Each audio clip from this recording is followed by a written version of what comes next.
All right. Very good morning to everyone, ladies, gentlemen, dear everybody.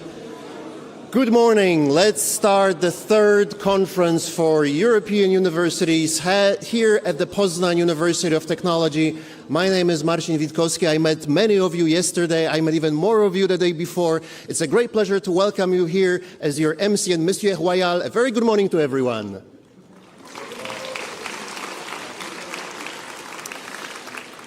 Distinguished guests, rectors, members of the European University Alliances, representatives of the European Commission, their colleagues, partners, students and friends from across Europe.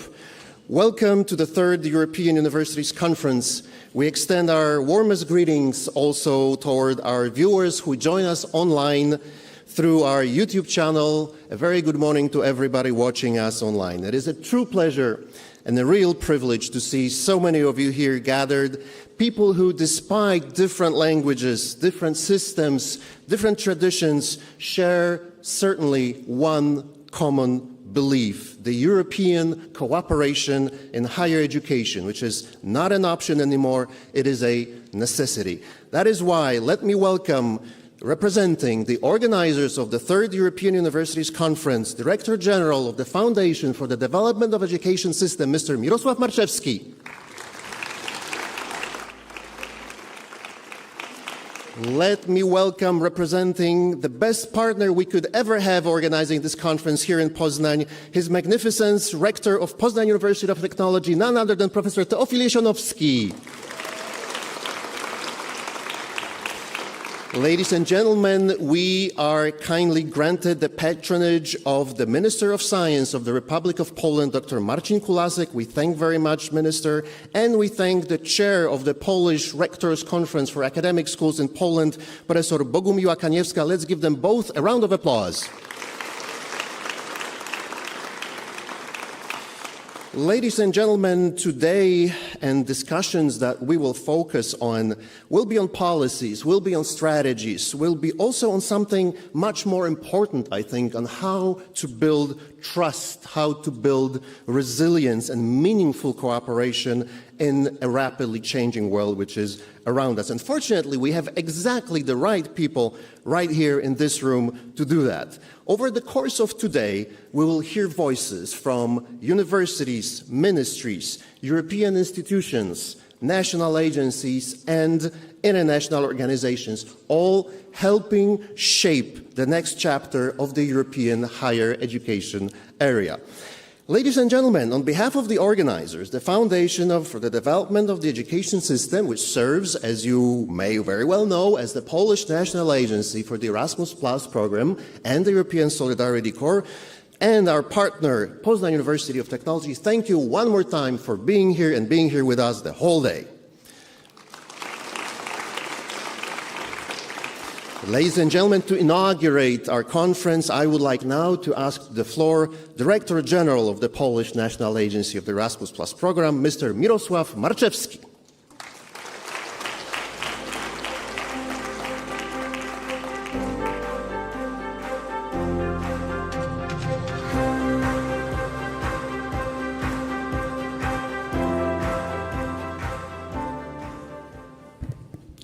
Good morning, Poznań.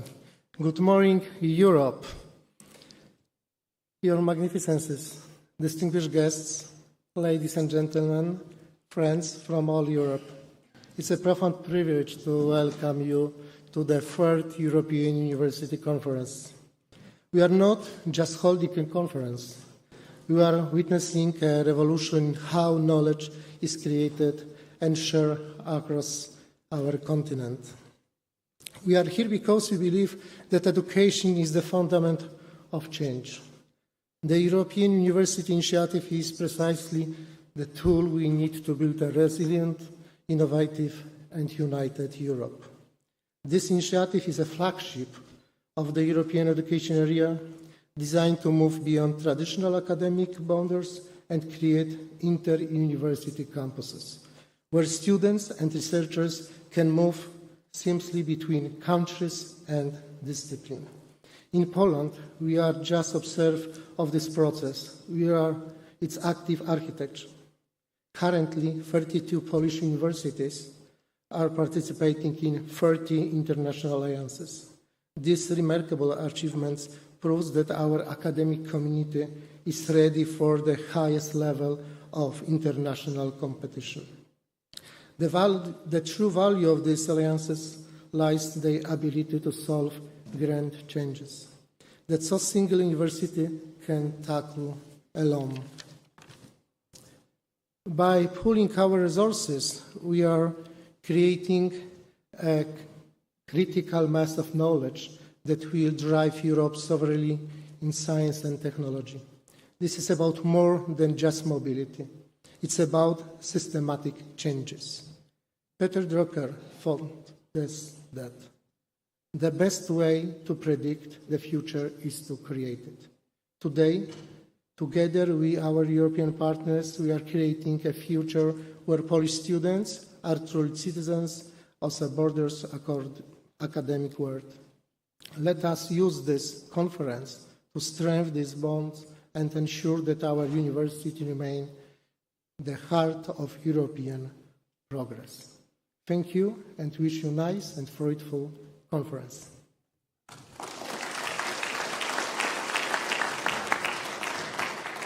Thank you very much. And now let me ask our co-host, partner, and the best friend in organizing this conference, His Magnificence, Professor Teofil Jesionowski, Director of Poznan University of Technology.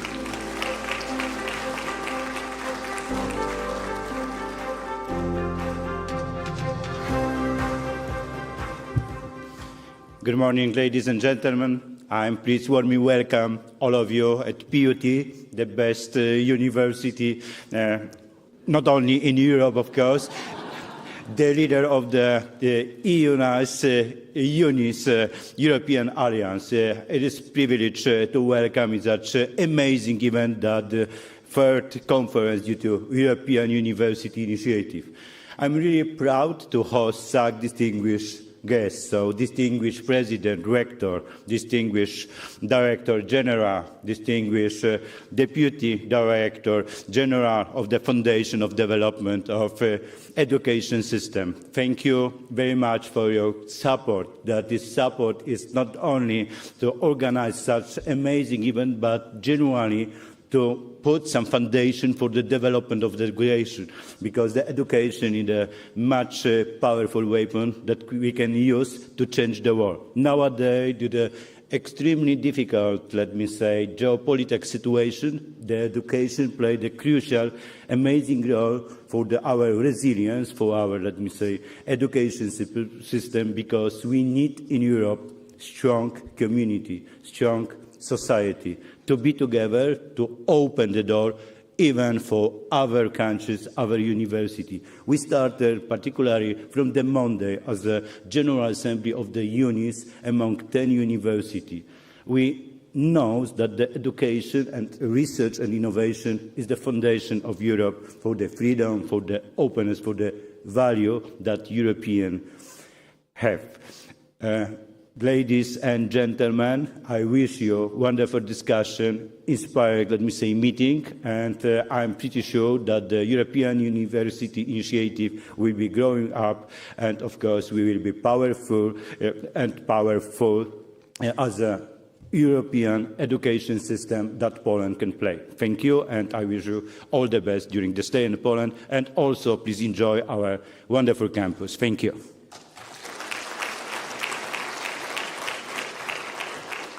Thank you very much. And I must say to everyone who is from outside Poland, we here in Poznan, we have this running joke that we tell every year. And of course, the largest universities are in our capital city in Warsaw. The eldest ones are located in Kraków down south, but the best ones are always in Poznan. So there you go, Rector Jesionowski. Thank you so very much for outlining this. Also, I'm not sure if you have noticed my tie. This is a very European/international tie. I wear it only once a year for this special occasion, which is our conference for European universities. But among this European community, the top place on my tie is always the flag of Poland. So right now, let me ask for a special video message, which we received from the Minister of Higher Education and Science, Dr. Marcin Kulasek. Szanowni Państwo, Z ogromną przyjemnością witam Państwa na trzeciej konferencji Uniwersytetów Europejskich, która stanowi ważny element wymiany doświadczeń, sukcesów oraz planów na dalszy rozwój inicjatywy Uniwersytetów Europejskich. Cieszę się, że polskie uczelnie są dziś tak aktywne w tym projekcie. 32 polskie szkoły wyższe uczestniczą w 30 spośród 65 istniejących sojuszy Uniwersytetów Europejskich. To pokazuje, że nasze uczelnie chcą się rozwijać, współpracować i mieć realny wpływ na przyszłość europejskiego szkolnictwa wyższego. Dzisiejszy świat bardzo szybko się zmienia. Zmienia się rynek pracy, rozwijają się nowe technologie, pojawiają się nowe wyzwania społeczne. Dlatego uczelnie muszą przygotowywać studentów, naukowców i wszystkich uczestników edukacji do funkcjonowania w nowoczesnym świecie. Właśnie dlatego współpraca międzynarodowa jest dzisiaj tak ważna. Edukacja ponad granicami nie jest już dodatkiem, ale koniecznością.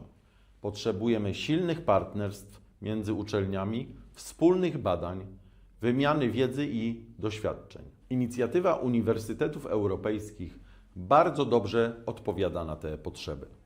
Pomaga tworzyć nowoczesne uczelnie przyszłości, otwarte, innowacyjne i współpracujące ze sobą ponad granicami państw. Życzę Państwu, aby dzisiejsza konferencja była inspiracją do dalszej współpracy i rozwoju sojuszy Uniwersytetów Europejskich.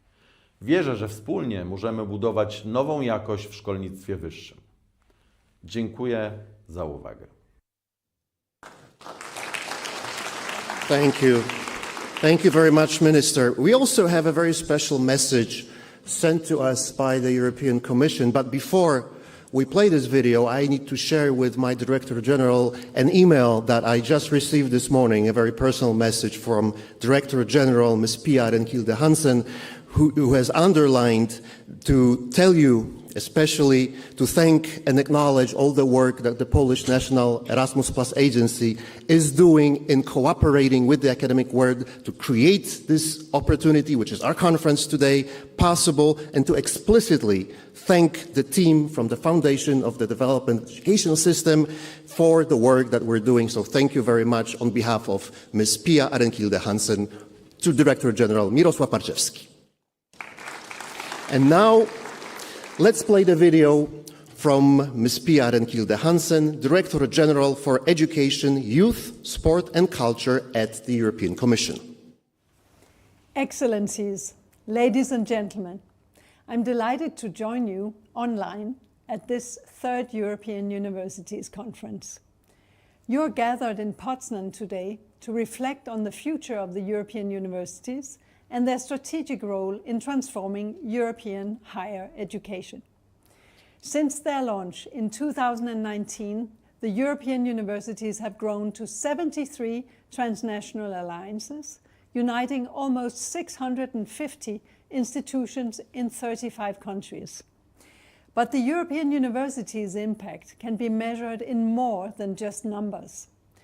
Together, the alliances are pushing the boundaries of transnational cooperation in higher education, providing students more opportunities to learn and grow, researchers new ways to innovate, and academics more attractive careers and working conditions, empowering European companies to compete on global markets, providing people with the skills they need to find quality jobs, enabling the EU to stay ahead in the global race for technology and to build a more sustainable future, attracting top talent to strengthen Europe's position as the destination of choice for learning, research and innovation. The European universities are leading the way, and I want to thank Rector Jerzonowski for organizing today's conference, for your university's leadership of the UNICE Alliance and its contribution to the work of the European universities. This is the third time Polish universities are organizing a strategic discussion on the Alliance's future, demonstrating how successfully you have integrated into the Alliances and become key architects of their future. Poznan University of Technology is well positioned to lead this transformation. Your university's long-term strategy bridges education, innovation, science and values to form a compelling vision, offering direction for the alliances and the transformation of a European higher education. The European Commission is proud to support the European universities in this endeavour. The alliances are our largest higher education action and one of its greatest achievements, enabled by a budget of 1.2 billion euro under the EU's current long-term budget. As we look ahead, breathing life into the joint European degree label will be a top priority, building on what has already been achieved with the pilots carried out by the alliances. The first European degree labels will be awarded in just a couple of months. The label will serve as a very visible brand for European higher education institutions wishing to build cooperation with other partners and to attract top talent to their programs. It marks a new milestone on our journey towards establishing a fully fledged European degree. This work will continue through our new call for exploratory action. We are pleased to see that so many of the alliances and Polish institutions and authorities have applied to be frontrunners of this work. This is a strong signal that the sector is ready to move forward. Commitment at the national level is key to our success, and I want to thank the European universities for your tireless efforts to pave the way for the European degree. The foundation for the development of the education system for supporting the alliances in this effort. And Minister Kulasek for taking forward this work under the Polish presidency. The Commission will continue its political support for the alliances at the highest level. Our proposal for the next long-term EU budget will offer opportunities for a smart mix of funding to leverage the European universities' transformative potential. We must also think about how the alliances can benefit from other financial sources and co-design financial investment pathways. Ladies and gentlemen, thank you again for your commitment to make the vision of the European universities to transform European higher education and our societies a reality. Thank you very much, Director General Hansen. Isn't that great, everybody? Even if important people in Europe cannot be with us here right now, they always care. They show us that they care, and they send us these wonderful messages. Thank you very much, Director General. If you're watching through the streaming, we warmly greet you, and thank you very much for your kind message. And now, finally, we have one more. We have one more video message recorded for us, especially by the Member of European Parliament, Mr. Bogdan Zdrojewski. Szanowni Państwo, z przyjemnością witam wszystkich uczestników trzeciej konferencji Uniwersytetów Europejskich odbywających się na Poznan University of Technology. To wydarzenie odbywa się w szczególnie ważnym momencie dla europejskiego szkolnictwa wyższego. Inicjatywa Uniwersytetów Europejskich uruchomiona w ramach programów Erasmus+ stała się jednym z najsilniejszych motorów transformacji europejskiego szkolnictwa wyższego.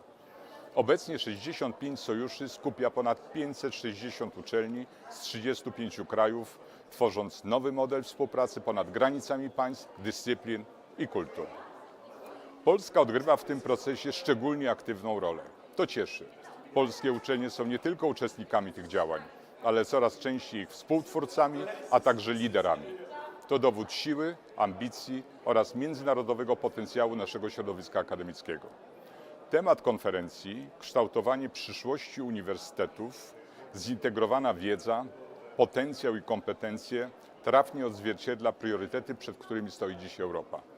Nowoczesne i elastyczne systemy kształcenia, w tym mikrodoświadczenia oraz rozwój kompetencji przyszłości przy silniejszym powiązaniu między edukacją, badaniami naukowymi, innowacjami, zwłaszcza te synergie, które są pomiędzy programami Erasmus+, a Horyzont Europa. Także odpowiedzialne umiędzynarodowienie łączące otwartość, wolność akademicką i bezpieczeństwo. Ważne jest także sprawne wdrażanie patentów i ich ochrona. To niezwykle ważne tematy w kontekście przygotowań do nowej perspektywy budżetowej Unii Europejskiej oraz przyszłego kształtu programu Erasmus+, nad którym pracuję. Uniwersytety pozostają fundamentem europejskiej konkurencyjności, odporności i wartości demokratycznych. Życzę Państwu owocnych debat, odważnych pomysłów oraz trwałych partnerstw. Przyszłość Europy kształtuje się na takich kampusach jak Państwo. Dziękuję bardzo. Thank you very much. Mr. Zdrojewski is also the Erasmus Plus rapporteur, which is so close to our heart, so thank you very much for doing this for us. And thank you to all distinguished speakers so far. I think that your remarks, all of them, remind us that the European University Initiative is not simply about mobility or not simply about administration. It is about something much, much stronger, about connections and competitive building, a competitive Europe through knowledge.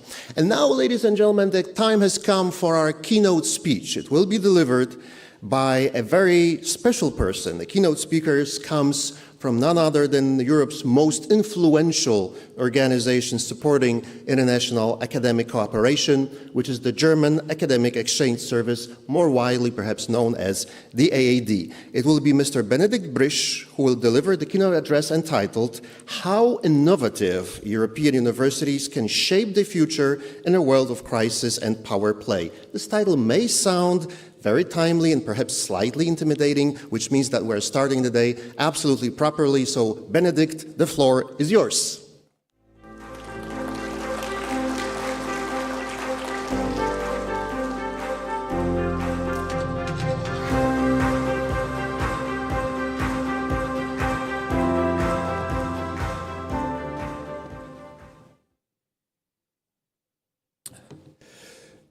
Dzień dobry Państwu, szanowni uczestnicy konferencji. So I did my best to pronounce at least a few words in Polish. And dear Director Maciejewski, dear Magnificent Rector Professor Jesieniowski, dear Magnificences, Rectors, Professors, colleagues and friends of European and international higher education and research. First of all, I would like to express that it is a true honor for me as a representative from the German Academic Exchange Service, the DAAD, to be invited by our Polish colleagues who host this conference to speak to you today.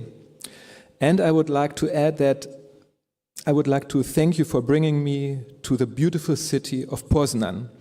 I had the opportunity to walk through the city center yesterday afternoon, full of sunshine, young people, great architecture, and today the wonderful campus of Poznan University of Technology. I enjoyed it very much. I'm grateful to be here.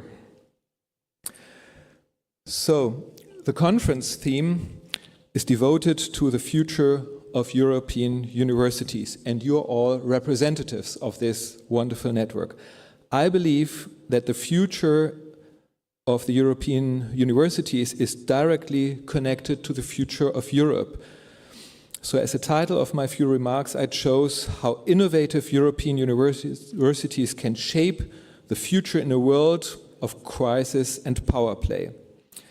And I would like to proceed in 3 steps to seek answers to 3 following questions. The first question is, where does Europe stand today, 9 years after Emmanuel Macron's 2017 Sorbonne speech? Second, what specific contributions can the European universities make in the 3 areas covered by this conference: education, research and innovation, and responsible internationalization, to address these challenges? And third, what kind of future should we and should European universities prepare for? So I'll start with the first question. When Emmanuel Macron delivered his Sorbonne speech in September 2017, giving decisive momentum to the European Universities Initiative, it had been just 1 year since the Brexit vote. So I'm bringing you back to that time. And that Brexit vote then led to the United Kingdom, unfortunately, leaving the EU. populist movements were gaining ground, and social media was increasingly fueling division and fragmentation within our societies. International politics had taken on a more confrontational tone, and technology companies appeared to be amassing unprecedented power. Many found this deeply unsettling. Macron presented his vision as a new initiative for Europe, and among its proposals, the creation of European universities.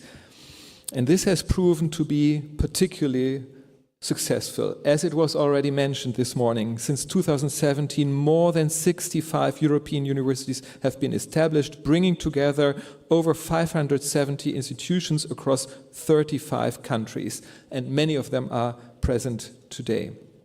This early and strategic effort mobilizes Europe's most valuable resource, human intelligence, expressed through science, innovation, and collaboration across diverse cultural and academic traditions. It was the right response then, and it remains it today. As we gather here at the third European Universities Conference with representatives from across the European Union, we owe this opportunity to that initiative. At the same time, it calls on us to reflect what challenges lie ahead and how will we address them. For the world has not stood still since 2017. On the contrary, the challenges we face have grown more acute. With Russia's war of aggression against Ukraine, war has returned to Europe, along with immediate and tangible security threats. Here in Poland, this danger is felt with particular urgency, given its geographic and historical proximity. But it is clear that this threat concerns all of free Europe. And the best way to counter it is for a free Europe to stand together and combine its political, security, military, and economic strength. Moreover, the nature of conflict itself has changed in recent years. Today's threats include things like drone warfare. We haven't seen that before. Artificial intelligence on the battlefield, and hybrid strategies that target infrastructure, energy systems, and public perception and psychology. At the same time, long-standing alliances, once considered stable, are being tested from both outside and within. New rivalries are emerging, driven by geopolitical tensions as well as technological and economic disruption. Conflicts in regions such as the Middle East and the Indo-Pacific now have direct consequences for Europe's energy supply, trade routes, and strategic partnerships. In this context of global competition, access to resources like energy and raw materials, economic strength, and the capacity of science to drive innovation have become ever more decisive. Europe's role and relevance in the world is being challenged not only by assertive major powers, but also by the growing strength of emerging economies that are increasingly shaping global dynamics and asserting their interests. External uncertainty is increasingly compounded by internal strain. Across Europe, our societies are facing growing polarization and fragmentation. Public discourse is becoming more and more emotional and confrontational. I think we all have experienced that. All too often, people prioritize winning debates and even humiliating their opponents over listening and learning. Discourse focuses on division quite often, rather than finding solutions or agreeing to disagree sometimes and maybe finding a compromise. The principles of open and respectful debate, essential to democratic societies, are too often being disregarded. We must also recognize that these internal vulnerabilities are being actively exploited by external actors through disinformation and targeted influence and propaganda, amplifying uncertainty among citizens. So this is, unfortunately, the reality in which Europe has to navigate today, a world of heightened external threats, intensifying global competition, and rapid technological change. combined with internal pressures that test the cohesion of our societies. So that brings me to the second question. What specific contributions can you, the European universities, make in the three areas covered by this conference? Of course, I'm only touching briefly on these three areas and sharing a few thoughts. I'm very much looking forward to the upcoming panels. I hope the thoughts that I share here can be somewhat inspiring, and I'm delighted to contribute to the discussion in the third panel later. First, education. The panel following my remarks, I think after a short break, will address key issues such as the Preparedness Union strategy, future skills, and European Union competitiveness. At the heart of these topics lies the essential contribution of European universities, equipping students, our future decision makers, with the skills needed to make Europe more resilient and responsive to crisis. That includes the ability to recognize early warning signs of crisis, to analyze complex systems, and to navigate rapid change. It also includes what I would call a uniquely human strength in the face of disinformation, and that would be critical thinking, the rigorous reflection of knowledge, information, and opinions, including critical self-reflection. In Europe, education also means recognizing and harnessing the intellectual strength embedded in the diversity of all of our languages, cultures, and traditions. However, one new development has emerged in recent years. Since November 22, artificial intelligence has been accessible to everyone with an internet connection, and we have seen it enter the education sphere rapidly. One of the greatest risks of artificial intelligence in education is that we use it not as a tool to expand our knowledge and skills, but rather allowing AI to take over the process of learning, of translating languages and acquiring and applying knowledge. By using, for example, AI for communication, for translation, we have the risk that we replace learning languages by using artificial intelligence for translation. For when a student, it's important to be aware that when a student learns, for example, Polish, the Polish language, they do not only acquire a means of communication as artificial intelligence allows, but the students will also gain insight into Polish culture and mindset. We need a generation in Europe that has access to the perspectives of the other European Union member states. While no one, of course, can learn, or probably few can learn all European languages, learning several languages strengthens mutual understanding across borders and contributes to the cohesion of the European Union. Second, research and innovation. Looking at the data, the European Union's investment in research and development remains below that of the United States, while China has been rapidly closing the gap. Over the past decade, R&D growth in Europe has been comparatively modest, whereas the United States has continued to increase investment, and China has expanded its R&D spending at a much faster pace. Europe, therefore, still has grounds to make up, and this will depend on political decisions, economic development, and a better use of synergies between such programs as Erasmus Plus and Horizon Europe, what we will discuss later today. At the same time, much here depends on universities themselves. For example, industry investment in research and development remains stronger in other countries, in other parts of the world, like in the United States. Here, European universities can play a decisive role by strengthening collaboration with industry and embedding entrepreneurial thinking and startup culture into their missions and study programs. Many of today's leading American technology companies, for example, were founded by students or graduates who developed an early drive to turn ideas into business models. This mindset in the United States evolved over time, and Europe now has the opportunity to begin closing this gap. Change of this kind takes time, but it starts with the decisions we make today. Across European campuses, a new generation is eager to bring ideas to life. I'm sure also on this campus. These students need institutions and networks that actively encourage them, and European universities should be among the drivers.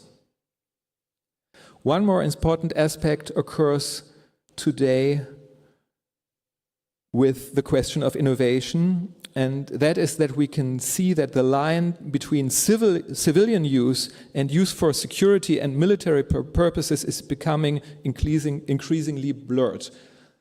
I had a conversation this morning with a gentleman from a technical university who brought this up. And this dual-use phenomenon is happening whether we like it or not.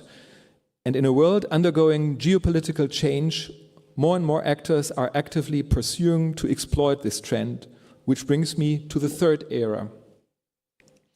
Responsible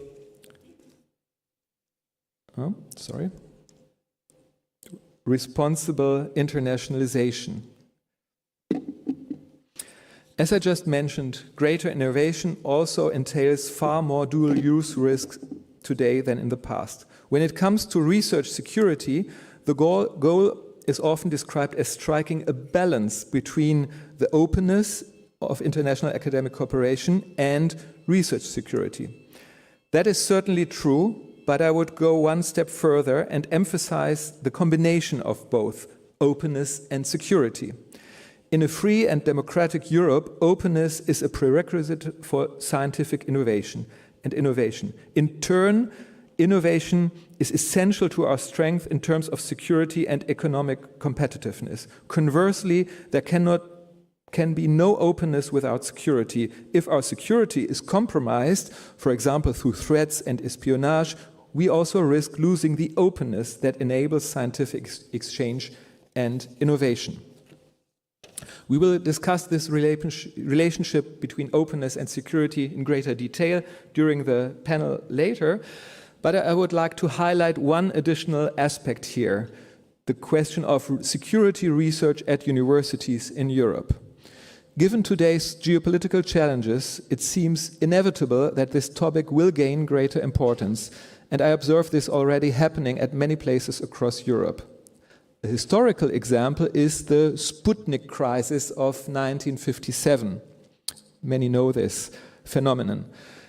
In this year, 1957, when the Soviet Union launched the first satellite into space, in response, the United States established DARPA, the Defense Advanced Research Projects Agency, whose projects involved a large number of universities and still involve a large number of universities and help bringing the United States back to the forefront of security-related technologies, while also generating civilian innovations such as the internet, GPS, and much more that we live with every day. Europe surely does not to simply replicate DARPA, but Russia's attack on Ukraine since 2022 may also be understood as a kind of Sputnik moment for Europe.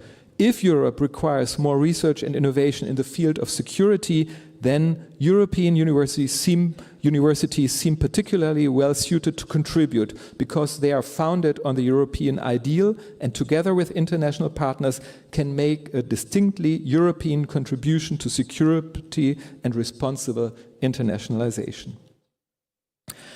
I'm coming to the end of my few remarks and come to the third question on what kind of future should we and should European universities prepare for. A famous quote about the future is often attributed to the Danish physicist Niels Bohr, who said, or supposedly said, prediction is very difficult, especially if it's about the future. So this is of course funny, but it's also accurate because predicting the future would require taking into account parameters that have not yet occurred and that we don't know yet. And if I may say so, I found it also very interesting when Director Marczewski mentioned the future, or related to the future, with the best way to predict the future is to create it. And in a way, that's the same idea I would like to present to you right now. So among the immediate uncertainties of our time is the question, for example, how artificial intelligence will continue to develop. And another question is what geopolitical constellations will emerge in the future. We don't know that yet. However, I would say and argue there is also some empirical evidence regarding the behavior of people and power groups, which has followed similar patterns since the ancient world and which we will likely continue to deal with in the future. That includes human virtues and weaknesses as described in religious texts and by philosophers. So if we wish to tap into or unleash Europe's potential for the future, it seems to me that the best path for European universities is to focus on the people of Europe and thus on the students and the future generation in Europe. To unlock Europe's potential, what will that mean in the future? What kind of Europe do we want to be in the world? Does Europe want to be a major power or a modest one? Will Europe confine itself into niche areas, or will it find new strengths through networks with strong and reliable partners around the world? As Niels Bohr said, the future is unpredictable, but the capabilities that European universities develop for their students, researchers, and European citizens will be decisive in determining whether we play a shaping role in the future and whether we can determine our own destiny. We are 27 European Union member states, and we have friends and allies around the world. No single European country is strong enough on a global scale, but together we are strong and can stand up for our interests in our world of power plays. European universities are the best institutions for educating a new generation of Europeans with the skills necessary to face future challenges and bring Europe closer together. Our, I would phrase it this way, European superpower lies in our languages, traditions, and cultures, and in the creativity with which future generations will harness this European superpower in the spirit of the European Union's motto, unity in diversity. In this sense, European University can make a decisive contribution to the future by preparing the people who face this uncertain future as best as possible. Thank you for your attention.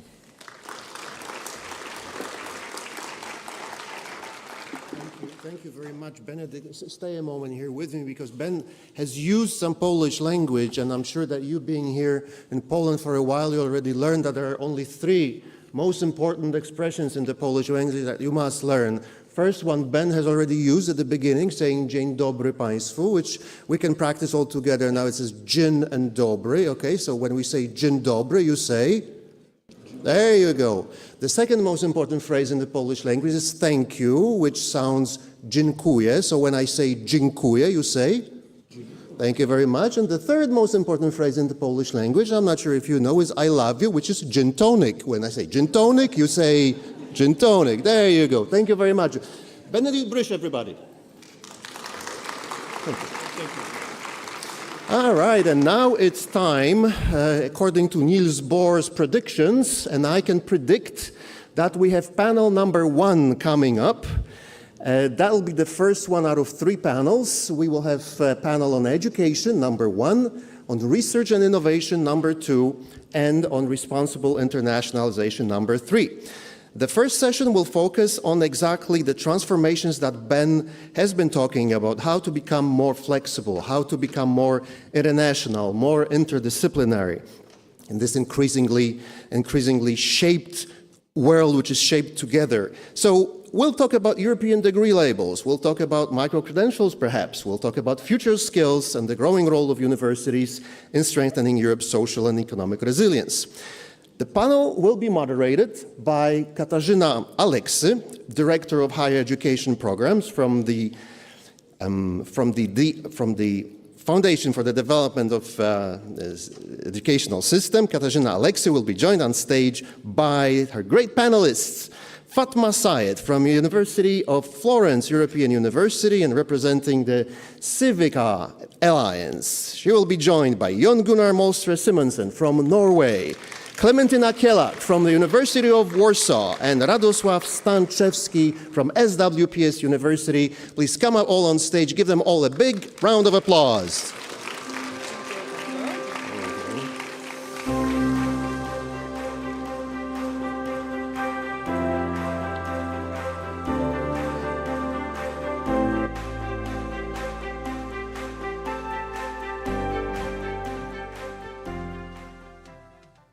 Good morning, everybody.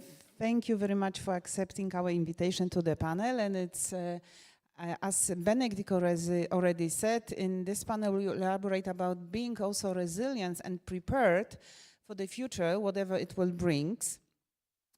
And I will start right away looking also at our time, a very short introduction to the panel.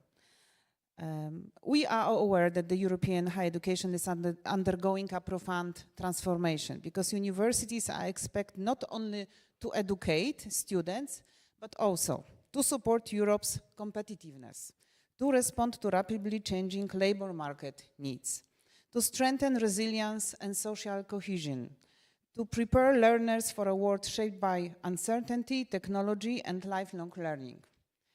At the same time, universities face growing pressure to become more flexible, more international, more student-centered, and, for example, more responsive to new expectations from both learners and academic staff.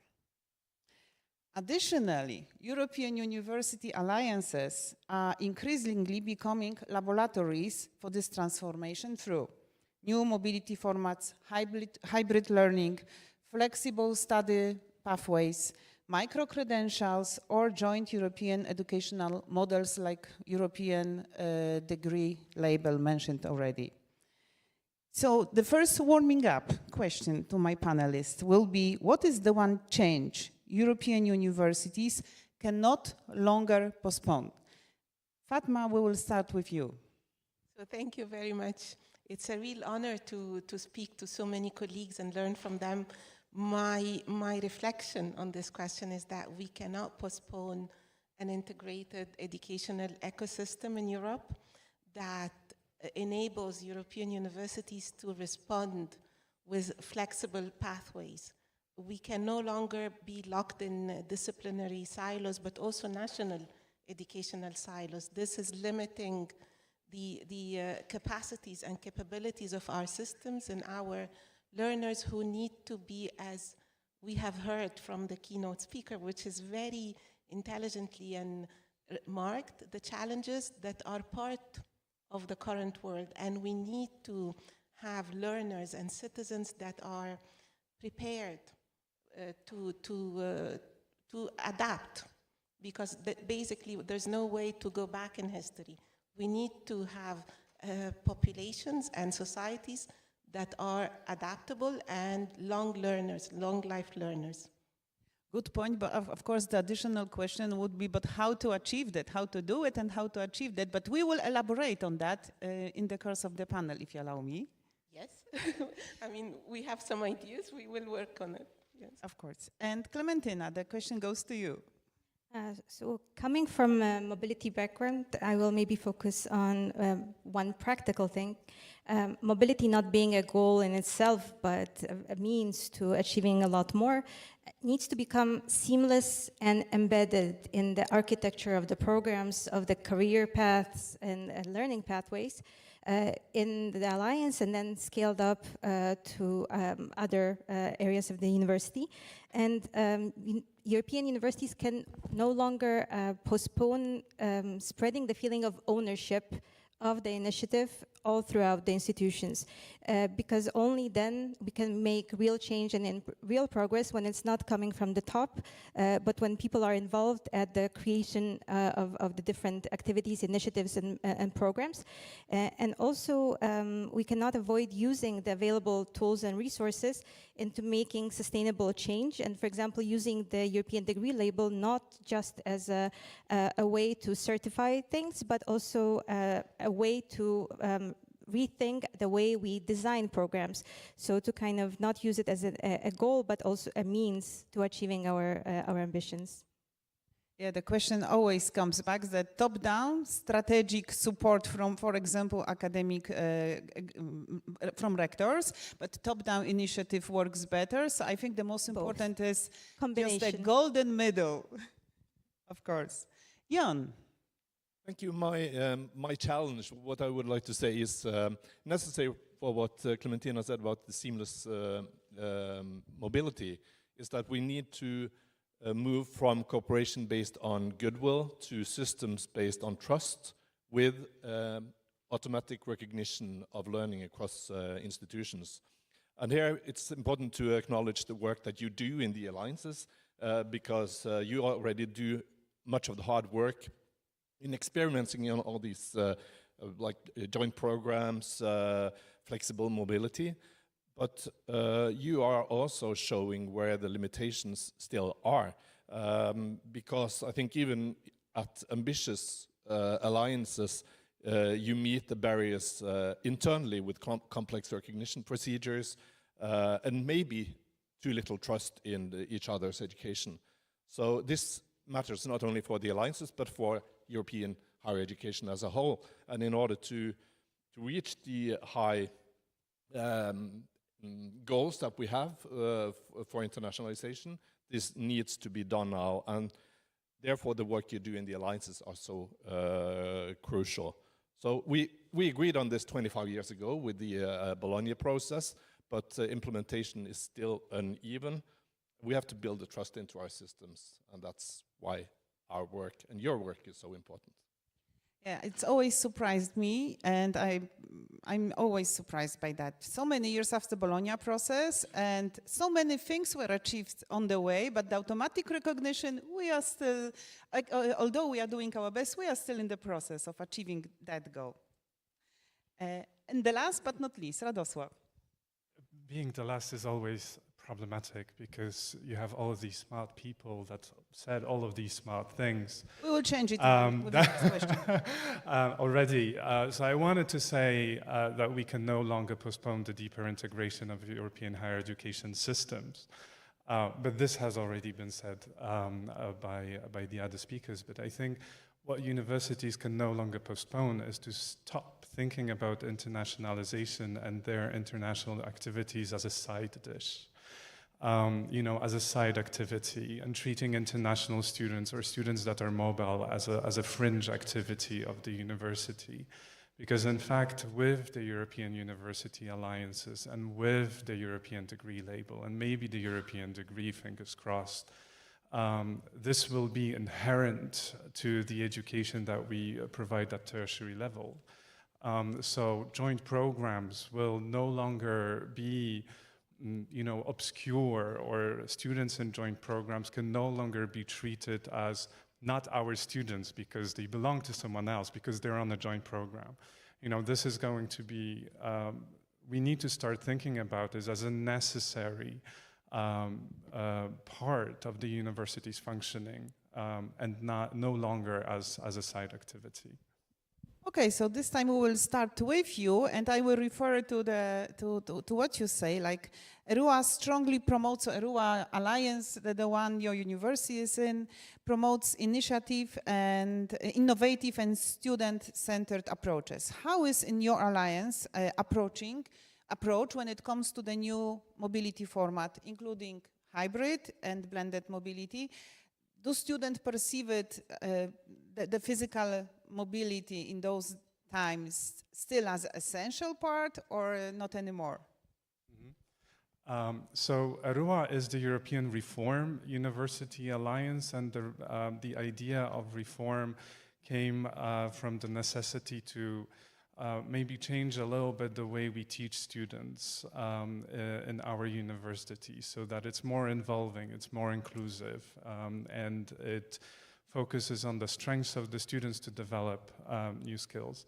And I love these conversations with colleagues from other alliances because ERUA invests a lot in student mobilities. We really want our students, also our academics, but we're very much student-focused, to move between the campuses and to make educational experiences in the different campuses of the 8 universities.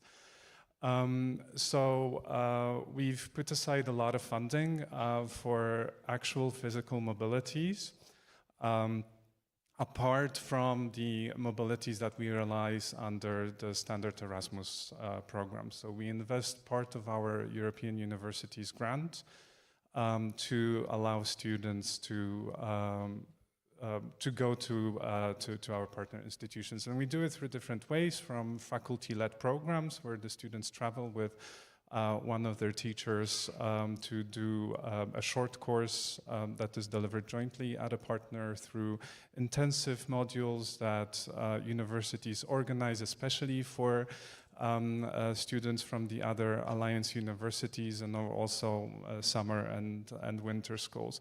And it's hugely popular. So your question was about, do students still want to be physically mobile? Yes. Yes, they really want to travel, they really want to go and take part in activities at the other universities. So I think, of course, the blended formats are also very popular, but the blended means that there is a physical mobility component, and students want to go. And I think it's important for us to allow them to go, create this possibility and create an environment for them to go to a partner university and take a course there. And it's important for all the reasons that the keynote speaker addressed. Europe needs to integrate. We need to build strength in our diversity, also linguistic ones. So we also have virtual courses, we also have online courses, but in an online course, the student will not have experience with a different education system, except for the teacher that they see online. They will not be able to interact freely with the other students, not only in the classroom, but also outside of the classroom. They will not have contact with another language. It's great when they go to France or when they go to Italy. We have some, French speakers or Italian speakers, but they can also go to Bulgaria or to Greece or to Lithuania. We have a Lithuanian partner where a lot of students that come to our campus, they speak Polish, which is very surprising. But this is fantastic. This is really, really European. Virtual formats, of course, they are gaining ground, they are gaining popularity, mostly because they're convenient, you don't have to leave home, you don't have to invest the time, you don't have to invest the money, even if you do get the grant, and you still can get a certificate and possibly a micro-credential doing an online course, and this is of course very worthwhile. But I think the physical mobility is still the main area of our activities in terms of educating students jointly and internationally. And we really do believe that physical mobility is the way to go. In short formats, in joint programs. We love joint programs. They're a lot of work, but we love them.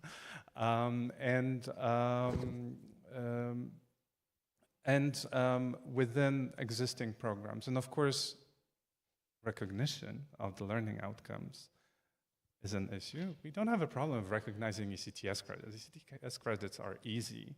But the recognition of the learning outcomes, this is where the problem lies. And I think this is also one of the elements that we have to focus on, like you said, in the future of European higher education area, because without that, we're going to get stuck.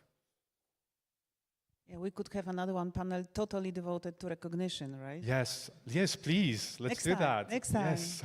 But since you mentioned the virtual campuses, maybe I invented something what you know for many years, and reflecting to what Benedict said and the AI tools that we use in translating issues.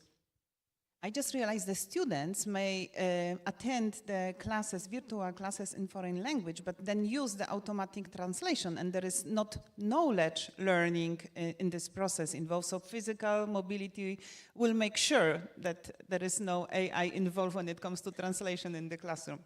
Probably, not yet. Clementina, you mentioned already that you have the mobility in your heart. And in the Alliance for EU Plus that you represent as University of Warsaw, you develop many joint educational initiatives.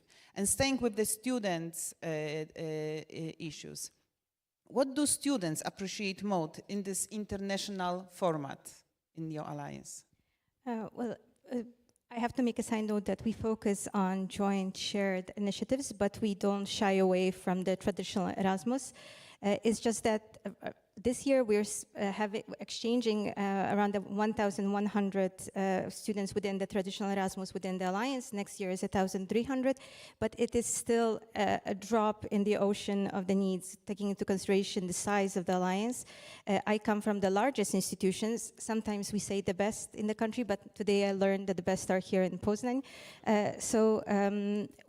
Our alliance is made of very large institutions, so it wouldn't be possible to give everyone a chance for long-term physical mobility, and also it's not something that everyone wants or needs for personal, logistic, financial reasons.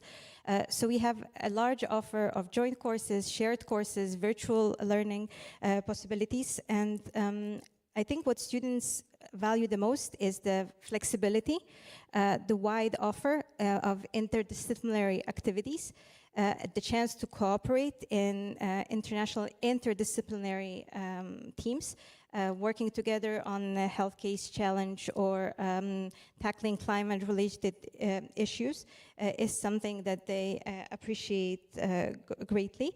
And sometimes we also have a problem with curbing the enthusiasm. We started pre-pandemic as an alliance, and towards the end of the first project, we had money left. So we told academics, you can experiment, you can work on different formats, different programs, we have the money. And they did. They created interesting educational projects that involved several shorter mobilities outside, all different kinds of formats that are appropriate for their discipline or their area of expertise. But now that the money is not as abundant as before, we have to ask them to fit it into the more standard or maybe not so standard yet, for example, blended intensive programs where the rules are a little bit more rigid. So now it's a struggle to bring it into those formats. But what I like the most and I appreciate about the Alliance is that I see the student names when we do the reporting of mobilities that went on a short educational program, that went on a BIP or did an online course a few years back, and now they're going on a semester-long mobility. So those innovative short formats gave them the courage and the interest to actually undertake a longer mobility format. So that is something that I appreciate greatly when doing the statistics and the reporting. And something also about those shorter innovative or virtual blended formats is also very practical. I have to talk about now the practical side of administration of European University Alliances. The 50%, the target that we're going towards, the 50% of students who should benefit from virtual physical blended mobility or internationalization at home. The target is huge, the vision is super ambitious. So in order to come anywhere even remotely close, we have to be creative and innovative and work with shorter, different various mobility programs. So also from our own practical needs, we need to encourage those formats. Thank you very much. We will come from the mobility to the challenges and skills that through mobility shall be developed for students. But using this occasion, like we praise which university is the best one, I would make a short break in our panel and just announce that we have calculated and we have representatives here from 12 European countries, but also representation from 35 Polish universities, and I think every will say, like, my institution is the best one, and you are right, including my University of Zielona Góra with Paweł Truszkiewicz, my colleague from my study, who is now Erasmus coordinator. It was kind of product placement. Fatma, you represent actually both Civica and European University Institute, but I will now ask you more as a Civica face. Civica brings together universities focused strongly on social sciences, public policy, and civic engagement. In this context, in a time when Europe talks so much about competitiveness and technology, how do you make sure that universities still educate responsible, as Benedict said, critical thinking and engage citizens and not only future employees? This is a very important question because I think universities have been told for the past 2 decades that we should respond to the job market. And that was not a good strategy. Actually, Benedict's intervention sort of inspired me about how to produce learners that envision the future. So not to act like little inputs in the economy, but to lead the economy. But not to lead it only as economic actors, but as responsible citizens. So how the universities need to actually be empowering learners and societies and create a space for reflection, another key word, reflection. But the most important probably is also universities need to re-establish the rules of engagement, civil engagement, where in universities we can no longer have 2 different parties unable to speak to each other because they hold different views. So the courage to question established conventions, conventional knowledge. Universities need to reestablish this, and you cannot do it if you are, again, divided in silos. So social science should be part of the flexible pathways of engineers and doctors, and this is not an invention, this has happened in the past. So a medical doctor should be able to speak about music and psychology and engineers. So this, we need to establish round citizens. And Civica is a social science university, but I think we need again maybe to rethink the alliances, to reintegrate them, not to divide them by silos. This we can start. Another important, I think, important element for all universities, we are starting at the European University Institute in our little reality, is the establishment of the third space. By the third space, we mean a scholars hub that convenes academics and professional expertise in establishing translingual academic literacies, academic teaching and learning pathways, professional development, where both academics and professional experts from within the university facilitate long life learning that is also open to alumni, where you do not lose connection with your alma mater just by graduating, because you still need to upgrade, also intellectually, not only at the skill level. Another important element, I think, is the integration between political decision-making, public discourse, and academic research. Most of the time we watch the news and we listen to our university debates, and these are 2 different worlds. And I'm actually very grateful for another, I'm sorry to speak again about the European University Institute, where I come from. It's a research university established by European Member States Convention, and it is now establishing a center for academic policy expertise with the European Parliament. That is, academics will be informing public debate in the European Parliament. Usually this has been done by internal in-house think tanks to the Parliament, and now it's moving to a university. So again, encouraging university researchers, students, early career researchers to be not only siloed in their disciplines and in their campuses, but publicly engaged, and publicly engaged in a structured institutional manner. Thank you, Fatma. I know also from Małgorzata Chromy, somewhere here present in the room, that you will organize this July, Małgorzata, correct me if I'm mistaken, the third meeting of the ambassadors of your Civica Alliance. So this is also, sorry? Thank you. So it's also good to mention, to think also about the alumni, first students and their involvement, and then future alumni of your alliances as a future policymakers. But yes, you mentioned already that maybe the collaboration, the lobbying, or the tension between universities and the European Parliament, also Commission, and I'm referring now to Jon, because national agency, as a national agencies, we are just somewhere in between the European Commission and European University Alliances. This is initiative centralized, so directed from Brussels. On the other hand, universities are very close to the national agencies, so will not be pretending we don't see the need for any support that we can provide. So how can national agency better support universities in moving from individual projects to long-term strategic transformation? Yes, we have an important role, both in this, being between the institutions and the alliances and the Commission, but also the national authorities.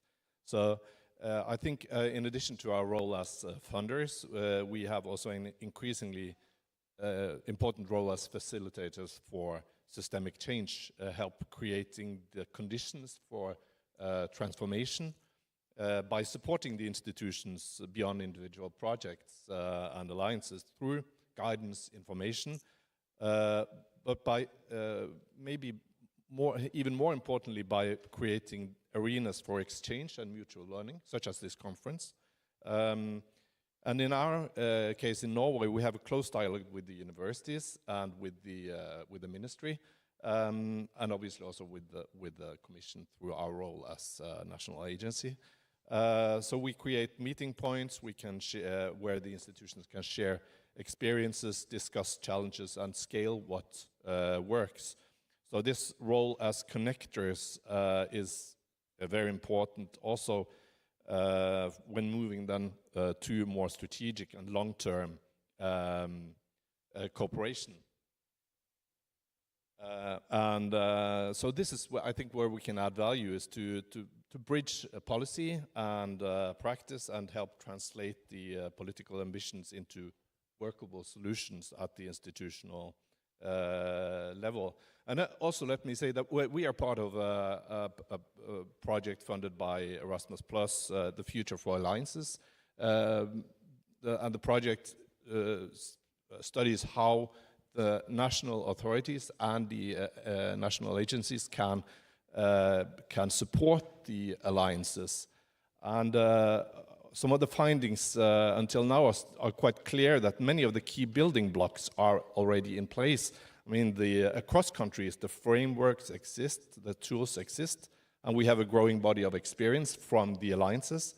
But we now need to operationalize this, to move from the potential to practice, and to implement the approaches not only within the individual alliances, but across European higher education. And this is somewhere where we have a role as an NIS.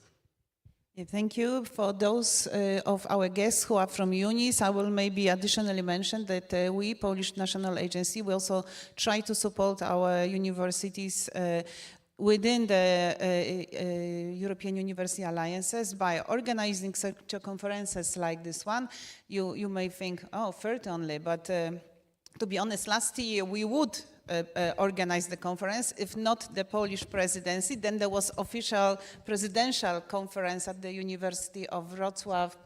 Professor Patrycja Matusz is probably also somewhere here in the room. So in fact, there is a fourth kind of national discussion of European university alliances. We organize seminars. You probably see our publishing house. We also produce some materials promoting Polish universities, but also, for example, last year conference on joint and double programs. The conference was mostly addressed to the most advanced universities, European university alliances. But I have another one question to you, Jon. Are current Erasmus instruments flexible enough for ambitions of the alliances? Or maybe something is missing, something could be elaborated in the new Erasmus perspective? How they are used in the most effective way by the universities, the Erasmus tools? Well, it's a very good question. I think the instruments are to a large extent flexible enough, but they are not always used strategically, and they are not sufficient on their own. I heard that Pia Hansen said that in the new program there will be, I don't remember the wording, but something like a flexible mix or something of actions. And I think that's important. And I see that the alliances, you are using the tools in a quite diverse and flexible way, using mobility funds in increasingly flexible ways to support new forms of cooperation. And this flexibility should be should be preserved in the new program. But Erasmus Plus is not only for the alliances, it's for the whole higher education sector. And mobility funds are limited, and they should not be earmarked for the alliances. But still the alliances are clearly important pioneers and drivers for change. So you need to position yourself, or the alliances need to position themselves strategically by building strong competitive projects, then to attract funding, both from Erasmus Plus and from other sources. And an instrument like the cooperation partnerships, it's quite flexible, but it's also competitive and not specifically designed for the alliances, so they can be difficult to align fully with the strategic and the long-term structural initiatives in the alliances. And then the Commission has, in the proposal for the new program, there is a possibility for more flexibility from the Commission side with more targeted calls. I think that could change the Erasmus Plus or make it into a more powerful tool of change. However, it can also reduce the predictability for the institutions and the alliances, which I understand you need the stable frameworks to plan strategically and over the long term. And then the third point is that we need the program to be more, to simplify the program and to secure proportionality, because it is experienced as too complex by some, but you as at alliances, you are probably better positioned to use the tools than many other institutions. So I think they are flexible, but flexibility alone is not enough.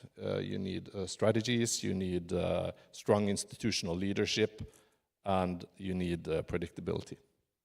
Can I add one thing from a university alliance perspective regarding Erasmus in general? Money. Because now we're at the stage where the budget is still being discussed, and the news is sometimes optimistic, sometimes less optimistic, so we're patiently waiting. But my observation, and I don't yet have scientific evidence for that, but from discussion with colleagues from different alliances, the number of Erasmus mobilities within alliances is always increasing. Everyone is reporting an increase.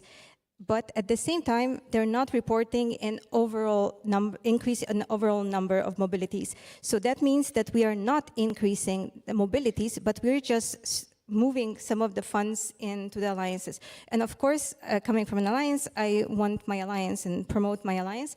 But at the same time, there's a lot of other cooperation. So unless we get more funds to increase the number in general, it will be a little bit difficult to make long-term sustainable change in the university ecosystem without hurting other partnerships. So it's a call for money. Yes, but well, of course, I agree. We need more money, but it's, I mean, increasing the budgets as much as needed in order to have like 50% of the students going on semester mobility. That's not realistic. So we need to, and you need to be innovative, to use what we were discussing about the formats, to use new formats, even using AI to creating new ways of securing that. I mean, the students' expectations that many more students are part of the international experience without, well, you cannot send all the students away for a semester or two. Of course, not expecting that, but just expressing a fear that the growth in Erasmus mobility within alliances is not going in hand with the general increase in mobility because the funds are just simply not there. We are still in a pretty privileged position in Poland that I still have funds, but I know colleagues who have to make sacrifices and they cannot organize BIPs or send students on BIPs just because there are the funds at this stage in the project. Thank you for this interaction. Actually, I could have a water break. Thank you. But I heard two things. Clementina, I had already the picture like the like hamster in the wheel. The faster the hamster runs, the wheel is running fast. So this is the kind of self-speed that you want to achieve in universities with, for example, number of the universities. Or mobilities. And the other sentence that I heard, it's not even the question about if Erasmus is flexible enough. It's about if universities are flexible enough to use different streams, different fundings and programs. I would even mention solutions to continue the work, to do the project, to be in the alliance, to increase the numbers. So congratulations. Radosław. I wonder if universities are truly ready for a generation of students, that are expecting more flexibility, personalized, flexible pathways, learning pathways, hybrid learning, you already touched upon that, and immediate relevance to the real life and career. They actually start working, being already at the study. So are universities ready for that as, you know, long-lasting, for many years, institutions, houses, structures? Wow. I'm a psychologist by education, so I'm going to say it depends. No, I think universities are not resistant to change because, in fact, what we do is research, we do science, we develop new knowledge. So we question existing schemes and develop new ones, and then we teach them to the students. So of course universities have been functioning for centuries in constant change because the world is changing. I think in the minds of university leadership there is this feeling that we have to adjust, and universities are definitely aware. And it's very visible because they discuss it very openly of the changing environment in terms of demographics, in terms of the needs of the economy, the labor market, the employers, and so on. There is definitely an understanding in universities that the model of education at tertiary level will have to change because of the external factors. Now, whether they are truly ready depends on the number of things. And again, I'm going to go back to how universities perceive their role and how they perceive internationalization. Because if you treat innovation in teaching and learning, and if you treat internationalization as a fringe activity of the university, then you are absolutely not ready for the new generation of students that want different formats and they want more individualized learning frameworks. But then, if you do understand that this is the need and this is the future of higher learning, then you enter at another level. And we just discussed this. We need deeper integration of European higher education areas, and we need more flexibility in national systems to be able to meet the requirements of internationalization and meet the requirements of the new formats. And meet the requirements of automatic recognition. So at first, you have the level of the institution, how flexible the institution is to adapt to these new models, and how flexible the institution is in interpreting existing rules and regulations, and whether, kind of how ready they are to make use of the existing possibilities within the regulations. And then, of course, you have the personal level at the universities. Whether if you go with a new proposal, if you go with a new program, will you be met with eye rolls, or were you able to create a culture that accepts the change and adapts the change and welcomes the innovation in teaching and learning? And it is, of course, a personal thing, but it is also the question of the organizational culture that you create within on your campus. But then you have this regulatory level. Again, without rethinking how European higher education models work, how the regulations work in the 27 member states. And the European higher education area is not just the 27 countries. And without introducing more flexibility to the model, I think we will not reach the potential that European universities, and I'm not only talking about the alliances, but all of the European universities actually have to meet the demands of students. And we risk losing students from higher education because students are now thinking really hard, should I commit for a number of years without the ability to earn money to sustain myself? Am I ready to commit those years to develop certain knowledge without really knowing or without a guarantee that it will fit the needs of the future? So we risk losing students to shorter formats happening outside of higher education without proper quality assurance sometimes. We risk losing students to basically the job market immediately after high school. And we risk losing talent from higher education at all. And it would be a pity, right? Because we cannot develop knowledge, we cannot develop new knowledge without talented individuals that will decide to come into a university, spend 3 years at the first level, so 2 years at the second, and then go into PhD and become an excellent researcher to develop that new knowledge. So I think the feeling that we need to be ready is somehow there, and the European Universities Initiative contributed tremendously to that feeling.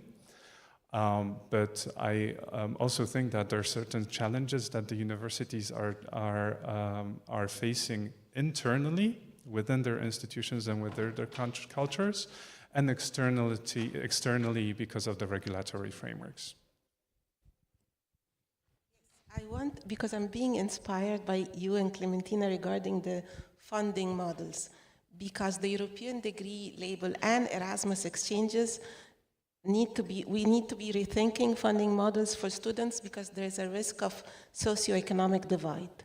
So it's the rich kids who can afford to complement the Erasmus funding with their family's budget to go for international mobility. So of course, we have benefited from generations of Erasmus students, but how many we have lost, as you are saying, to a job market that probably did not invest in their capacities. They are lost visionaries for our societies. I think we need to put this on our agenda, how to correct socioeconomic divide for those who were not able to attend mobility initiatives, because we're talking about 27 member states. They don't all have the same capacities. We were speaking this morning with our colleague from NAFIC about how different member states are able to invest differently in their generations, and we have a lost opportunity there. You know, I'm thinking with pictures, and when Radek mentioned the student's perspective, on one hand, I saw the single student making the decision where to go, what to study, what will be for me in the future from my decision, looking maybe at the rankings, but on the other hand, universities. And there is a big list of obligations that universities have, like starting with the European strategies like Union of Skills, for example, or the European degree label, but then we have national documents and legislation, as you mentioned, already the strategy for internationalization of Polish higher education and science is under construction, or the strategy for development of the higher education and science in Poland. Then there are strategies of the universities, then you have strategies of your alliances, then you have also strategies of the networks that you are in. We talked about it yesterday at the table. And coming back, and there is a single student that has some plans, some needs, some expectations. Not mentioning every 4 years there are elections at the universities with the new vision or continuation of the vision, right? So where is here, again, the golden middle to reply to the needs of the labor market, students, national economies, and competitiveness of and talented Europe for the future? Good that you mentioned that, Fatma, because now I will talk to you as the institute phase. What do you see as biggest challenge in moving towards more integrated European educational models in terms of governments? Very often mentioned today the quality assurance, institutional culture, or political willingness, also mentioned already by you today. So I come to this forum with some optimistic news. So, I think academic reality in Europe is already transnational. I think Erasmus and Horizon Europe and even Erasmus Mundus, we have met with colleagues from Brazil. I think we are already, our academics are already ahead of our institutions and our students, and we have generations of learners who benefited from Erasmus Mundus with acquiring a lot of transnational and transcultural academic capacities. The real problem is political and administrative. As Jan was telling us, the problem of recognition, the problem of quality assurance frameworks, the problem of different administrative obstacles. And the good news is that there is, we have been recently convening in the Quality Assurance Forum, and we know that the European standards and guidelines for quality assurance are now being reviewed. And perhaps this is the real hope, that we have a unified quality assurance framework, at least for the European university systems. This will need a lot of political will. So what is the second optimism is that in May 27, we are having a ministerial conference to rediscuss the Bologna process. So we need to go to this forum already with a quality assurance framework established and an agenda set. We have 1 year, but we've been working on it for some time, and we are joined by several colleagues. And I think the only solution is to straighten out these national silos. The European University Institute, where I come from, is a research institute established by convention, so it's not a prototype for national universities, and its degrees are recognized by national laws. This is something that happened in '76. I don't think it is easily replicable to recognize degrees by a national law, but it's easily replicable to follow an agreed framework of quality assurance standard guidelines, with some flexibility for sure, to also recognize flexible pathways of education. But we can get there. I mean, when we speak to colleagues, this seems very difficult, but I think we can. I mean, our students who have benefited from Erasmus, our colleagues in the academics who have been working on Horizon Europe research and have developed collective problem-solving capacity. I think we are having this bottom-up approach, as you suggested, but also I think our politicians are more and more convinced. We had a ministerial conference in Florence on the 7th of May, and the theme was, actually there was a Florence Declaration where 24 ministers of education committed to the protection of university autonomy and academic freedom, which we cannot take for granted in such time. But most importantly, the creation of an established educational and research European space. And this can only happen by reducing administrative obstacles. The third is, and this comes again to our vision for the future, the revision of quality or the revision of values on how to evaluate academic universities and institutions in ranking, where you can also take public engagement and civic education in as one of the elements of valuing these institutions and not only pure metrics. I think we are getting there because we are having universities that require this, alliances that are pushing for it, the commission that is helping. I think we can get there. Okay, so another topic for another one panel, rankings. Are they beauty or are they practical? Noted. Clementina, the European alliances are often described as engines of innovation. You probably all heard this description. But are universities really changing teaching and learning cultures?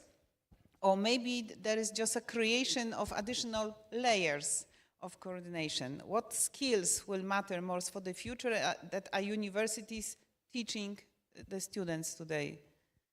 Where is the truth? Well, I don't know. Where is the theater? My truth. I think that the universities, European universities and universities in general are drivers for innovation. I think this is happening. Maybe it's not going as quickly as it should, but we are huge institutions. We need momentum and to move forward. Are they adding extra layers to coordination and kind of adding to the complexity? Yes and no. We cannot say that there are no extra layers. They are, but they're not necessarily obstacles and they're not necessarily something bad. We often use alliances as a leverage when we're talking about some reform within our institutions, because we can always say, oh, this is also because of the alliance, and because the alliance is a priority for the university management, it's sometimes easier to push some change, also by networking and coming together within the alliance, and also tackling problems together in those structures, because I would not want those structures to be structures for the sake of having structures, but solving issues which are not just alliance issues, but university issues. So in that way, it's very beneficial to use the alliance and also to use other alliances. Because when alliances started, I had this fear that we would be more enemies than friends. Then I thought, okay, we can be frenemies, a little bit of both. But now I think more and more that we are friends because we are dealing with similar issues, similar problems, and also networking together and lobbying together for some solutions, be it at the European level, for example, through For You, For All, or at the national level, because we have similar issues, and as Radek said, we don't function in a vacuum. We function within somewhat rigid national structures, and when many universities come together and lobby for something that's more efficient. So I see the layers of complexity as existing. Some might say that's extra bureaucracy, but I also see that they serve functions and actually are improving things. I was quite surprised and sometimes sad that in some institutions, when alliances were created, the strategic decision was to make additional layers of administration just for the purpose of the alliance. So instead of embedding the alliance within the different sectors and units in the university, there was a separate structure created. And that it was kind of a, I would say, project mentality, because this is something that functions separately. I think that alliances, in order to move and evolve, they cannot be seen as projects but long-term visions, and therefore everything has to be embedded into existing structures. So only that will allow us to move forward and gain momentum. And about the skills that we teach students. So I think alliances can also be catalysts for increasing and improving the way we teach those skills on top of the programs, sometimes integrated into the study programs, and sometimes as an added bonus. We talked about critical thinking, about data literacy in the times of AI, how to use it, not to abuse it, but be able to use it to your advantage. About lifelong learning, because we have to prepare our graduates that this is not it, that this is not the end of their education. In the 21st century, it's an ongoing process even after you get your degree.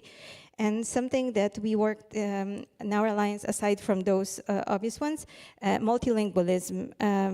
I come from an alliance with several, sometimes smaller languages, Czech, Danish, or Polish, maybe not that popular. So also giving them a spotlight and encouraging students to learn the other languages. And Europeanness, what does it mean? To make sure that students have the feeling of belonging and that they do care about the European project, especially in those times. I want a student in Milan and his family to be worried if there is a drone landing in my country. And in the Alliance, I do see that more and more people do feel the sense of belonging to something together that in the turbulent times of shifting politics is something very important. Even if they cannot name it, we can help them to name it, like European values, right? Jon, do you see already visible changes in Norwegian universities participating in the alliances? For example, in teaching models, mobility formats, students' expectation, but also institutional culture of the universities. Do you see already? Do you notice? Have you conducted any research, or it's just the perception of national agency? Well, I can say some of my perceptions first and then some research afterwards. In Norway, we certainly see some visible change and a lot of initiatives in developing new cooperation models, mobility formats, innovative ways of providing education across institutions, micro-credentials, even some joint degrees, shorter programs like hackathons. And the most important initiatives are probably those that combine the academic strengths of different partner institutions and also are cross-disciplinary, while also meeting the needs of the students. Very relevant comments from you, Radek, on today's students or prospective students. And also, of course, the needs of the wider community, the industry, and the working life. So there is a lot of innovation going on, and also some serious attempts at changing the institutional culture, strong leadership, engagement, etc. But in general, the changes are often more gradual and more indirect, uneven, and maybe slower than the policy might suggest. So, first of all, we do not really know if the student mobility is steered towards the alliance partners or whether the alliances succeed in increasing the student number of mobile students and staff.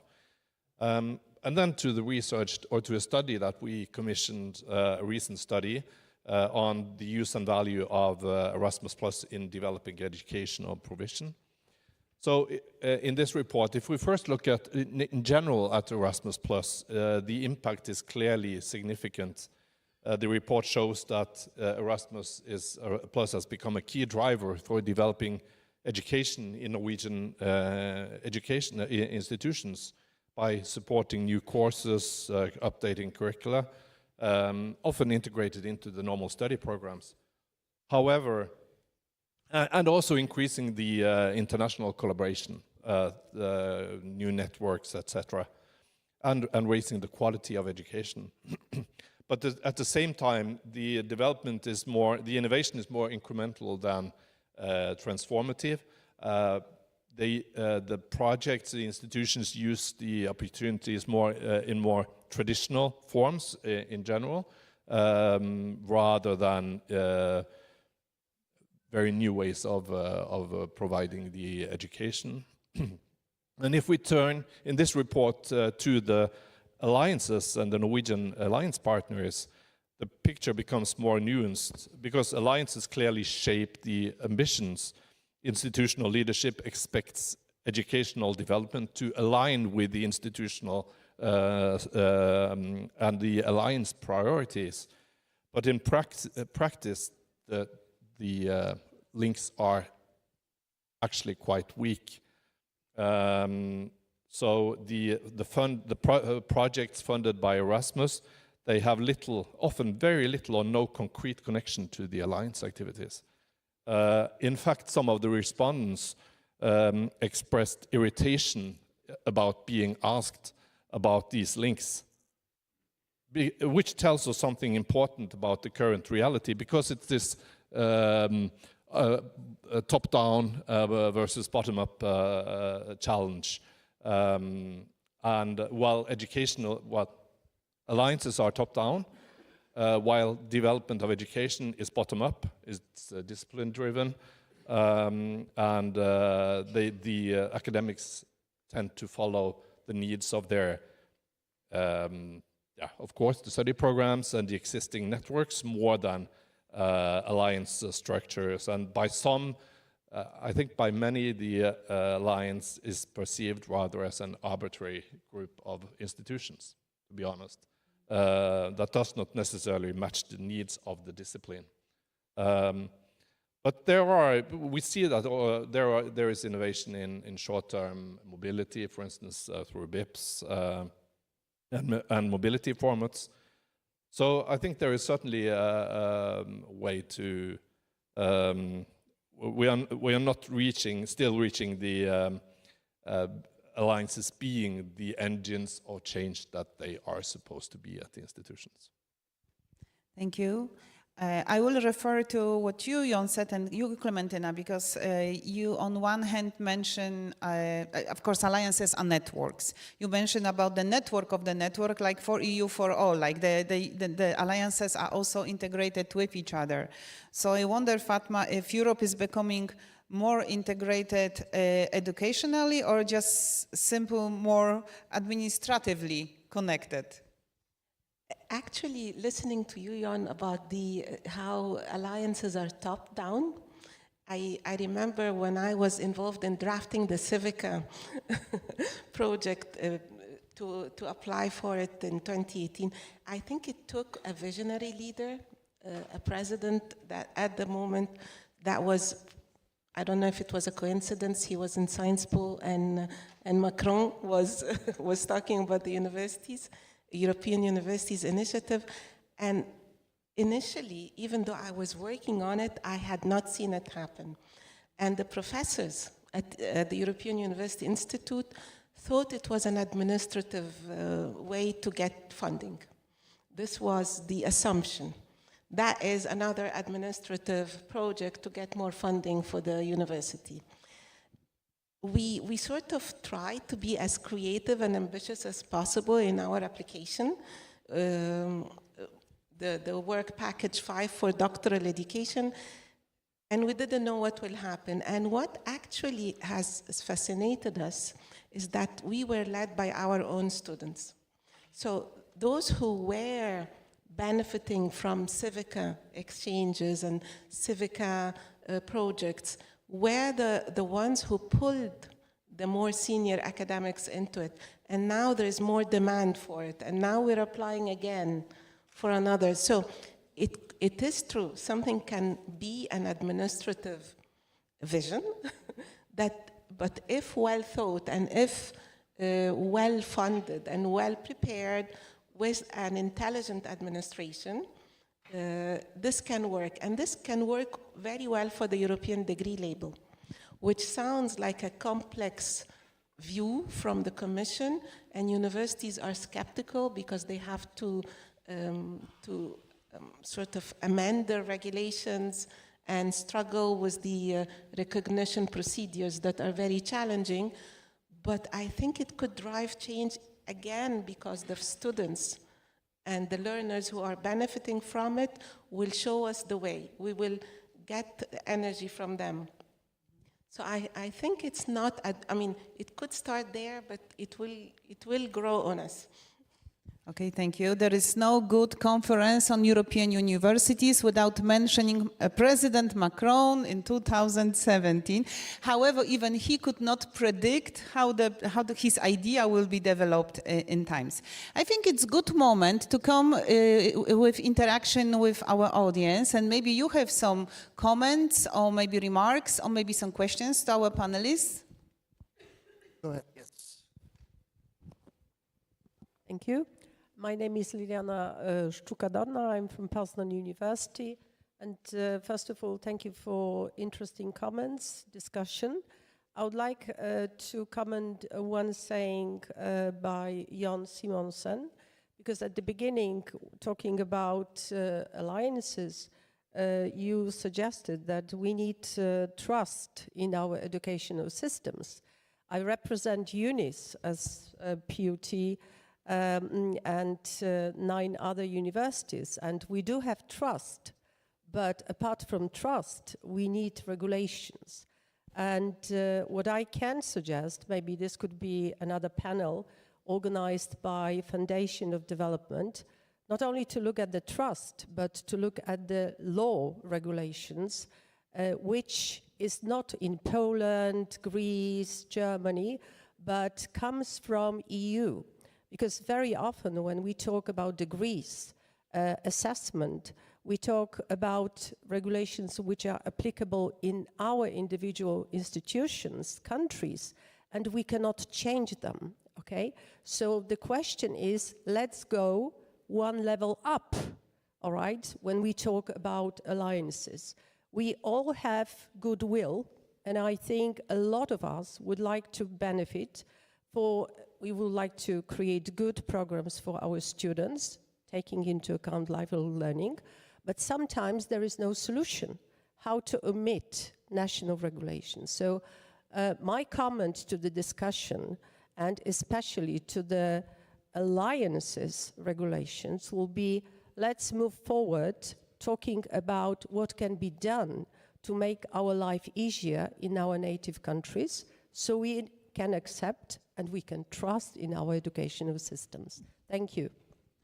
Thank you for the comment. If I may refer, if you allow me, that's a huge challenge. I agree with you, but there's a challenge. On one hand, to create a law that is very flexible and gives the autonomy to the universities, and as the wording is quite general, rather giving the intention than the solution directly.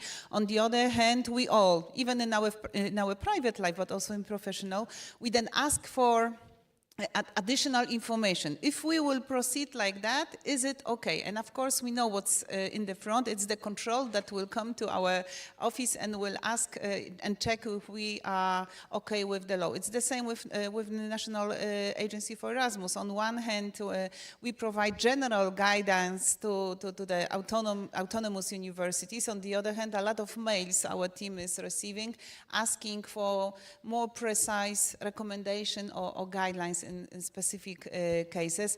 Actually, that's another one question. If the law should be developed for the bad weather, so, you know, with all these obstacles, or for the good weather, but then what will happen if the bad weather will happen? So, very unpleasant role to be in the role of the legislator. Maybe you would like to comment on that? Well, I think as alliances, you are also in a position to challenge the both national and European levels in influencing, in advising, and commenting on and using your experiences also in advising and trying to change the system. But for me, it is also an important challenge for you to use the flexibility that is already there and to challenge and to push the borders within the system that are already there, while at the same time trying to change it. Because I think there is flexibility in many countries and across countries, so try to use it. Perfect. One more. Martin, you have one comment from Fatma. Okay. Yes, maybe to follow up on Sylvia's comment, I think there's the question of accountability, which we have spoken a lot about trust and recognition, but we also need to be accountable to guarantee the quality of our education. And in this, the external review, the accreditation agencies could become European, not national, because now accountability is designed mostly as a national framework. And if we go as a European, politically more sort of frameworks, then we should establish accountability measures, because you're right, we cannot have trust without accountability in education. Otherwise, we risk to go for the good weather while we are under the water. Yes. But also, we were talking about student expectations, and we have been working on quality development in higher education in Norway also for a number of years, and we see that the students, they, if you ask them, they want accountability. They want to have everything should be open about the degrees and things, and that may limit also the innovation. I mean, of course, you need quality assurance, but for the alliances, you need to innovate. I'm not saying you're going to break the rules, but you should definitely be in a position to move the borders and the system. Yeah, don't break the rules. I think, yes, and this is why I was talking about the deeper integration of European higher education areas, because we're right now in silos, and very often rules in one country contradict rules in another country, and it makes it all a very complicated experience to create a joint learning initiative or a joint program or a joint degree. But I think this landscape is also slowly changing, and I think the European Universities Initiative has pushed European governments to adapt to the new realities. So we have new countries joining ECAR, so kind of allowing the European approach for quality assurance in joint programs. So recently we had the arrival of Italy. Who knew the home country of the Bologna process was not part of ECAR until 2024. We have arrivals in Central and Eastern Europe. And this is a tool that is actually very practical for alliances to maybe not circumvent the national quality assurance rules or recognition rules, but somehow use this opportunity to create a joint program that is automatically recognized in all of the countries where it's taking place. And of course, Norway is a very special example because your universities are self-accrediting. In Poland, we have a mix, which also adds to the difficulty. But I think that governments, especially quality assurance agencies, follow the lead of their governments. But governments, especially, are seeing the need for better integration and more flexibility in their higher education systems to better adapt to the needs of joint programs or joint learning offers. So yeah, that's it. Thank you, Radosław. Do we have any other comment or question from the public? Don't be shy, that's the last moment before coffee break. Come on, let's go. Okay, I don't see anybody unless yes, no, yes, no. If not, we can give our guests some more time, Marcin, but then coming back to this recognition, I see that there is a really interesting topic. Is flexibility, we are still stressing all the time the flexibility in learning pathways and in everything. Is flexibility compatible with quality assurance and academic standards? Clementina, how do you think? I think yes, and it is our job to make sure it is. Because it is what students expect, the flexibility, and when we provide it, we also have to provide a certain standard of what is offered. We are often pushing the envelope, as you said, as alliances, we have to try. We're not breaking the rules, but we are trying to go as far and test the waters, because if you are to be innovative, you cannot just follow the standard path. You have to find your own. But I truly believe that the flexibility, which is essential, is not in any way in contrast to quality and to high quality of the offer. Okay, thank you. And I have a question to actually all of you, so I'll ask you to answer it. What is one difficult decision European universities will have to make in the next 5 years, knowing that we are just around the switch from old perspective to new perspective, not knowing yet the discussion from the next panels when it comes to the research, and we know we haven't touched that, but you know that what is missing, the part in the European alliances is the research part, not mentioning the European Social Fund as a funding stream as well. So very interesting times in the front of us. But what would be one difficult decision that, for example, the European Parliament, the Commission should take, or the universities should take, will have to make in the next few years? Fatma, I see you. You won't immediately answer the question. I see it in your eyes. So it's an important question because we're talking about what they should do, but actually we are here doing it. That is, we need to change the educational model that was created in the centuries for a different society that we assumed erroneously that it was a stable society that was producing employees and scientists to work in stable institutions. The educational model now needs to transform and form learners and citizens. So universities need to redesign their offer where it becomes more with strong disciplines. We cannot do away with disciplines, otherwise we water down our knowledge, but with strong interdisciplinary flexible path.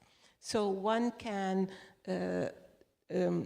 have a strong disciplinary formation with a multi and interdisciplinary path, and the universities need to instruct and help quality assurance frameworks and regulations to be as flexible. So it's not about regulations imposed, but regulations designed together with universities. We need just to have the courage to admit that we can learn also from other models, because we are not reinventing the wheel, and create a global learning experience, again, I'm sorry to speak again about alumni, but by alumni I mean you're not out of the university sphere by leaving it. You're still connected, not as a potential donor, but as a continuous learner. Thank you. Clementina? Maybe also from the perspective of the universities as members of alliances, that for this to be a long-term success, it really has to have the commitment to embed it within the institutions. For the university alliances not to be islands within the institution, but for the institution to really commit long-term and to embed it across the institution. Watching the alliances, how they were created, and we already touched upon the fact that it was in many cases a top-down initiative, that the sense of ownership and awareness has to increase in order to make it work long-term. And that will also make force universities in the next 5 years or more years to also make choices with money, because money is not growing as fast as the ambitions are.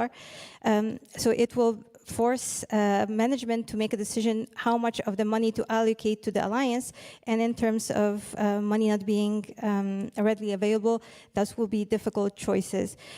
I saw that a lot of the alliances being created top-down were sort of babies of a certain group of university managers, and then the people leave, and it's a question of how well the alliance is embedded.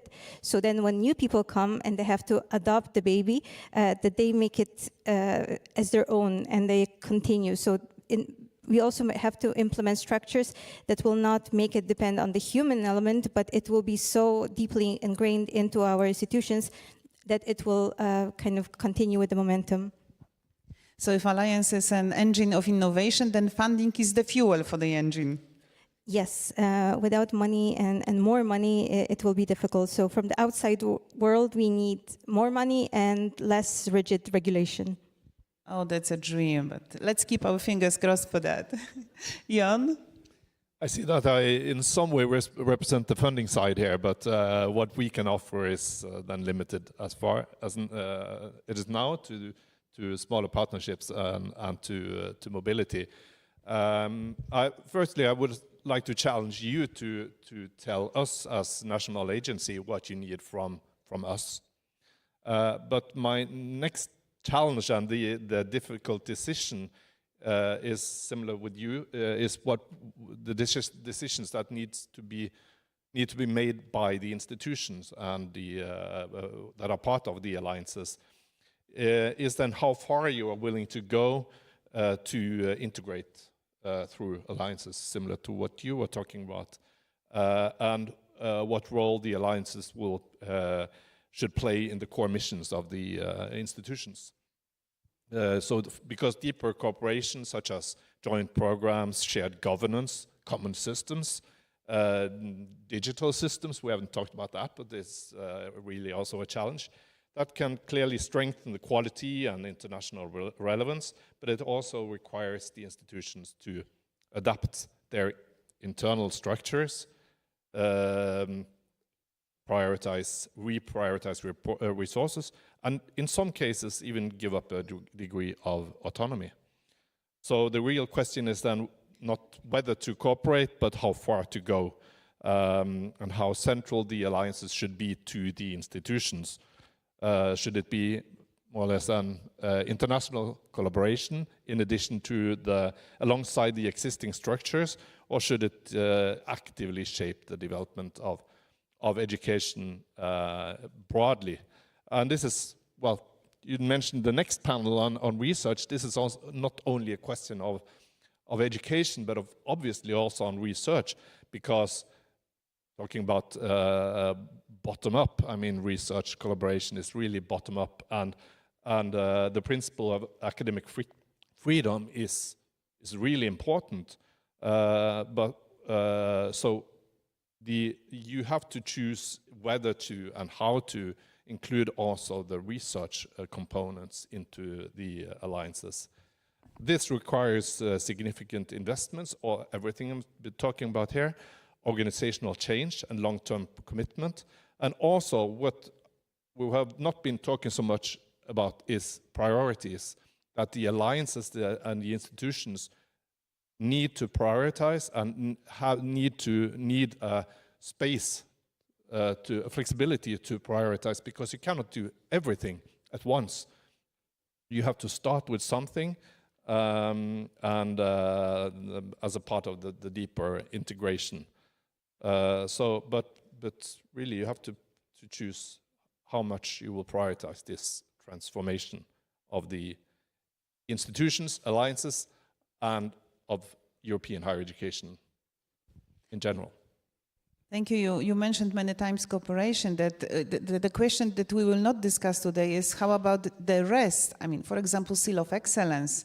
How about universities that are associated partners? How about those who have no Seal of Excellence but were just behind the line, and they are also great, and sometimes it's just good luck why somebody is a little bit 0.1 point higher or down. So that's also the question of extending the network of European alliances. The numbers mentioned today, 470, right, institutions involved. I think it's much more involved in the network in the family of the European universities. Radosław.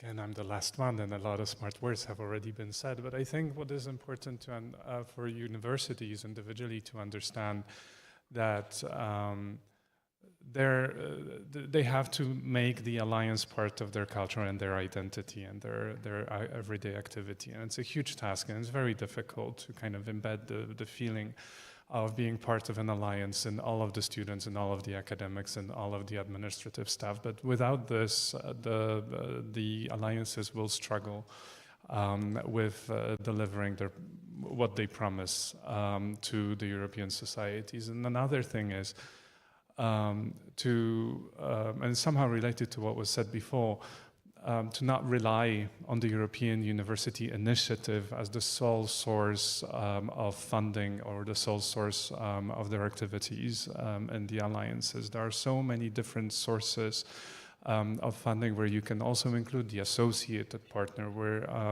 the alliances that have the seal of excellence can be very successful in operating. And so the initiative was a great starting point for us, but we also have to somehow reinvent the idea of how we function and how we seek financing. So that would be my answer. Okay, thank you. I would like to finish with a little pink color and optimistic view. And since you claimed in the beginning that you are the last, then Radosław, you will be now the first to reply to the question. We will go this way around. Let's use the sentence of Martin Luther King. I had a dream. So if you could dream about any wish for European universities, what would be this dream? A fully integrated European higher education area with central quality assurance, with no fragmentation, just a single regulatory framework for our activities. Ambitious dream, but we'll keep fingers crossed for that. Jon? I think then I will take the student perspective, but not saying that the students should do everything they would like, but that they have really good opportunities for learning and learning outcomes across countries in Europe, across institutions and across countries. Thank you. I will subscribe the two dreams, and on top of that, I would say that I would like alliances to really be visible and really active within institutions. So not just little islands, but all the students to be aware of the fact that they are part of the alliance, all the academics being aware and knowing what is the offer and feeling that they belong into the alliance. And another thing that you made me think of is the seal of excellence, because I especially admire those who continue without funding and those who still do a lot of things and they don't have the label, they don't have the money, but they are continuing their operations. So for all the alliances to know that even if there are no, well, there are different sources of funding, but the main label, main source of funding, that they've committed so much, they've gone so far that they will continue. You are totally right. It's very much appreciated that without funding, but they still continue. They are very active also in the For EU for All activities. So the universities continue the work. It proves that it was not about the project. It was not about getting funding for some activities. It was because they believed in the idea of European alliance. And Fatma, the last but not least. So I'm lucky to be the last one because I build on all your dreams and I share them. I particularly think that the alliances will, and I think will lead the European degree label, which will be one way of achieving integration, I think.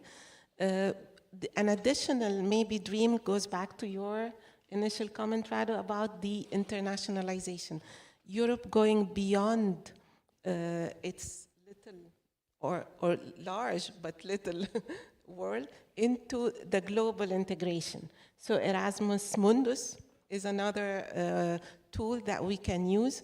Again, I'm mentioning the colleagues from Brazil with their dual degree models. I think there's a lot of opportunity for Europe to attract international competencies, so to grow its own capacity and attract international talent while keeping security. I think this is possible. And Europe can and will become a world game changer. We are seeing it now. Europe is keeping a good balance, even though we don't see it because we are shocked by the world events. But I think we are keeping the balance, and we are here talking and visioning the future. Thank you. As you are probably aware, a panel discussion is not about giving the answers. It's about maybe even more asking the questions or putting another one puzzles to the complex structure. So I hope our panel contributed a little bit to the discussion that, as Marcin will probably say in a moment, will be continued during the coffee break, but I will leave the space for him. In the meanwhile, I would like to thank you very, very much for being with us, for sharing your experience and your knowledge and shaping the panel. Thank you so much. And thank you also for being with us. Thank you so very much. Now, please stay on stage and we'll take a very nice family photo for you. So if you could please stand up and gather around the center. Okay, closer together perhaps. All right, closer together. There you go. You can do it in front of the tables. There you go. All right, and everybody else, we're inviting you to proceed to your left-hand side and towards the coffee break. I'm announcing a coffee break that will last 15 minutes, perhaps 20, but let's meet back here not longer than 10 past, 20 minutes to 12. Thank you. See you.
Dear everyone, ladies and gentlemen, welcome back after this amazingly short but intensive coffee break. This is the best time for networking, we know, but not the last one. There will be other coffee breaks and a lunch break for you to continue the great networking between friends and professionals here. Ladies and gentlemen, we're now moving from discussion to evidence.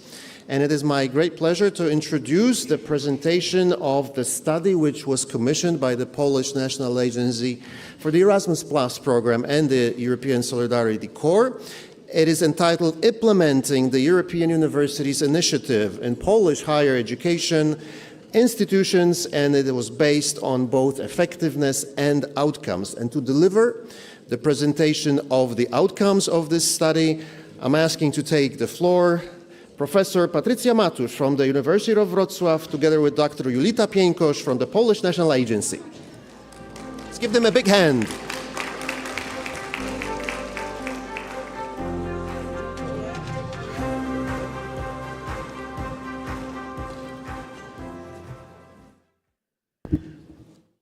Hello, everybody.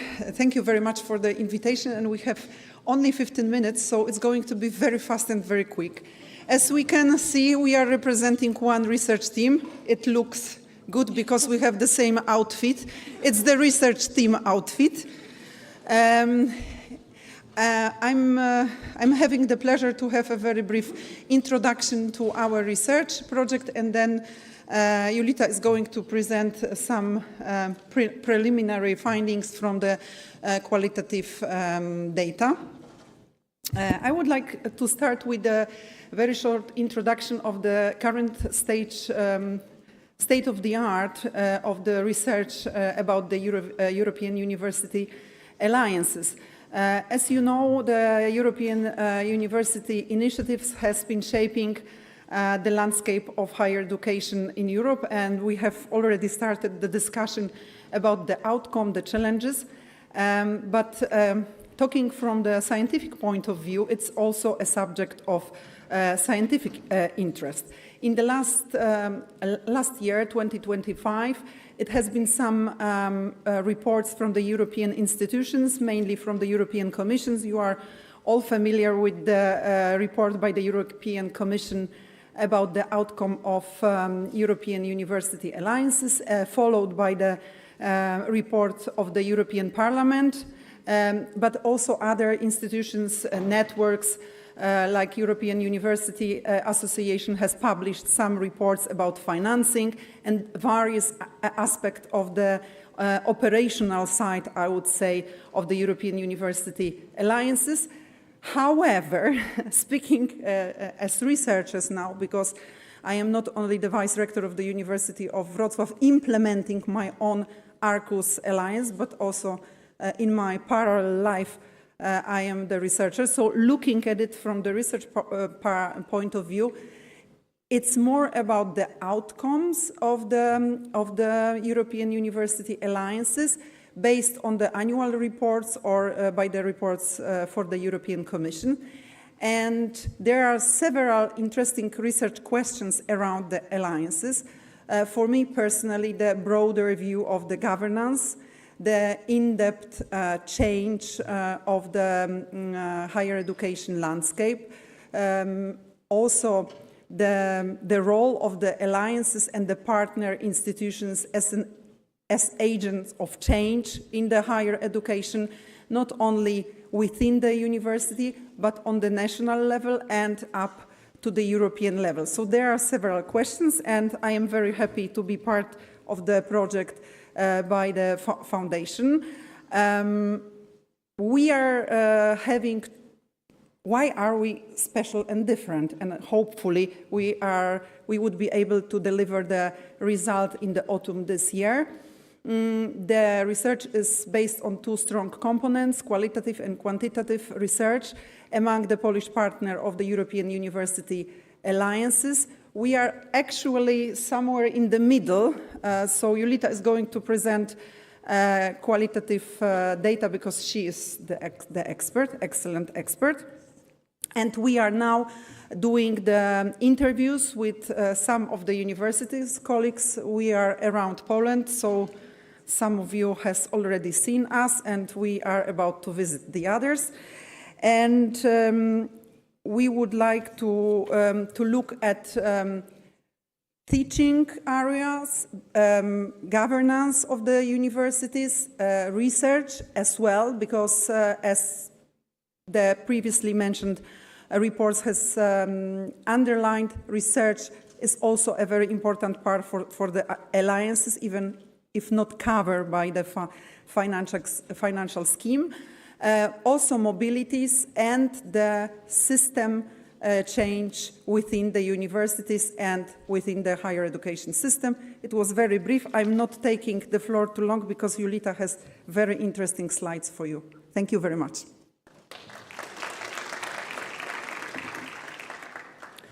Dzień dobry, good afternoon, and I would like to thank to Patrycja for giving us the bigger picture of what is happening in the area of research field and how does the research that we conducted as FRSA fit into this context and that it's filling out a major gap.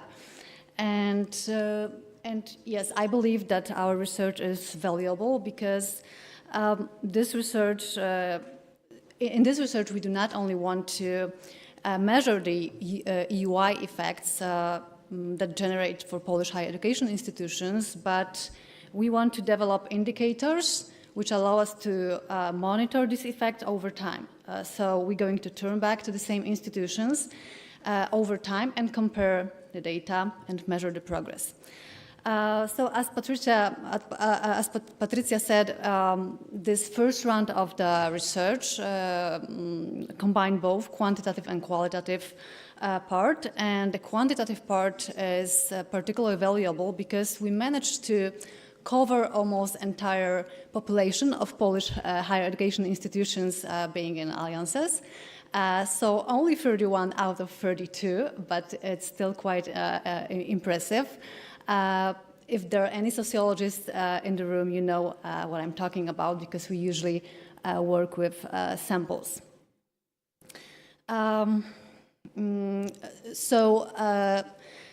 Today, we gather a lot of data, but today I would like to focus on two things, on EUI effects for developing educational offer and cooperation in research and development field.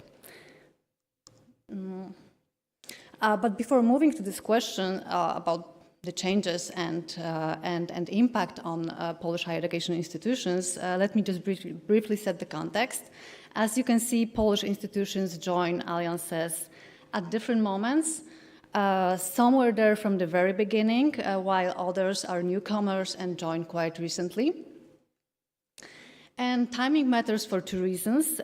Firstly, institutions which joined alliances recently didn't have enough time to develop visible effects, because as you all know, it requires time to kind of reach the critical mass. Let me just quote one of our interviewees. While she compared the first phase of being in alliance, she compared the first phase of being in alliance to wading through trickle, because everything was so slow and required a massive effort. And secondly, what we also find interesting is how Polish institutions join alliances, whether they help build the alliance from scratch or they kind of jumped into a running train. Most of higher education institutions joined the alliances in the year the alliance was established, but there is also a group of universities that joined 1 year later or after that. And this turns out to matter for the kinds of effects that we observe, and we would like to explore this hypothesis in our further analysis. One of the key ambitions of alliances was the creation of European campuses and joint study programs. In practice, we see that this is still difficult. In our study, only 35% of Polish higher education institutions, so 11 out of 31, have introduced joint degree programs at least one level of study, and most often these are at master level. And these programs are not fully joint degrees, where in the end student gets one diploma, but usually double or multiply degrees. And similar picture we can see when we look at joint studying modules, so shared courses components that student can complete within their regular study programs. Only small percentage of higher education institutions apply these forms. I don't have a slide for this, but in terms of student numbers so far, when we look into the data, we see that these programs reach a relatively small group of Polish students so far. But it doesn't mean that little is happening in the educational offer.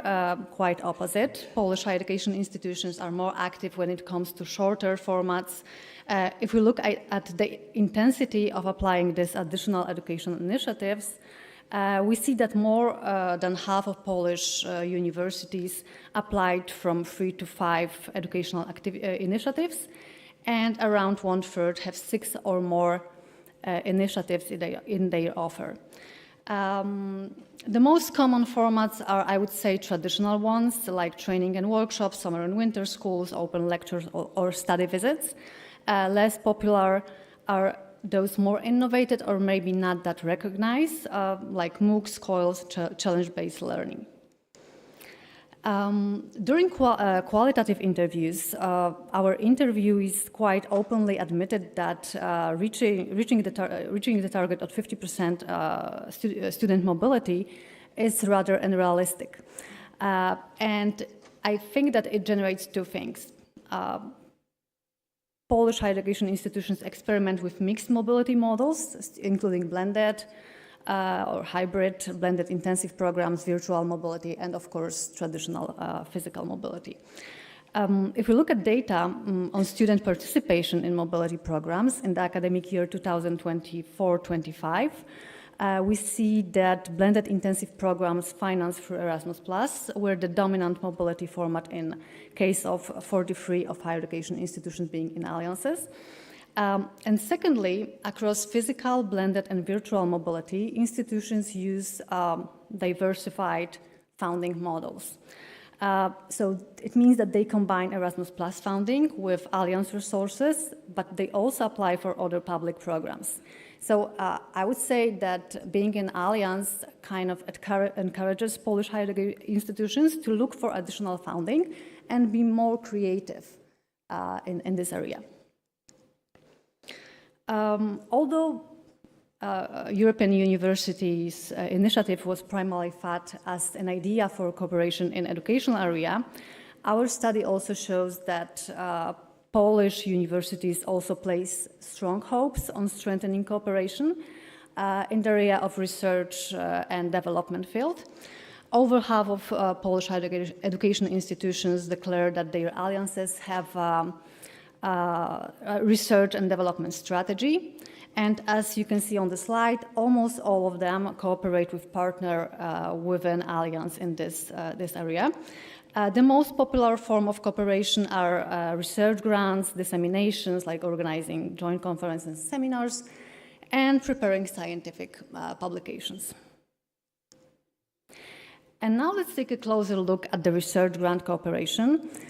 This slide presents the share of grant applications submitted jointly with partners as a percentage of all applications submitted since joining the Alliance.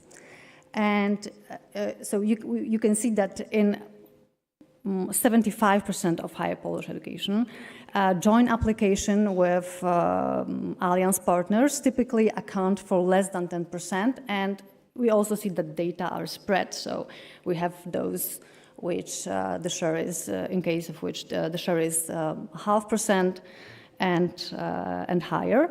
But at the same time, there is a very small group, around 5 institutions, where this share is higher.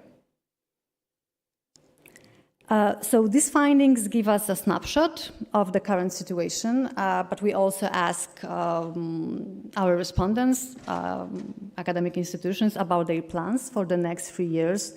And as you can see, these plans are very ambitious because almost all institutions aim to continuing to expand joint research and development activities. and all of them plan to introduce at least one additional initiative. A large majority also plans to introduce joint degree programs, slightly less joint study modules.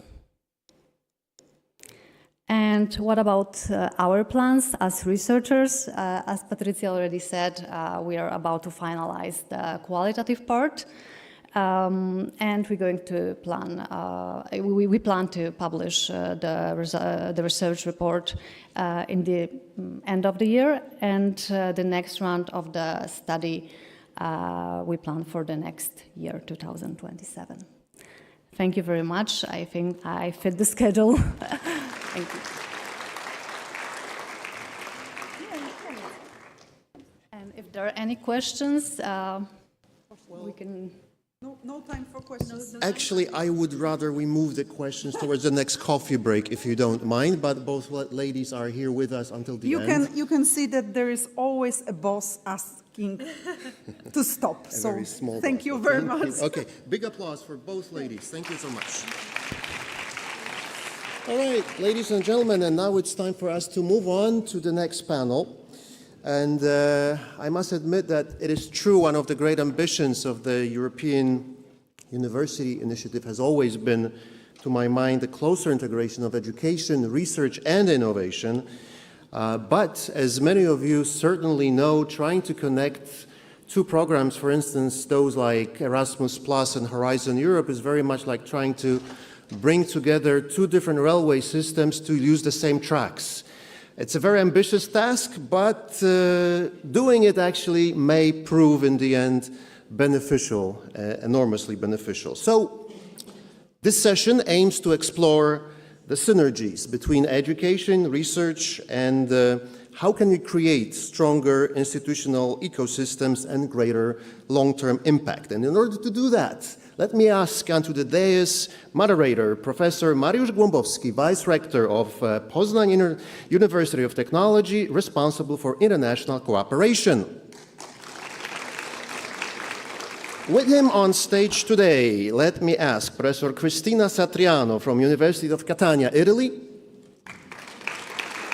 Professor Tadeusz Uhl from AGH University of Kraków, Poland, Ms. Ivana Didak, Head of Higher Education Policy from the Guild of European Research Intensive Universities, Ms. Iwona Jabłońska, Program Manager at the European Education and Culture Executive Agency, and last but not least, our own from Poznan, from right here, Ewa Kosińska-Lange, working currently for the European Commission, Directorate General for Research and Innovation, European Innovation Council. Thank you so much for coming.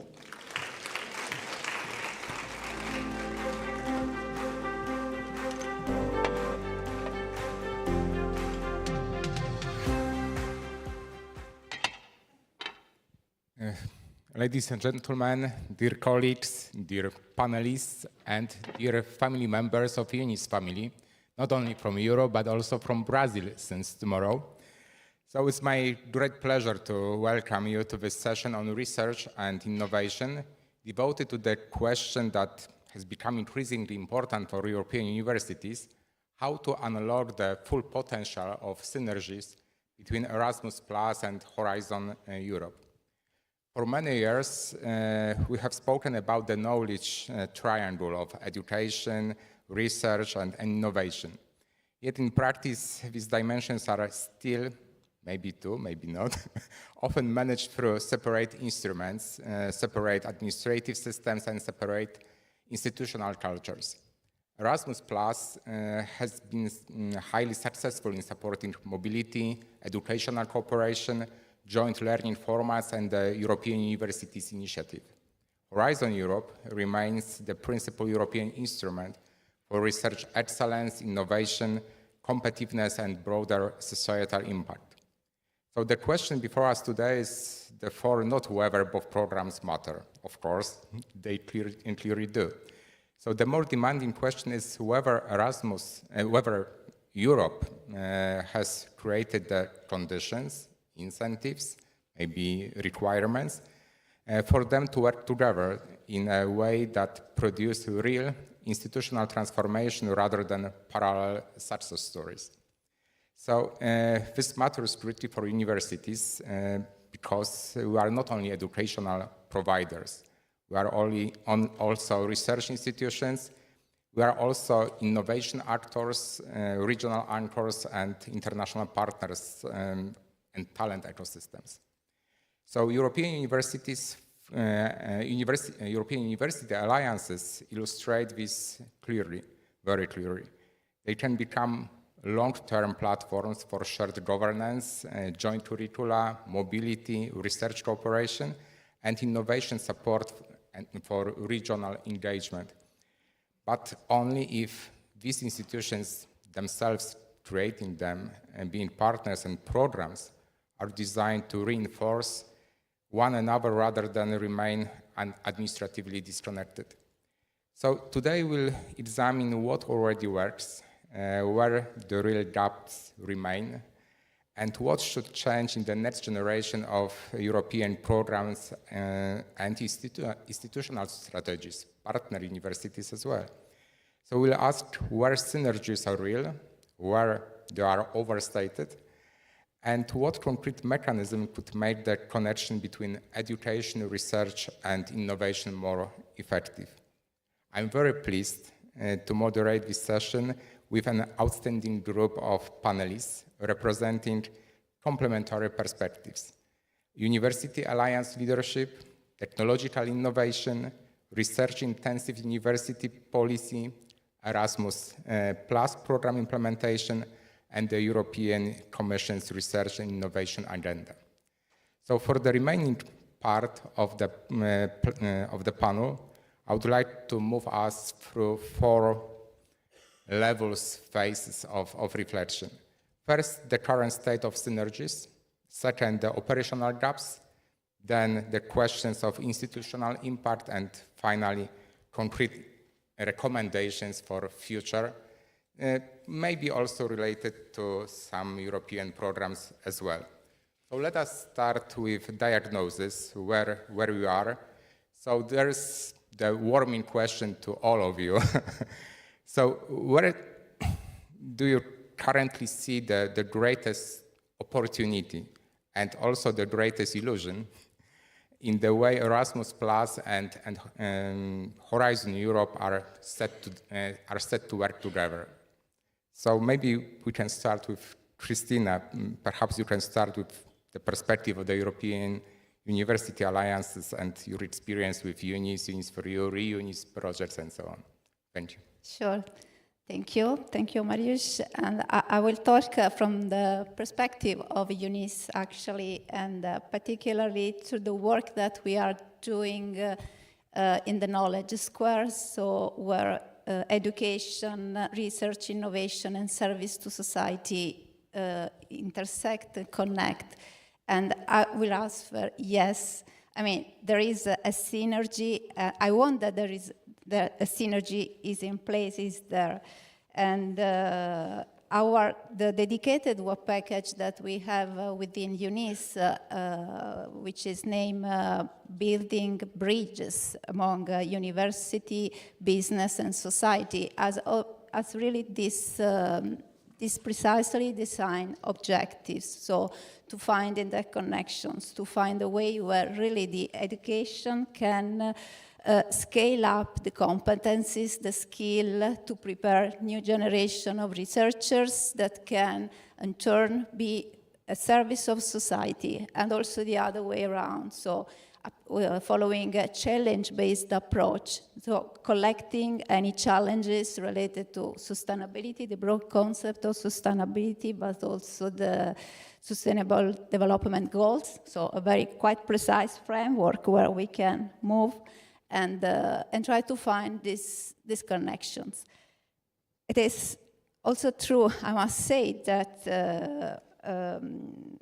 being honest, the synergy sometimes exists more in the policy side than in the practical, in the operational point of view, because universities are asked to integrate all the different aspects. So, as I said, education, research, innovation, transfer to society, but they face several challenges. So moving within the Erasmus Plus framework from the educational point of view, they have, and trying to find a connection with the Horizon Europe view. The Horizon Europe perspective is also difficult moving in this, I would say, fragmented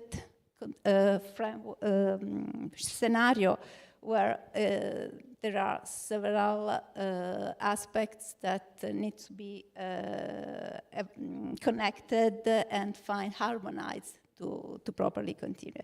So I think that the real challenge is not to demonstrate that a synergy between Erasmus Plus and Horizon Europe it's a valuable issue, but the challenge is to make this operational, feasible, and somehow sustainable for the institutions, because this is what the European Alliance do. So they go to a transformation of the university in that direction. And yeah, that is my point. Thank you. Okay, thank you very much. So, Tadeusz, I would like to ask you to look at this from the point of view of technology-intensive research, implementation, infrastructure, and so on. If you can share your opinion in this. Okay. Thank you very much for the invitation. That it's an honor to sit here and to talk about so important part of our university life. That's I am engineer. I am represented Universech. This is an alliance which is sectorial alliance. We are focused on the space. That's it will be a little bit different than general university alliance, because we are focused that my university decided to start the faculty for space technologies concentrated on the realization of these university duties. That means that we are a little bit overlap the education and research, and maybe it's much easier for us to manage both. Yeah? But in my opinion, there is as an engineer, because I'm thinking as an engineer, there is three missions for the universities. One is education, which is most important. The second is research, and the third is a service for society.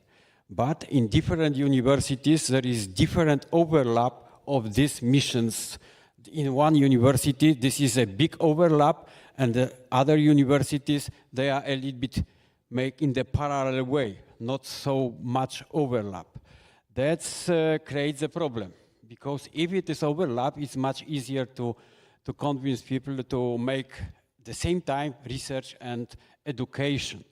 That's we have in the Universech Alliance, we have just now we won 2 big research projects together with our partners. One is a co-found, that is 45 PhD students, and just now, a few weeks ago, we won the doctoral networks with 15 PhD students, but of course all of them are focused on the space. Yeah, that is one of the first in the world, the program on the circular economy for space, which is very interesting and for us, and also we include the PhD students for that, because this is obligatory of that. It means that we overlap education and research. Where I see the problem with that, that the leaders for education and leaders for research are different people. That is a problem, because leaders of education are involved in the alliances, but leaders of research are a little bit on side of that. Yeah, and if we will have the leaders of research in the alliances inside, means that also the programs like Erasmus Plus and Horizon will be overlapped, a little bit overlapped. It will be much easier to get more research into the education process, because education changed a lot. What I observe from my 40 years perspective, because I work so long at the university, that now we need to more engage students Yeah, students should be engaged in the educational process. If they are only taking part in the lecture or in the seminars, this is nothing for them. They are not engaged. They need to be engaged. This is a challenge-based learning. This is a new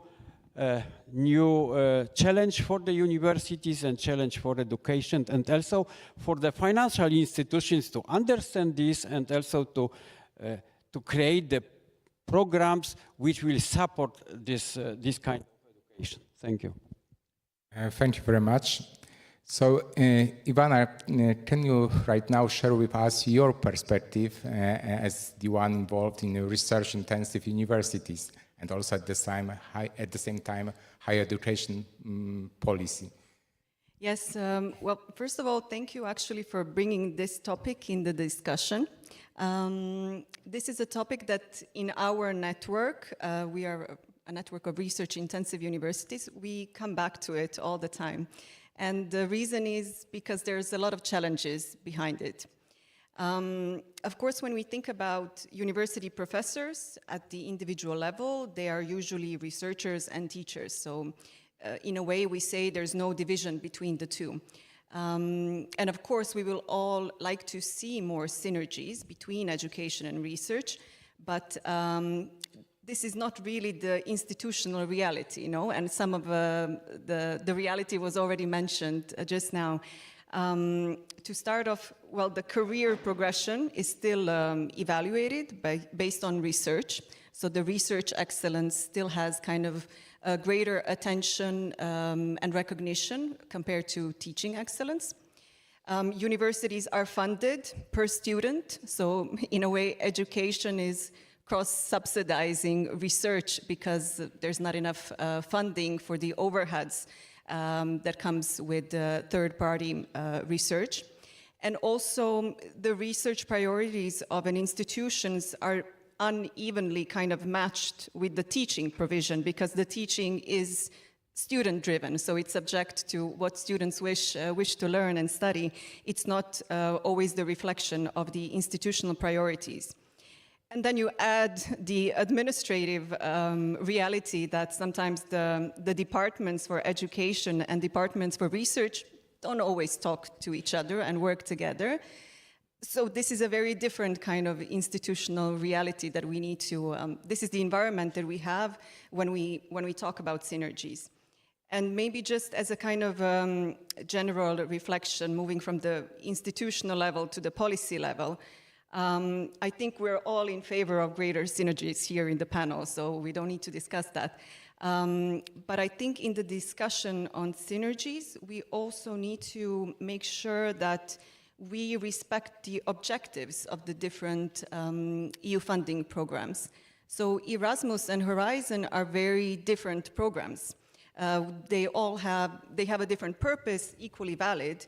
And when we ask for more synergies, I think we should keep that in mind. So how to do synergies without compromising the principles that these programs are based on. And of course, coming from the perspective of research-intensive universities, for us, Horizon Europe is about research excellence. It's funding the best research ideas. So that's kind of just the general framework of synergies that I would like to bring in. Okay, thank you very much. For sure, we'll address this issue later on as well. So, Ivona, could you reflect from EACA or ETSA and Erasmus Plus implementation perspective?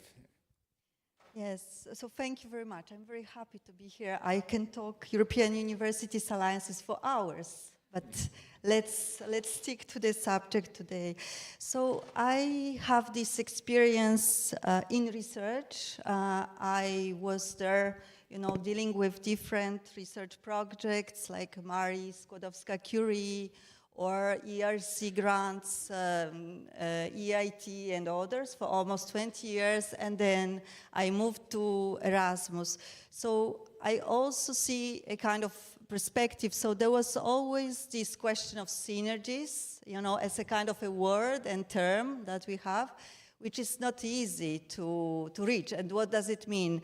So what I can say is just that what happened in Erasmus in 2019 and 19 is really, I think, a kind of a game changer if I compare it to my previous experience in general, because there were already programs supporting different institutions in Europe, including universities for research programs. Then there was EIT with these regions of knowledge, etc., etc. So there was already a lot of somehow investment in excellence in research to defragment the area, to create these synergies between the institutions. But what happened in Erasmus, it could have happened maybe in research as well, but it happened in Erasmus, is that this initiative, European Universities Initiative, was launched, but in a different manner, with a highest level of institutional commitment as a backbone of the initiative. And I think that this is a kind of a game changer, because this allows the universities to be strategic. Of course, the angle is education, you know, because whatever we can, you know, talk about quadruple, quintuple helix and whatever, all these in the Erasmus must serve education. Research should serve innovation, innovative pedagogies, etc., etc. So there is this kind of game changer, because in general, what are the European programs? These are tools that the institutions use for their purpose, to serve their interests, to serve their needs. And then I think what is happening now is maybe that because of this maturity you can gain as universities, you can also be more conscious in the way you work, in the way you choose, in the way you decide on what strategically you need and what is your goal. Because it is not only, you know, applying for funding to apply for funding. If there is a goal and strategy behind, any project is transformative. You just need to capture this transformation and how these projects serve you. Okay, thank you very much. So Eva, can you complete this round giving us your perspective, the perspective of DG Research and Innovation maybe as well? Yes, of course. But first of all, thanks a lot for the invitation. I'm super happy to be here. It's my hometown, and I used to be in this very room many times before as well at different events. So it's really a pleasure. Now, back to the topic. Synergies, of course, they are there in the discussion forever. I think a bit more intensified discussion during the current Horizon Europe and the current multi-financial framework perspective, because there is a need, a clear need, but there is also this question, is this only on paper? This is only something we read in guidelines that are issued by the Commission, of course, as well, or it's something that it's really existing? And let's refer a bit to what Marcin said when introducing the panel about the train, yeah? Trying to fix two different trains. I think that the best solution would be to forget about that and to go into the magnetic train that can actually levitate above the tracks. And this is actually something that we are also working at the European Innovation Council. There is a Polish company, by the way, funded by us, that it's working on the solution. So what I mean by that is that basically synergies are never for everybody, like for all organizations across the whole ecosystem. You just need to find your way, and this is what you just said, that the key answer how to approach them is just your own strategy. And we also heard that there are thousands of different strategies because this program demands that and that program demands that. But I think that the key strategy is the one that should be somehow the one that it's coming from the institution that wants to develop itself, wants to go international, wants to be research intensive, wants to be also excellent in education. And then you can indeed collect the different tools and see what you can do. And Horizon Europe, it's not only because I'm working on Horizon and framework programs for ages already, but it's really the wonderful tool to go international with whatever you're doing. Because if there are Horizon Europe projects in the institution with different partners, this institution is automatically getting more and more international on different levels. Because like one of the examples that I can also tell you is, again, from the EIC, European Innovation Council portfolio, we have projects called Transition. And that's something that works very well, that's integrating research, that's integrating also education, and it's also integrating a bit business approach. So this is where you can really see some innovation labs that you also mentioned, Professor, about students being involved in research projects. That's exactly the moment when you have a bit of a technology transfer, when you want to maybe try some businesses, but maybe not exactly those businesses should be run by professors, but students, they might take this with them somehow and try to follow up with a startup, with something that will then implement that. So those kind of perspective are quite important to take on board. But then, like going back to the core of synergies, is it possible to fund both kind of things from this program, from that program? Well, not, because double funding is obviously not possible, and Erasmus will not start funding research, and Horizon will not start fund education. But there are different possibilities across the program, the Horizon Europe program, that are really designed for European universities as well, but not exactly that popular. So this is something that was also quite surprising for us, because there was a call, a few additions under the widening part of Horizon Europe was called European Excellence Initiative, that was not exclusively, but mostly indeed designed for European universities alliances, but it was not that popular. So this is a bit of a question still. Why? What happened? It was normally every single call in Horizon Europe is oversubscribed, but that was not the case. So somehow, maybe of course something was wrong with the design, and we are always as a Commission happy to hear feedback. But this is more probably a structure thing that also was mentioned by my previous speakers about different parts of universities being responsible for different programs. That might be also one of those reasons. But mentioning all this, I think it's quite important to really start with this strategic approach to if you are representing a research-focused university, of course, that what is there in general as funding, not only Horizon Europe, not only Erasmus, but everything else. Do a proper monitoring of those programs, and then choose this tool that really fits to you. It doesn't have to be immediately a big research consortium that it's super difficult to form and also to get, although partly because you have those alliances, you already have a consortium in a way. But also to kind of look for some coordination, support actions. Sometimes that's easier to start to lead a bit the ecosystem change in your countries, because that's also something that it's quite important, and universities are very much needed in that respect. Thank you. Okay, thank you very much for overview of the main topic here. So now we know that we have plenty of opportunities. So the question is why there are still some operational gaps. Yes, so of course having just the good policy is not enough. We have to have some operational policies. Tadeusz mentioned before what is one of the reasons is that the leadership is separated, yes, in terms of education, in terms of research. But the topic related to coordinating or having synergy between these two areas is still very active among our colleagues in different European universities. So maybe I will start again with Christina, with you.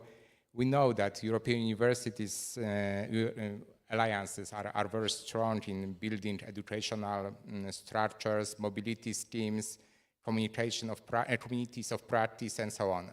On the other hand, we do research, as we know that research follow a little bit different timelines, evaluation criteria, founding logic. So from your perspective, as the person involved from the very beginning in our alliance, UNIS alliance, what is the biggest operational gap between alliance-based education and alliance-based research? What's the problem?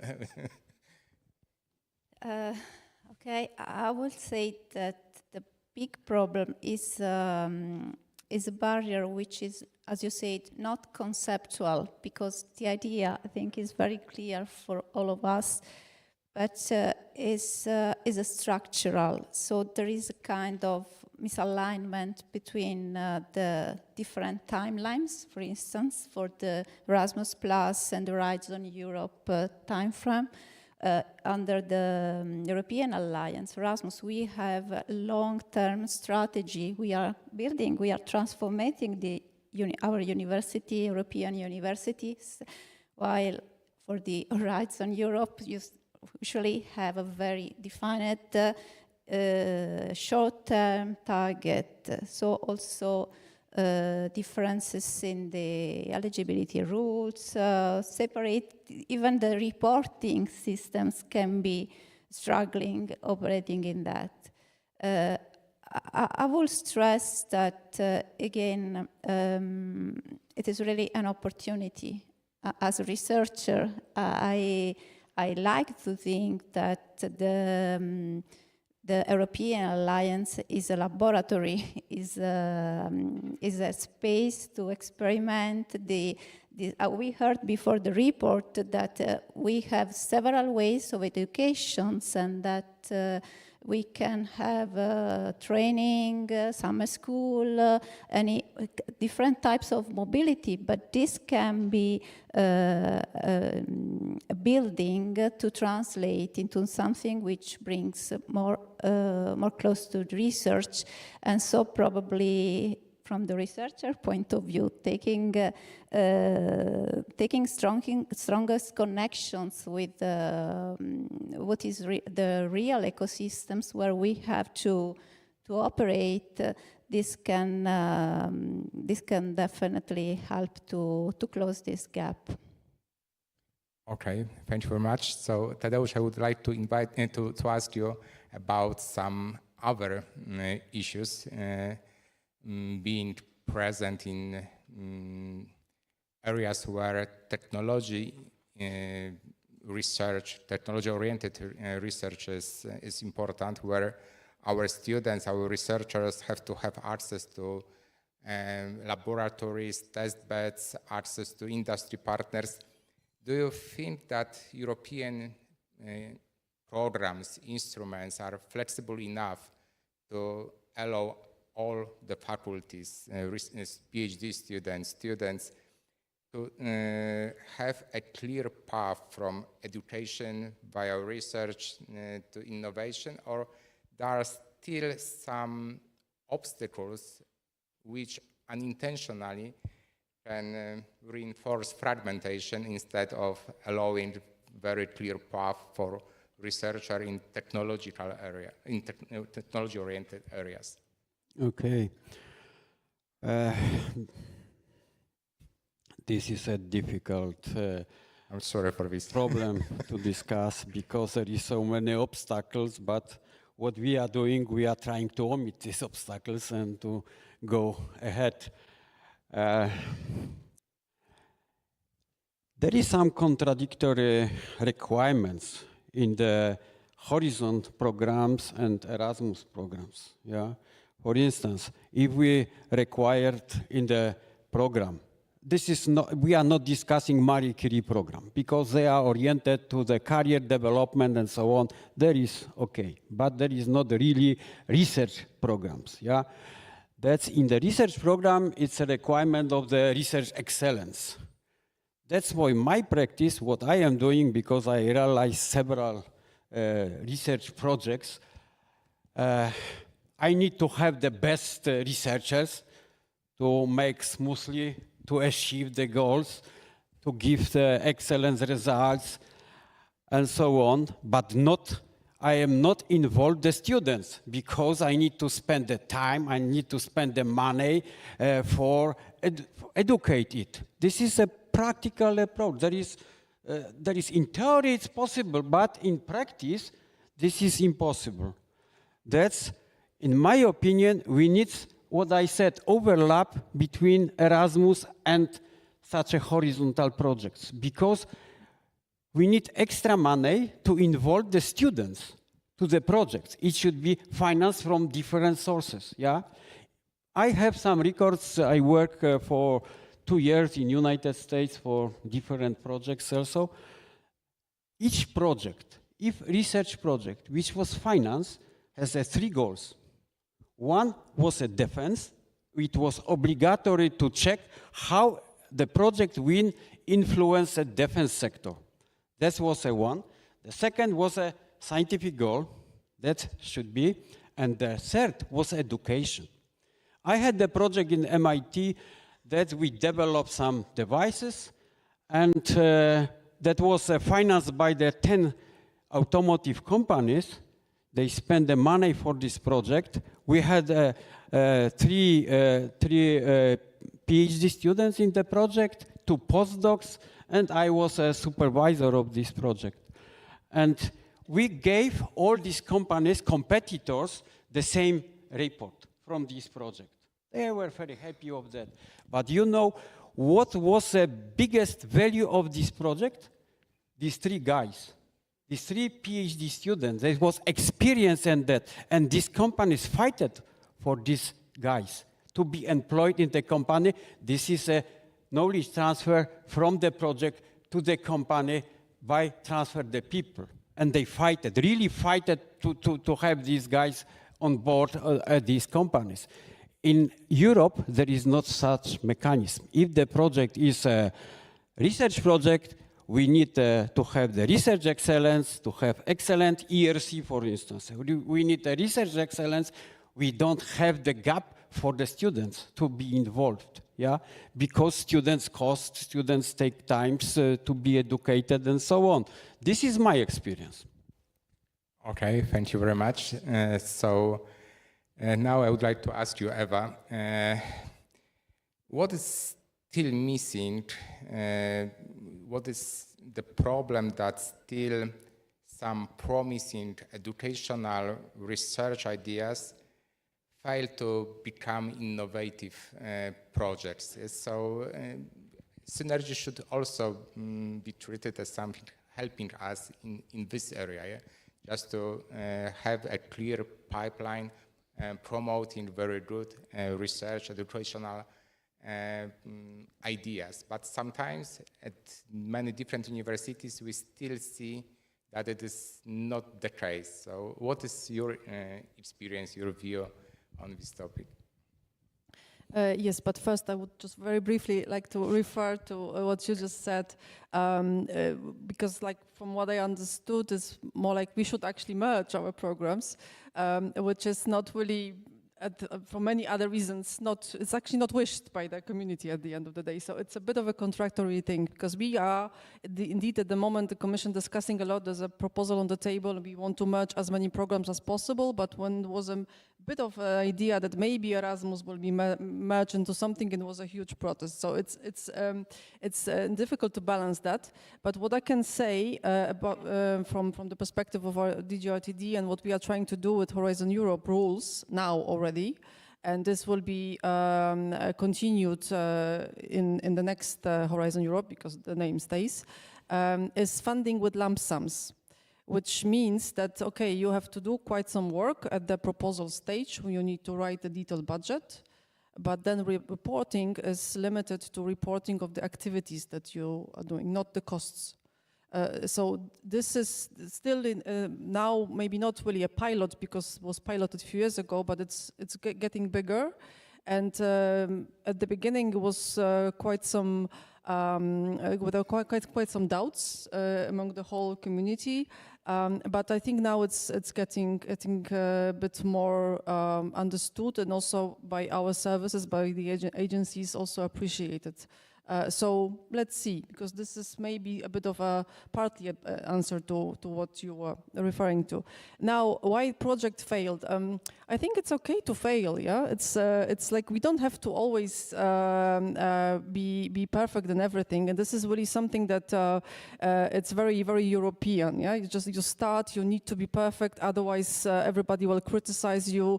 You need to submit a proposal. It has to be successful. If you reject it, you should hide and never really try again because you're offended. The experts didn't know what they were doing, and so on and so forth. This is a wrong approach.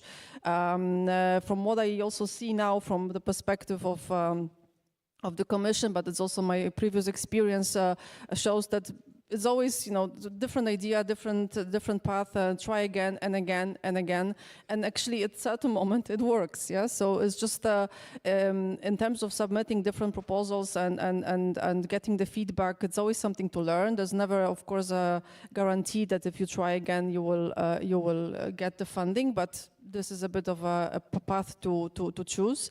And there are some options to balance between education and research and different projects, like I mentioned before. Yeah, it's like activities related purely to education, of course, are not really eligible on the Horizon Europe. But if you have a team that is working in a lab about some technology, trying to do that, it's partly also some kind of teaching there possible. Of course, you need to have time for that and resources and so on. But I think there's a way to balance that, and we also see quite some examples of this kind across Europe, and also universities being the lab that we want, because research, innovation, really this is something that it's at the core of universities' activities, and also most of our applicants are actually universities. So it's very, very important. Also from my perspective of the European Innovation Council, it's very much focused on startups. Without universities, without research done at universities, we will not be able to actually do what we are doing. Yeah? But this is a bit of a next step, of course. So I think it's okay to sometimes fail and to learn from that and to try again. Okay, thank you very much. So Ivana, I would like to ask you about identifying one obstacle. It could be a rule, requirements, institutional habit that if this removed, it would unlock the most potential of synergy between research, education, and innovation, maybe from the point of view of research-intensive universities, but it's up to you, yes?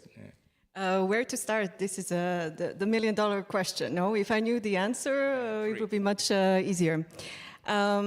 I think, following what the previous speakers just said, we can also talk about synergies in a way that we create more flexibility in the programs that we already have. So I understand Erasmus funds education, Horizon funds research, but weren't alliances really meant to kind of be the spaces where education and research are closely integrated? And I'm not talking about, ERC type of research here. Academics who are driving their alliances, when they meet, they will inevitably have opportunities to also explore some joint research collaborations. So why couldn't we think of encouraging these types of initiatives? One very concrete example also could be bringing in early career researchers in pedagogical innovation. So why wouldn't Erasmus be a little bit more flexible and open to these types of activities as well? And I would just like to stress that this is not just a kind of an administrative issue. No, let's create more flexibility. If we go back to what we heard in the keynote speech about AI, AI is completely transforming the way that we teach and learn at universities. It's also transforming disciplines.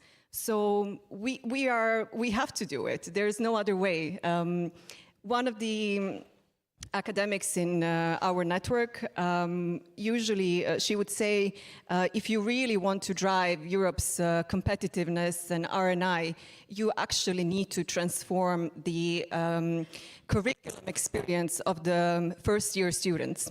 So this is kind of the new way of seeing, new way of questioning things through pedagogical innovation can also lead to kind of new research questions, and those research questions trigger new courses. So this relationship between education and research, we just have to reimagine it. It's not something that we can wait for it to happen. And alliances are the right space to test, to implement, to fail, but then to try again. So maybe we can also think about synergies in that sense. Yeah. Okay, thank you very much. So, Ivona, now I would like to ask you about the problem that is raised by many alliances, by all of us, more or less. It is about the project-based funding that should result in long-term transformation. Yes, so I would like to ask you maybe not just about identifying problems, but having such long experience with so many alliances, reports, and so on. Please share with us your thoughts in this field. Is it the real problem, or maybe it is something that it's just raised by us as European alliances, but it should be treated as the regular management of research projects? Maybe we can have the same approach to European alliances, project-based funds, as in case of research-oriented projects. Yeah, thank you very much for this question. Just before I answer what is my opinion about it, I think that, you know, research is already so inherent to education. There is no possibility of research without education. It is just that we are not at the same stage. We are in the earlier stage. So this is about educating, you know, students.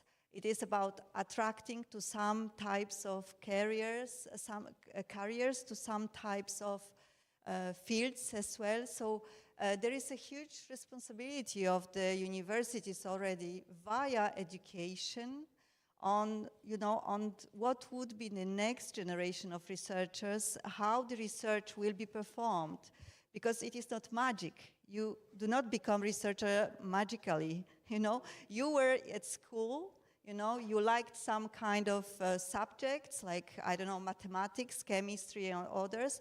Then you decided to study, and, you know, there is a lot of already interaction between research and education. So it is extremely connected already.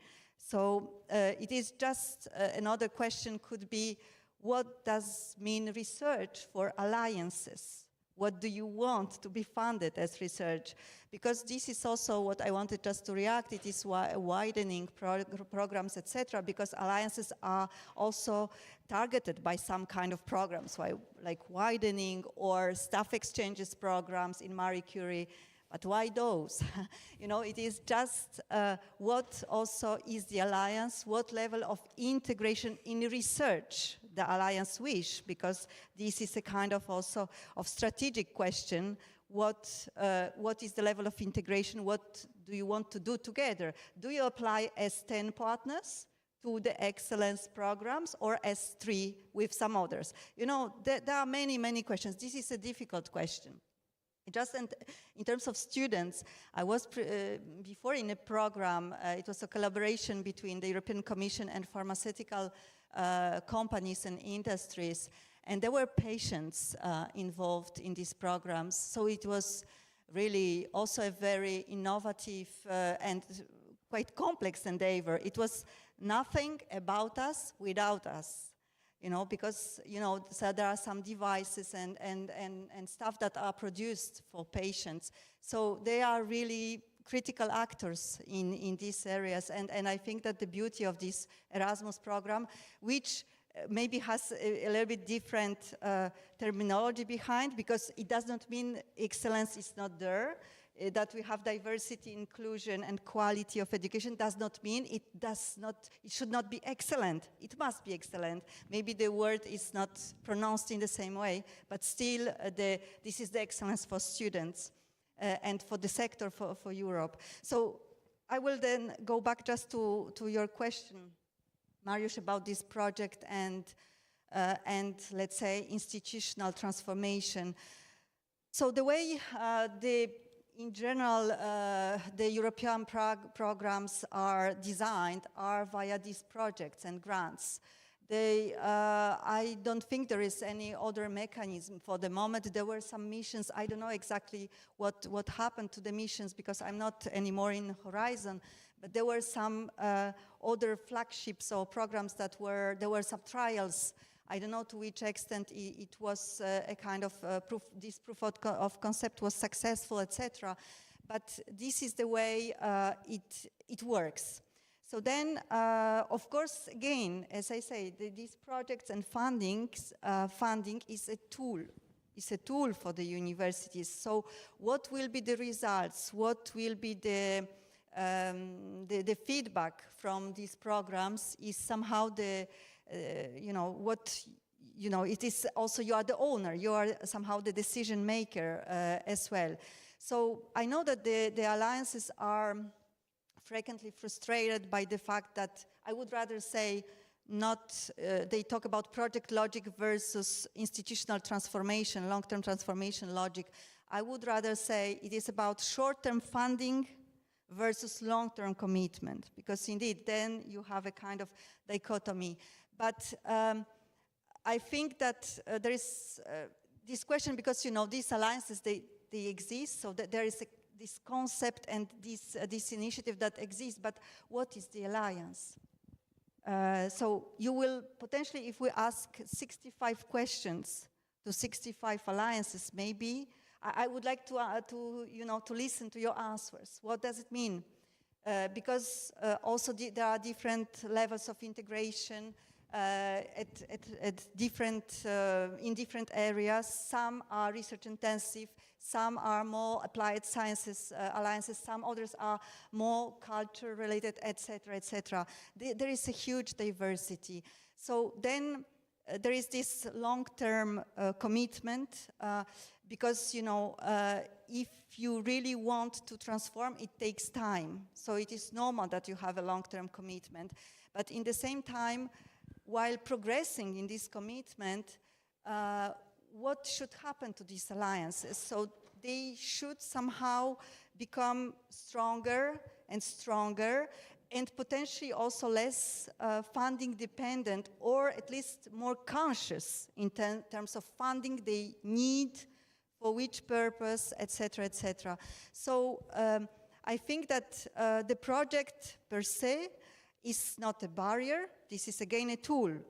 And who is the owner of the proposal that is submitted to our program? So the alliances are the owners. So what you put in the proposal, depending on who you are, what is your level of maturity, what is your level of integration, what are your needs? If the proposal, which is, let's say, short term, but the proposal serves you as, individually and collectively as a partnership, and then to deliver together to the sector, I don't think this is a kind of schizophrenic, approach. I think then you have a real connection that this project serves your long-term mission, because this is a key. What is your mission? What is your vision? Who you are, who you want to be together, and then whatever you do, you have like a kind of a tree. So you have this, this central part of the tree, where you have this grant, with long-term commitment, and then you have branches. You decide about the branches, what you want to develop, etc. But I think that these synergies we talk about cannot only come from any policy or any body. It is also about you. How you see these synergies, how you synergize. The same if you have this kind of grant. Indeed, we fund also some aspects related to research, to the research strategies. Maybe this is a bit overlapping with widening.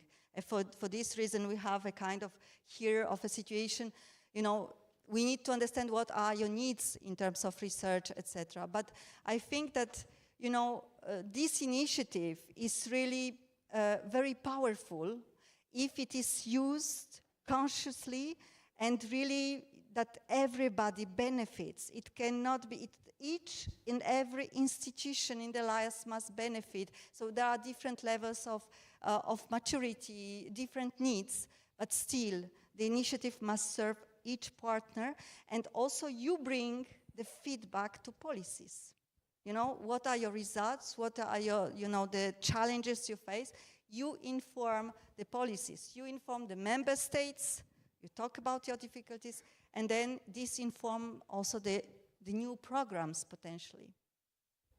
Okay, thank you very much. Just a quick reaction. I think it's really important that you said just what you mentioned. I think in the sector there's still a bit of misunderstanding if the institutional transformation is still the goal of this initiative. And can we really communicate well that it is okay to focus on one or two priorities for your alliance, for your mission, instead of ticking the boxes of the project deliverables? And I think that alliances are still under pressure to follow this project logic. So I think this should be mentioned more clearly and more often, because I don't think it's understood the way it should be. So this is something, this is a very good point, and I would also like to understand when we talk about maturity, when we talk about focus, that you know your strengths, your weaknesses, so of course the challenges are huge, so you have a lot of objectives to tackle, but at some point, for sure, some prioritization is needed. I don't know if it was sufficiently expressed in some of the documents or calls, but in the same time, somehow this is linked potentially with the maturity of the initiative as well. So you start from a very broad and large range of objectives and challenges, and once you mature and mature and mature, and you see, where you can operate and bring the most of impact, then naturally there is a kind of evolution potentially of the initiative. So maybe this is a little bit, a kind of progression of the initiative. Maybe it is not yet visible. I don't know exactly how this will evolve, because we work with the Commission on this aspect. But I think this is a kind of the natural evolution that indeed will potentially happen, but was not there from the beginning, because we started from a kind of, so many needs and such a diversity that, everything was covered. So let's see how this will evolve. But then, if you choose and focus, you also need to convince and, justify somehow, to provide evidence that if you choose and prioritize, you will be really the most impactful and the most excellent, etc. It is not to have something easy to go, but that this will bring a real impact as well.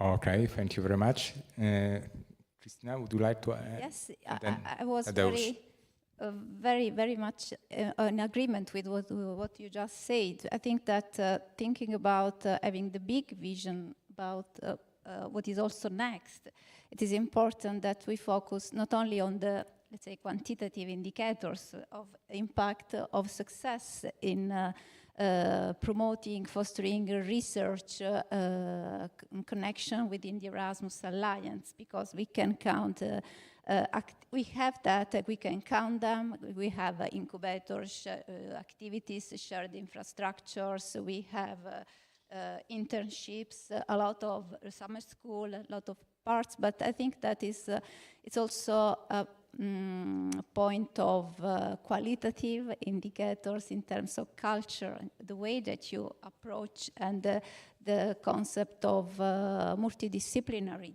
the cross cooperation to have like a really pipeline from the education to training to first research to challenge-based approach to connect to research and the society.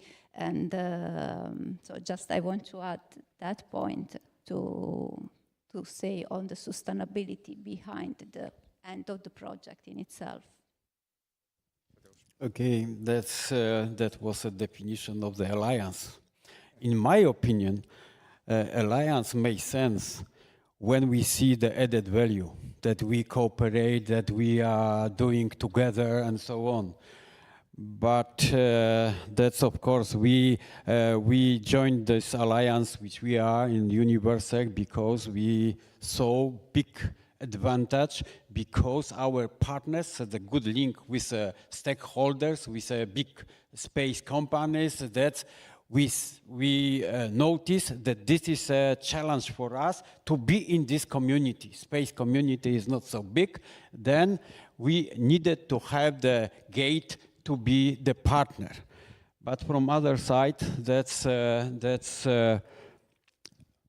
me as a manager, I am doing the decision after the analysis of the risk. Means that if I am doing the project, my risk is that I spend the money according to the results. Means that the goal is to achieve the excellent results, that I am not thinking about the educate somebody, to give them the better skills. This is a goal of education. That means there is no synergy between these educational projects and these research projects in practice. Yeah, that's to have the good projects. I need to make the excellent team with skills which are checked before because of the risk. Yeah, then there is no gap for education. That's in my opinion, it should be changed. It should be changed. Each project, research project, should have the extra goal, which is education. That's important. It should be extra money for that. That is impossible if you have the strict money. For instance, in widening project, we have 20% for the research only. Yeah, that is a role because we applied twice about the widening projects. We are waiting for the results. But there is a very strict definition of the budget. Yeah, there is no budget for education, for instance. Thank you. Okay, thank you very much. Eva, would you like to add something about? I don't feel in a position to comment about how to design European university alliances. I don't think that's my role here, but I can just say that from the perspective of Horizon Europe, again, like we need consortia to apply mostly. There are some exceptions here and there, yeah. This is a challenge always to get the partners. You need to have excellent partners, you need to have trust in them that they will deliver and so on and so forth. So one option, and this is a very desirable result also, probably not included in deliverables of Erasmus, but in principle is to really build on this cooperation, and not only on the partners from strict alliance, but a bit broader. Because if you have a consortium that is composed only of universities, it's probably not the best approach to Horizon Europe program. But if you can add a company here, some more specialized research institute there, then it's getting really something that we like, so to say, very simply, and those consortia are then successful. I heard what you said about this funding for education. It's still, I think, not that easy for us at the moment. But there are some ways to at least partly, as I mentioned before, cope with this. And also one last thing is that those projects from Horizon Europe are really an inspiration in a general manner. They are attracting other projects and other partners, and they are making the institution a bit more attractive as well on the international level. So this is something that it's having this institutional impact as well as one of the tools that you can use. Okay, thank you very much. So I see that European universities having associate partners both in industry and in other partners can be very good candidates for Horizon programs, research programs. Yes, please, Tadeusz. Okay, that is advice to your. That is, if we have the company in the consortium, that is completely different world. They need to have results as quick as possible, in most economic way, and also the big impact for the company to achieve some advantage against the competitors. If we involve to this education, that is not acceptable by the company. Yeah, this is contradictory requirements. But on the other hand, companies need talent, and talent is coming from the university. So they expected talents from the university. They are not expected talents from the companies and from the projects. That's my experience. Okay, thank you very much for sharing with us your thoughts, information about the obstacles, also recipes how to solve, how to deal with most of the problems. So now I would like to open the floor for questions. Having such a great panelists among us is a good opportunity for us as well to ask questions, to get more information, solutions.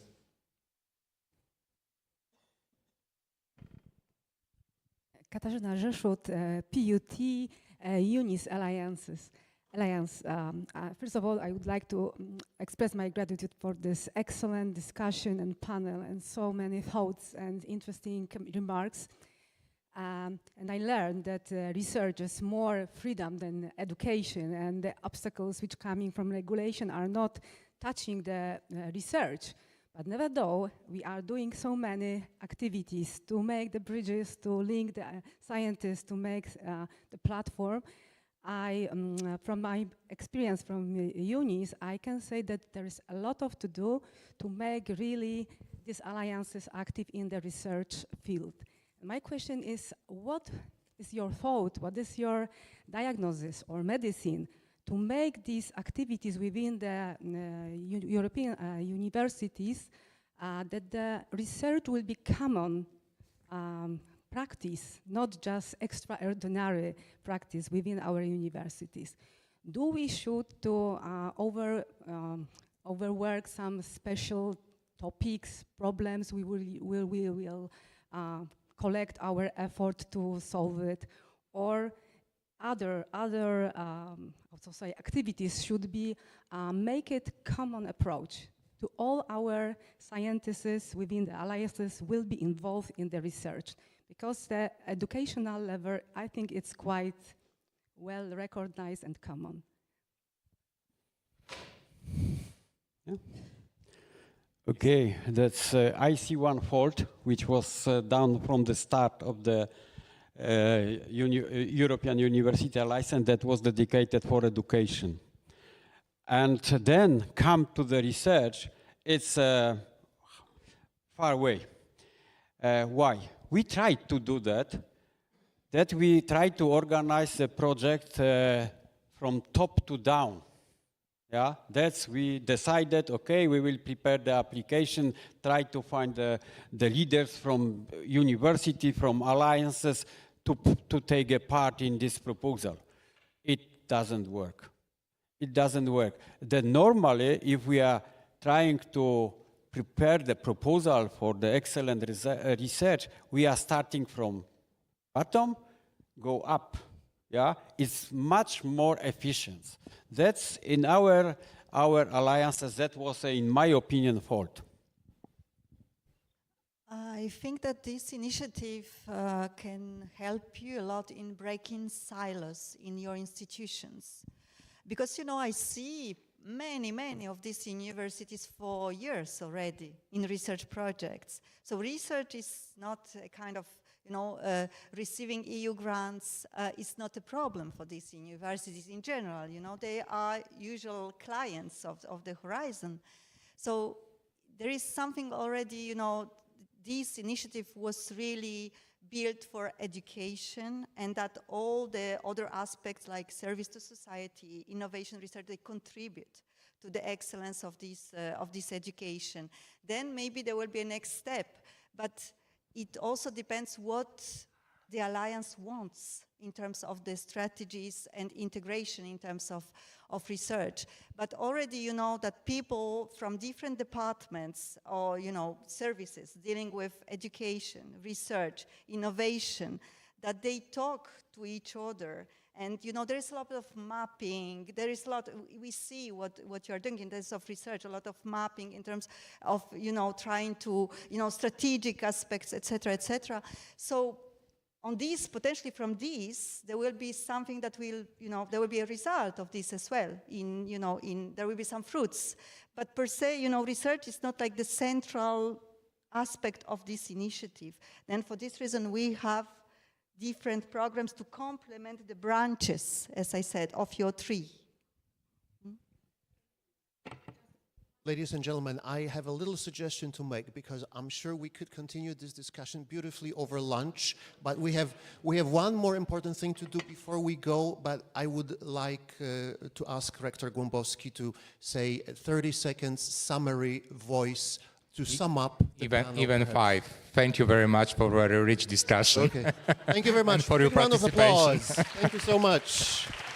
And we need a family photo for you, so please stand up, gather in the center of the stage, and our photographers will take a beautiful shot of you. And information for everybody else, we are also having a wonderful family photo together right now in front of the building. So you're kindly asked to walk out of the auditorium both ways, left and right, and gather in the center exit, center entrance or exit to the building. Okay, we'll meet you out there. We'll have a drone shot. We'll have our photographers, beautiful family portrait together. Let's make it swift, and then lunch. Thank you very much.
All right, dear guests, ladies, gentlemen, dear everyone, we're moving right along with our panel number 3, which is all about responsible internationalization. And I must say, as international cooperation today brings all of us enormous opportunities, it also, without a doubt, brings us all enormous responsibilities. And all the universities, those ones which are present here included, they are beginning to operate in an increasingly geopolitical tense world. So there are many questions being raised about security issues, about ethical dilemmas, and definitely about rapidly shifting global realities. And yet, despite all of this, all of these challenges that we are facing together, it is the academic cooperation that remains one of the most powerful tools of dialogue and mutual understanding that Europe today has. And that is why our third session today will focus on internationalization, on responsible internationalization, We are going to balance the openness of our programs, the openness of our approach with security challenges, with cooperation challenges, and with finding the answer on how to be more resilient. And let me ask, first of all, to come up to the floor and join us on the dais, the moderator of this session, Professor Patrycja Matusz, Vice Rectoress for Internationalization, University of Wrocław. With her today are chief analysts from Sweden, from Vinnova, Sweden, Anne-Marie Fineman. Welcome back, Anne-Marie, because that's your second visit here to Poznan. We appreciate you being with us very much. We also have Femke van den Bosch, Senior Policy Advisor from Nuffic Agency, Netherlands. We have with us our own Magdalena Sikorska, the UNI's General Secretary. And of course, the guy you all met this morning, heard and appreciated very much, Head of Division, Knowledge Exchange and Network from DAD Germany, Benedikt Brisch. All right, we're putting 60 minutes up on the clock and starting session number 3.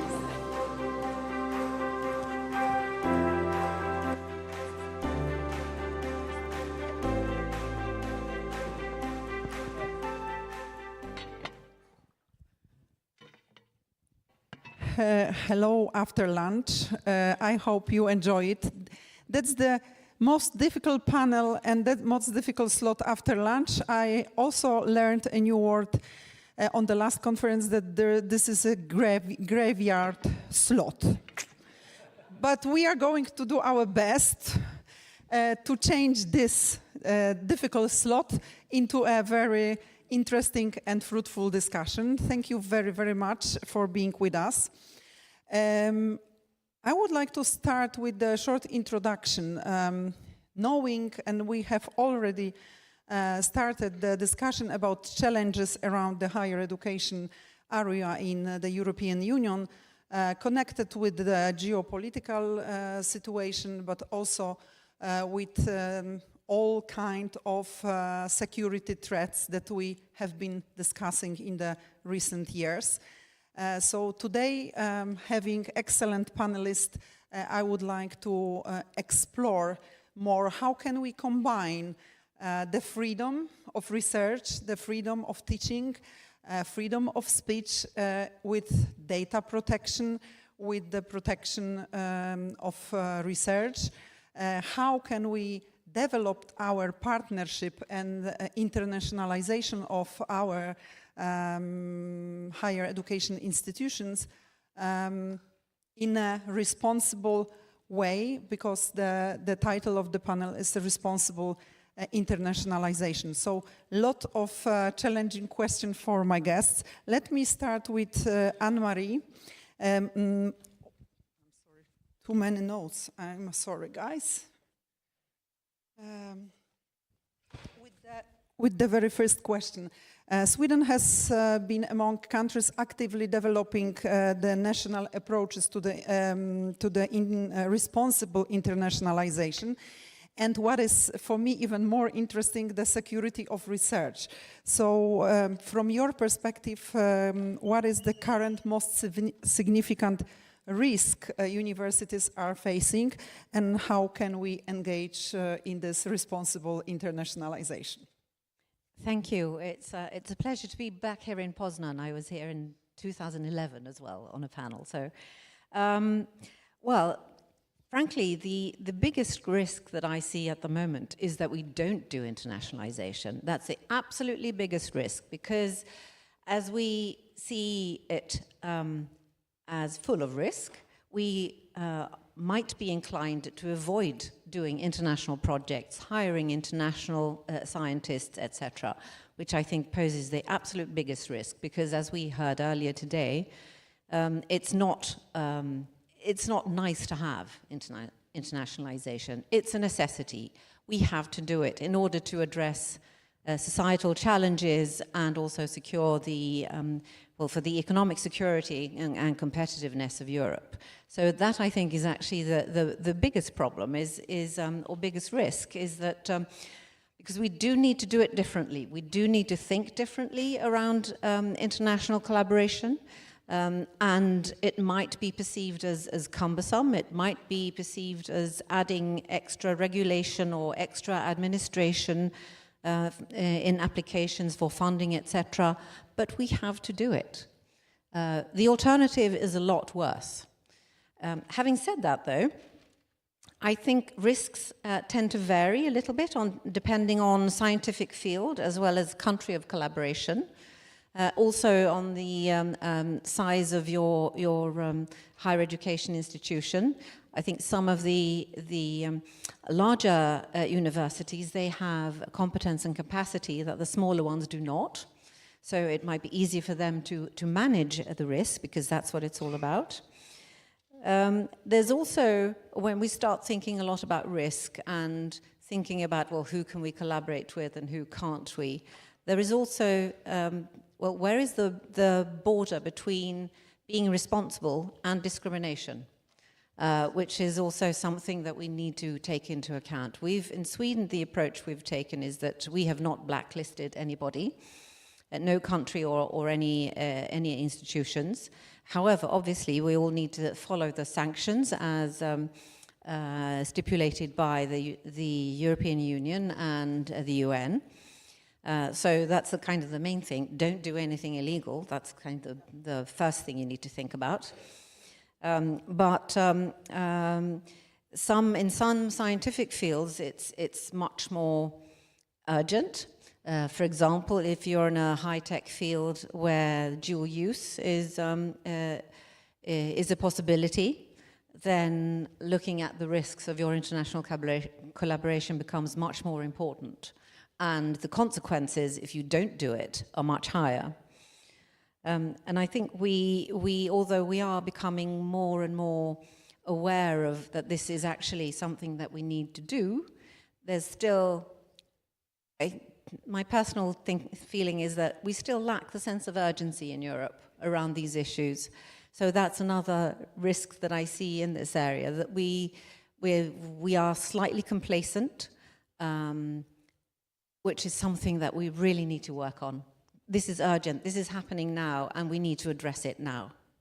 Thank you very much. Very important. I think this strategy of exit from internationalization might be a biggest risk for all the institutions, and I don't think we are discussing this enough, as you said. So thank you very much for this. Benedict, now up to you, because you are representing the male side in the panel. Germany has developed extensive debate about knowledge security and strategic internationalization, but I would like to ask you about the relations between knowledge diplomacy and knowledge security, and do you think that these approaches are complementary, or maybe it will be very difficult to combine both? Thank you very much for the question. I very much hope that they are complementary, and I think it's our responsibility to make them complementary and not, we shouldn't put openness and security against each other. Of course, there are two parts of the medal, but we certainly need a combination of both of them. And you mentioned that in Germany we have an ongoing debate. Actually, the debate is going on. We are not there yet. I know that the Dutch colleagues already have established new institutions. I'm sure we will hear more about that. In Germany, we're about to establish a new institution by the end of this year. That is the plan. But to your question, I would very much agree to Anne-Marie that a big danger is to stop internationalization, to become as so anxious and to focus so much on security that we don't risk to cooperate internationally. And the reality is, whenever you interact with partners worldwide, there is, of course, something that is unpredictable. You can't guarantee for the outcomes. And today, in the very changing geopolitical world, there is a risk. However, I would say we should equip researchers and decision makers at university with the best approach to reduce dangers and to increase the chances for a good outcome. I give you the example. At DED, we published 2 years ago recommendations for the cooperation with China. China is a competitor, and we recommend the German universities to continue and to increase cooperation with China. However, we recommend to follow 3 steps. First step, to know your own interests, to define why are you cooperating, what are your goals. Ever so often we ask German universities, why are you doing this? And they say, well, for internationalization. That is not enough. You must define what your real interests are. Second step would be analyze the risks. Know who you are cooperating with, and understand the society and the structure you're cooperating with. And then you better know the risks. And the third step is build up competence in your institution. So universities, researchers should have knowledge about the partners they are cooperating with. So that would be an approach that supports international academic cooperation, but still taking into account your own risk, your own interests and the risks that come with it. Thank you very much. I think you mentioned very important aspect of awareness of the partnerships in diverse region of the world in the geopolitical context, because speaking about internationalization and the interest from the top of the management, it's easier than going to the everyday operationalization of this kind of partnerships. But about the symmetrical cooperation, I would ask Femke, because the Dutch debate, as Benedict already mentioned, is much more developed in the sense of this responsible internationalization, and strongly emphasize, as far as I understand, the reciprocity and transparency in kind of balanced partnership. So I would like to explore a little bit more. What do you understand by the balanced partnership and this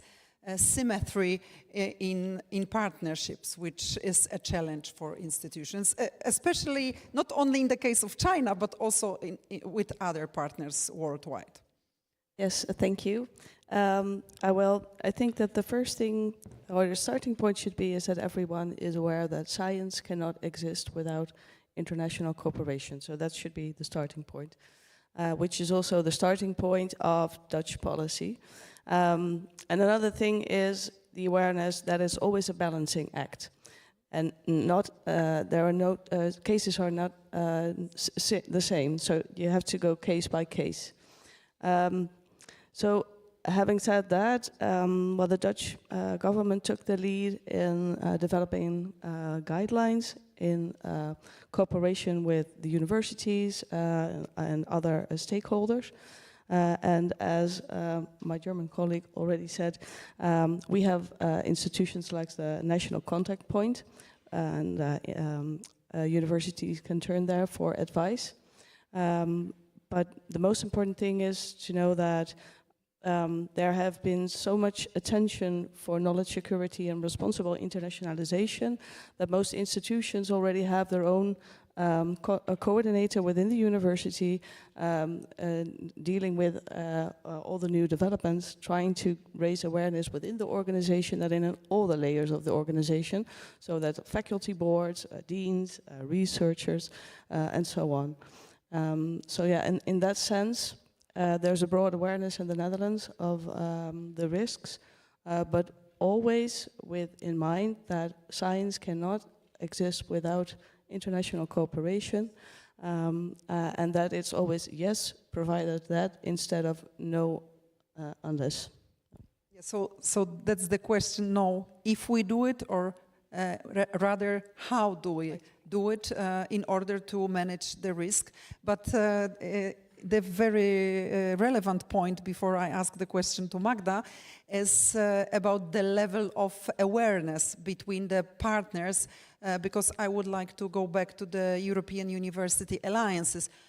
We connect different partners with different preparedness for risk management, different organizational culture, tradition, legal system.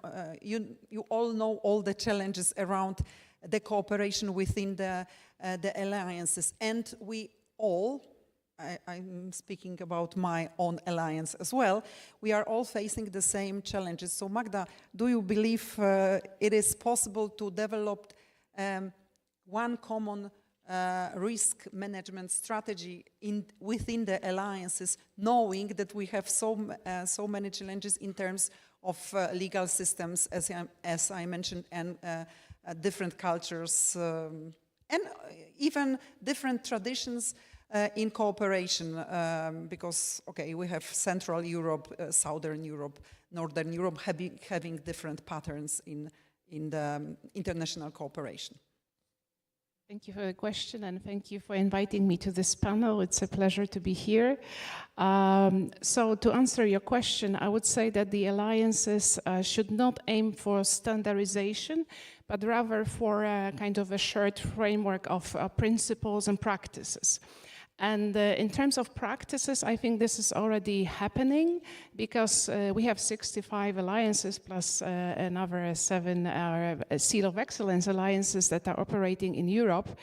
And we are now working together within these communities. And I think within these shared communities, we can develop different ideas, share and exchange our challenges, but also best practices. And this is how we should also learn one from another, because as you also mentioned, there are those alliances that are already well developed, and that there are those who are just starting.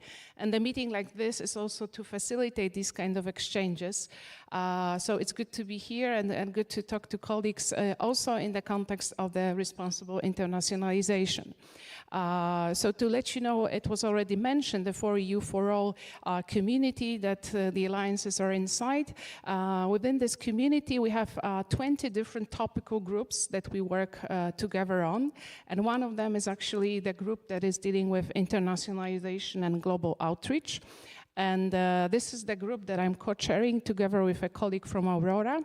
And this is actually the platform where we share these best practices when it comes to the internationalization and also this risk that comes with it.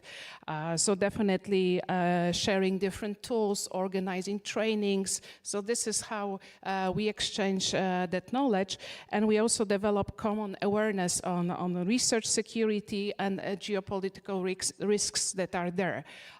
So this is how we learn from one another, and it doesn't make sense to reinvent the wheel once we already have that knowledge between each other, so we can share. And at the level of unis, I would say that we are also we find internationalization aspect very, very at the core, of course, but I also mean this global aspect in terms of internationalization, because for the alliances, we are mainly working within Europe. This was more to consolidate the universities internally, but now I see this trend that we go well beyond the borders of Europe, and we try to work more globally, and there do come some risks there, as were already mentioned by the other panelists. So when it comes to unis, we also are working on different policies in order to create a so-called unis constitution. And one of these policies is related to internationalization, actually. So here we think that this responsible internationalization needs to be built around this academic freedom, but then also transparency, ethical cooperation, inclusion, and mutual trust that we have to build between each other. That was already mentioned. So we do believe this is very much important, and we are definitely working on this. And in this context also, because as I was mentioning, the initiative is more focused on the consolidation of the universities in Europe, but I see more and more within the group of the exchange. We have 60 alliances within this topical group that I'm co-chairing, and there is a more and more movement to work globally, not really to only work within Europe. So we also do this in unis, but of course there are limitations, because the Erasmus Plus framework that we work within our grants does not allow us to work actually with global partners. So in unis we have created our legal entity more than 3 years ago now, and that's the way how we collaborate. So we collaborate with these global partners through our legal entity. And I have to say that actually during our General Assembly that we just had for the past 2 days, we have here colleagues from Federal University of Viçosa from Brazil who came and are also here present. And we've been signing the memorandum of understanding with them within UNIS framework, but this was done through our legal entity. So it's also some barriers that you just have to overcome, and such a legal entity does facilitate it.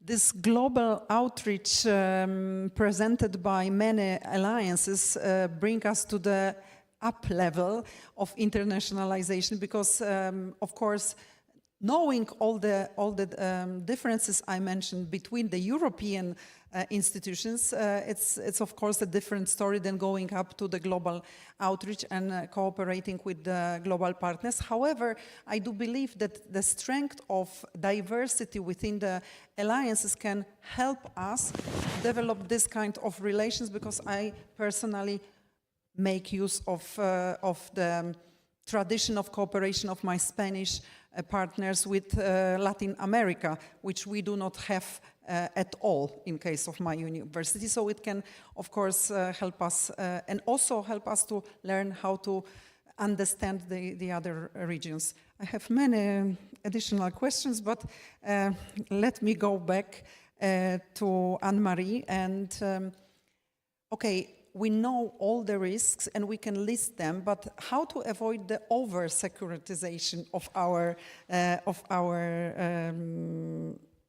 work and development within the academia, and how to strengthen the security area, at the same time preventing freedom of research, freedom of speech, openness of the universities. So all the values we based our higher education institutions on. So maybe big question.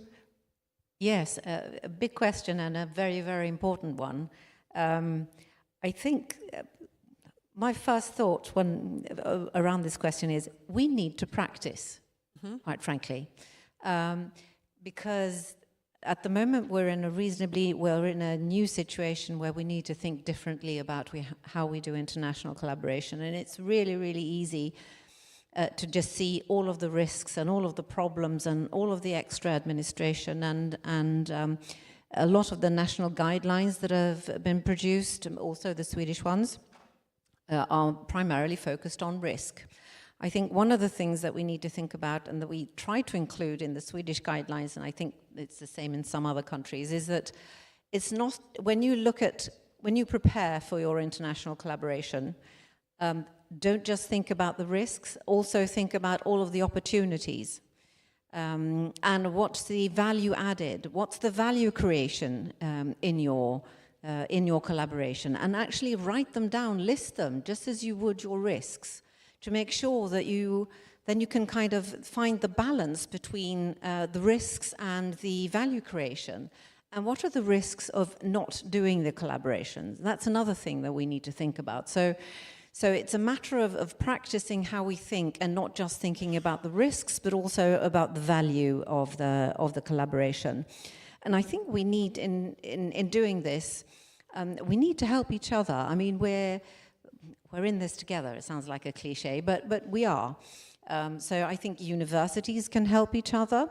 I'm from a funding agency. The funding agencies can help each other. So learning from our own mistakes and from others' mistakes, and try to do things better. Having open exchanges in trusted environments of what works, what sort of risk mitigation tends to work, what sort of things have happened that you didn't foresee, and how did you manage to address them. And then finding finding the level of your own sort of risk appetite. What are you willing to risk in order to gain the value creation from the international collaboration you're considering? I found it quite interesting in our work with the Swedish guidelines and our work on research security, is that everyone is asking for examples, good examples and bad examples, things that have gone really well and what was done in those cases. And also, obviously, people want to hear about things that went wrong, about failures, and why did it fail, and what was done to address that failure. The problem is finding the examples, because not very many people would like to share. And that's understandable.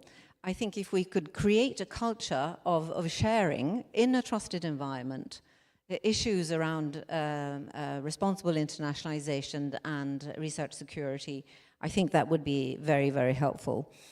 And also, it's important to remember the balance between the risk and the value of an opportunity for international collaboration. It's also important to remember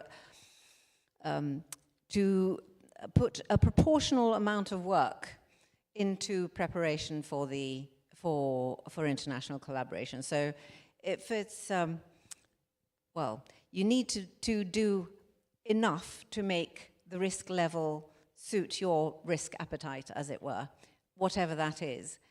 Difficult to kind of define, but that's something also we probably need to practice.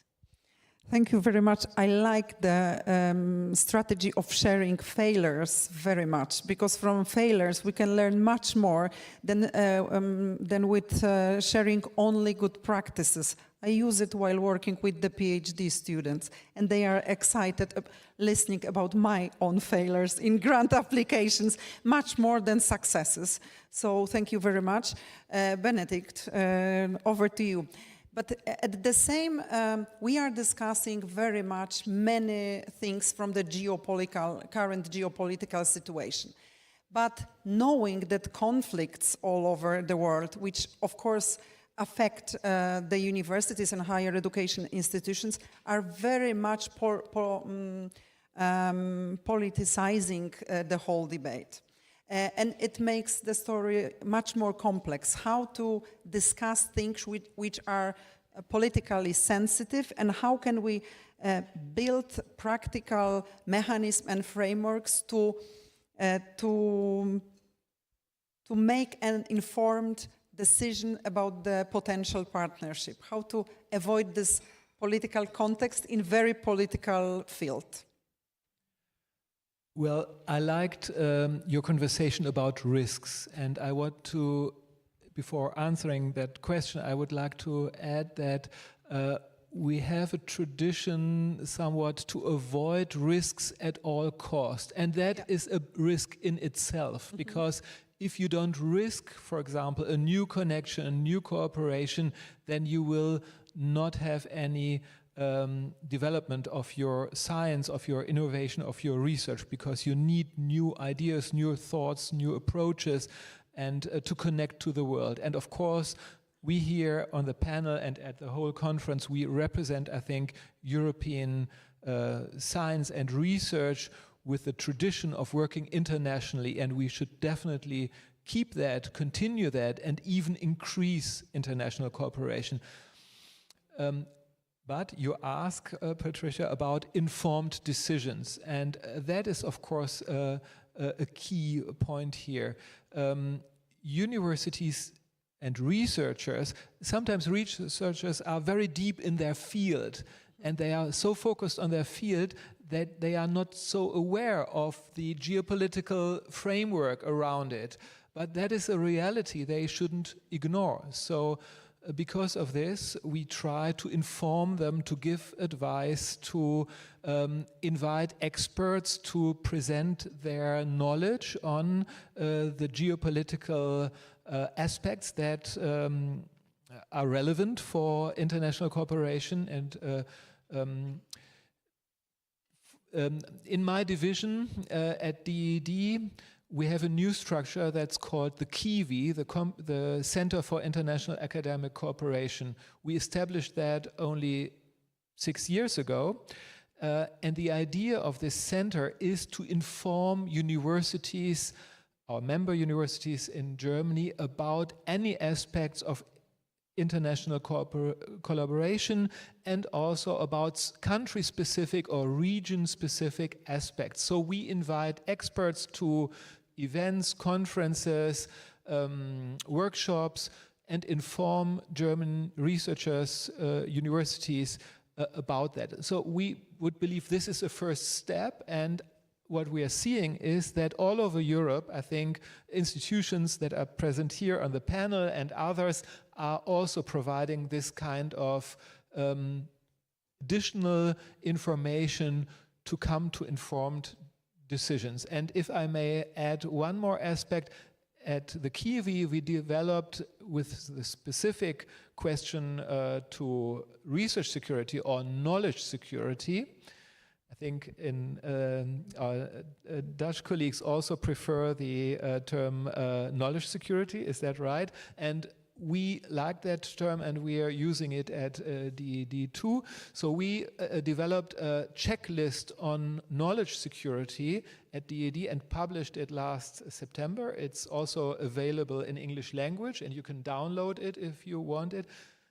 And this is a self-assessment tool that the universities can use to ask themselves questions about their international collaboration, or if there's a new opportunity for international collaboration, and they can go through the questions and better understand for themselves what this means. Are there any risk involved or not? But we would say, even if it shows some risks, we would not discourage them to go for that cooperation. But they should make informed decisions, and if there are risks, try to reduce the risk and not be naive. Because we have, and I want to say that is also the case for Germany, in the past some decisions have been made that were not so clever, and it would have been better to be informed before making these decisions. Thank you very much, because I am very practical. I love the idea of checklist because it really can help us to build the awareness and then make this informed decision, knowing what kind of risks are involved. But of course, it doesn't mean not to go. But thank you very much. One thing which is also important from my personal experience, I remember when the Russian invasion in Ukraine started and we asked our researchers to come back from Russia, I remember to had some discussions. Why? We are here doing our research. We don't want to come back, etc. So it's the thing of not being aware of the consequences of some geopolitical situations on an individual level, and it's also a challenge for the management of the institutions to build the awareness. And going back to the awareness and preparedness, I go with my question to Femke, because we are speaking a lot about the awareness and preparedness in the sense of responsible internationalization. Do you think we need to build a new competencies among all groups representing the academia? I mean, researchers already mentioned, but also academic leaders and administration staff. Yes, I think it's important that in all the layers of the organization, this awareness comes up, and not only awareness about the risks, but also about the awareness about really seeing the other person and not overreacting. We've seen cases in the Netherlands of unwanted forms of or unintended forms of discrimination. Say, for instance, people saying, well, if we have candidates from Germany and we have a candidate from China and they're equally qualified, probably we'll hire the one from Germany because it's a lot less fuss. That's something that you don't want. So the awareness, raising the awareness goes two ways. It's raising awareness on risks, but it also is raising awareness on the ethical side of this whole discussion. And the way we do that, I think it differed per institution. You cannot compare the Technical University of Eindhoven to the University of Applied Sciences in Maastricht dealing with arts. So it depends on the type of institution, but with an open dialogue and from all layers of the organization. So they talk to researchers, they talk to the deans, they talk to everyone, and then most universities have built a multi-layered model with also kind of checklist with a red flag or a green flag, and always keeping in mind, can we do this cooperation with mitigating measures or not? But it's a different way of thinking instead of the kind of nutty professor just wanting to do their research and not thinking about the world around him. Yes, it is the challenge how to address the responsibility of the higher education institutions in the global world without interfering into the freedom of research and individual choices, which is probably the big challenge for the leaders of those institutions. Magda, we are discussing in Europe the competitiveness, the need for, we are even going into the competitiveness fund. So we are discussing on the one hand the need for competitiveness, on the other hand the responsibility for resilience in Europe, and about the strategic capacities of the higher education institutions. What do you think, how the alliances, because we are on the conference about alliances, how the alliances can remain globally connected with this global outreach, at the same time keeping in mind all the security risks? Of course, I would say that the key word here is balance. So I think Europe cannot become isolated. The idea of creation of the alliances was exactly to strengthen Europe's openness, attractiveness, and global relevance. So this was at the core, and definitely after the first pilot phase, when we were building the strength, the internal strength of Europe, now it's the time to open up, but of course having in mind all the risks and challenges that comes with that. And actually, in 2.5 years ago, within the framework of this topical group I mentioned to you, when there were already only 41 alliances, we have launched a survey among the alliances to verify if there are geopolitical strategies for the alliances, how many of them have, what kind of strategies are there. And actually, there were 20 alliances responded to that survey at that time.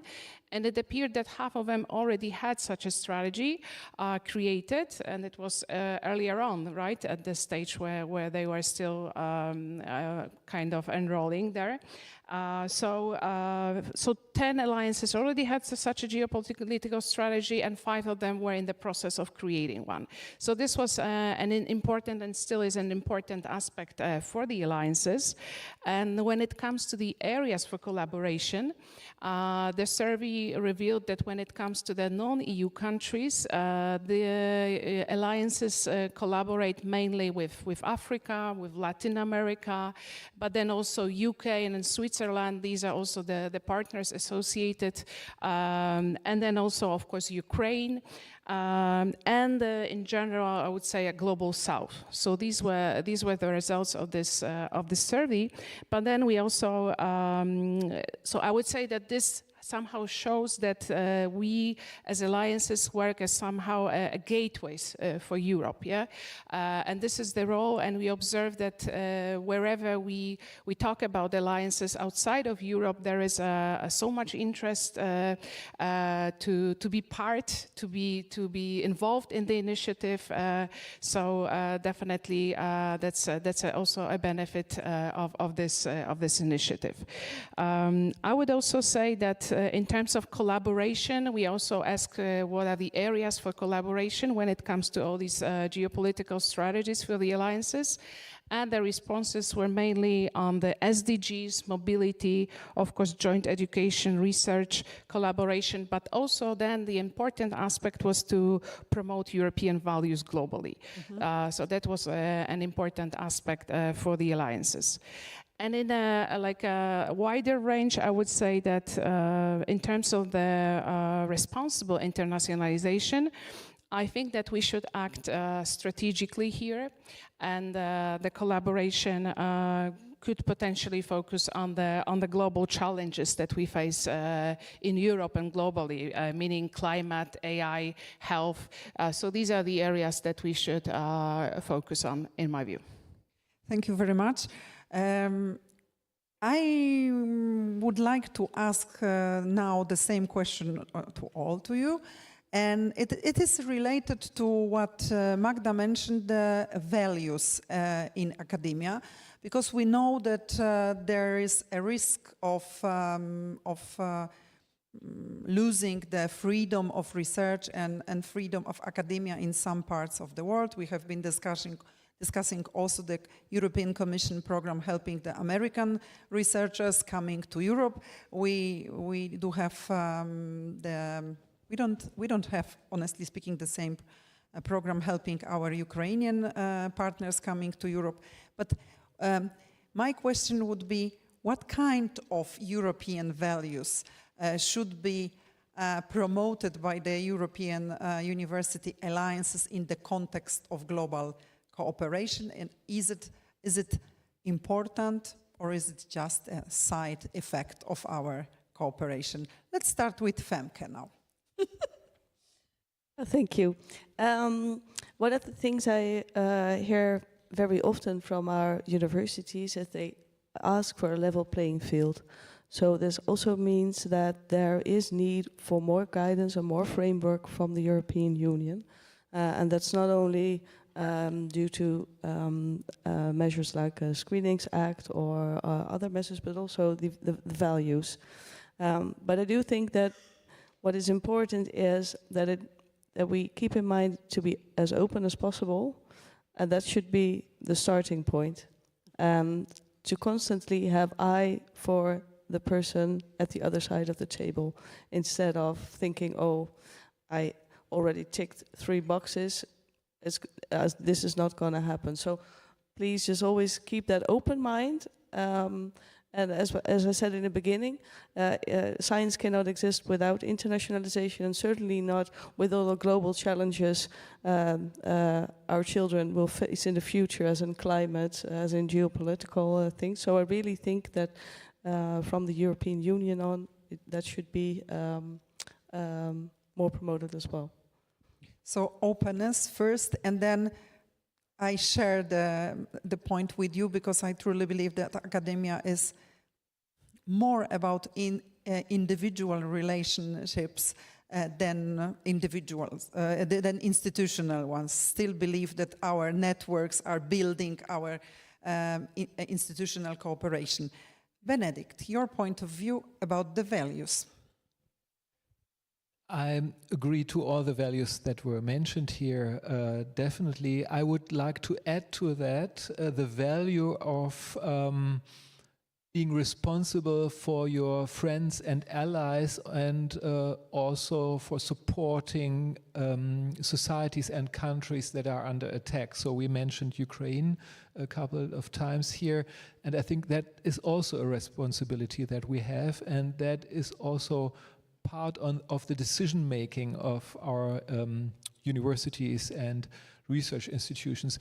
And unfortunately, in this geopolitical world, there can be connections to our universities also indirectly. So if European researchers work in international projects and dual-use technology is taken from there, brought to, say, Russia, and then used against Ukraine, and by this way also against the security and freedom of Europe, we would come into a big problem. So I think the values we stand for here are also to stand together with our friends and allies in Europe as a community, of course, but also with the allies and friends of Europe. And this is something I believe we have to have in mind, that it's not only our own interest at the university, but that we are part of a community that stands for openness, democracy, human rights, security. And we feel that in our neighborhood in Europe, people are suffering every day, and technology is used there, and there is a connection to science and innovation, unfortunately, so we have to be aware of that. This should be part of our value system, I would say. Thank you very much for this. I mean, this is also the responsibility of alliances that I see to teach and to create a truly European citizens of the future, protecting the European values and working on the integration, which is in risk as well, knowing the political situation in all our member states. So thank you for this. Magda?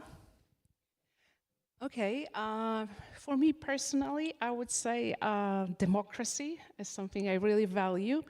But in terms of a more global perspective, I would say that we Europeans tend to believe that our European values are like the predominant ones. So I would change here the narrative to global values. Yeah, maybe let's talk about them more in the wider context, especially since we are talking about internationalization. So we want to work globally.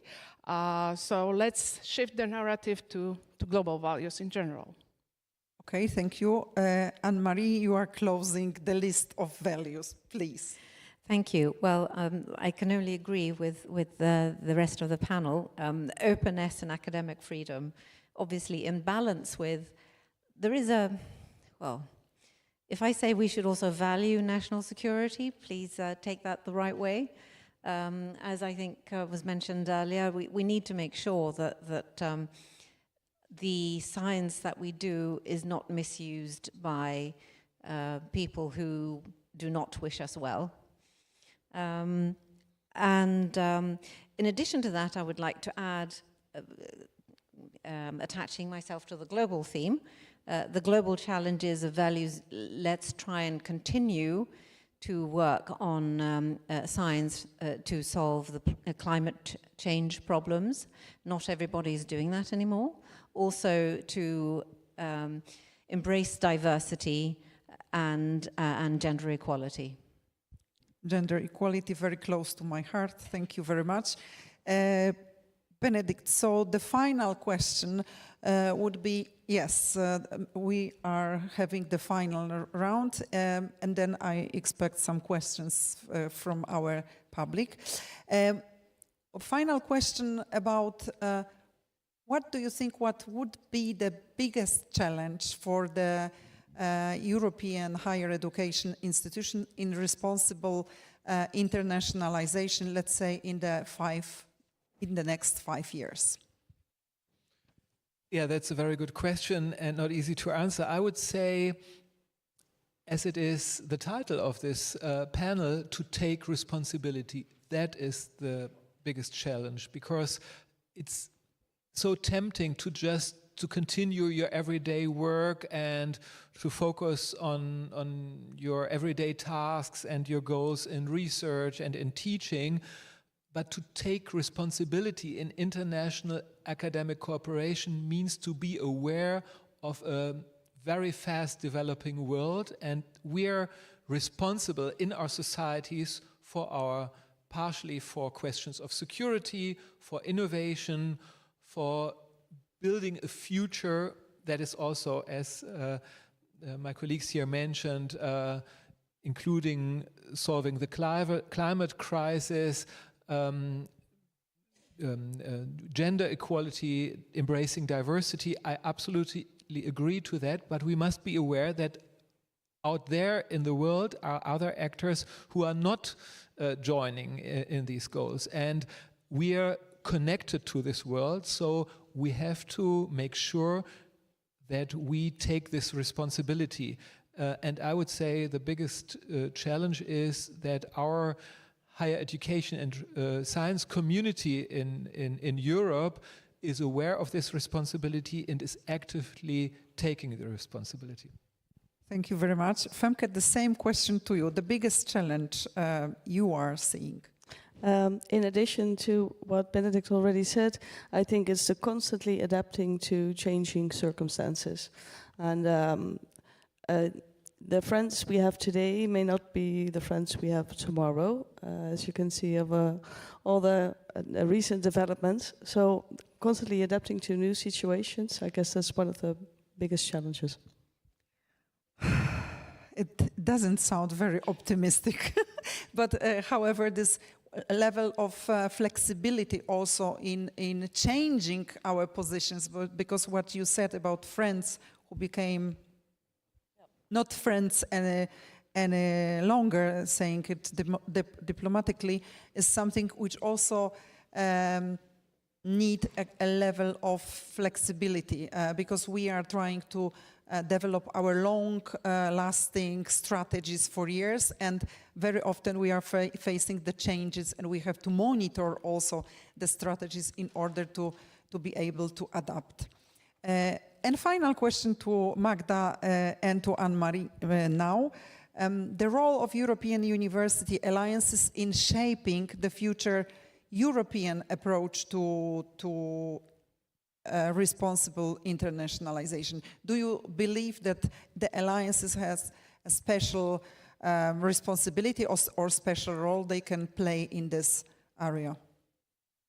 So I believe they should be, and they are already a testing ground, and also the laboratories for the responsible internationalization, being also a kind of collective voice there. So I would say that the alliances should be as open as possible and as secure as necessary. So this is how I perceive them, and I do believe that they already contribute to science diplomacy, to talent attraction, and the global skills development, also in the context of union of skills now so high on the agenda. And then I would say that I see also the future bright when it comes to the internationalization of the alliances. I mean, this international dimension of the alliances. Because I do believe that in the next MFF, I hope, and I do hope there will be changes in relation to the alliances, that there are now possibilities for the alliances to open up globally within the Erasmus Plus context framework.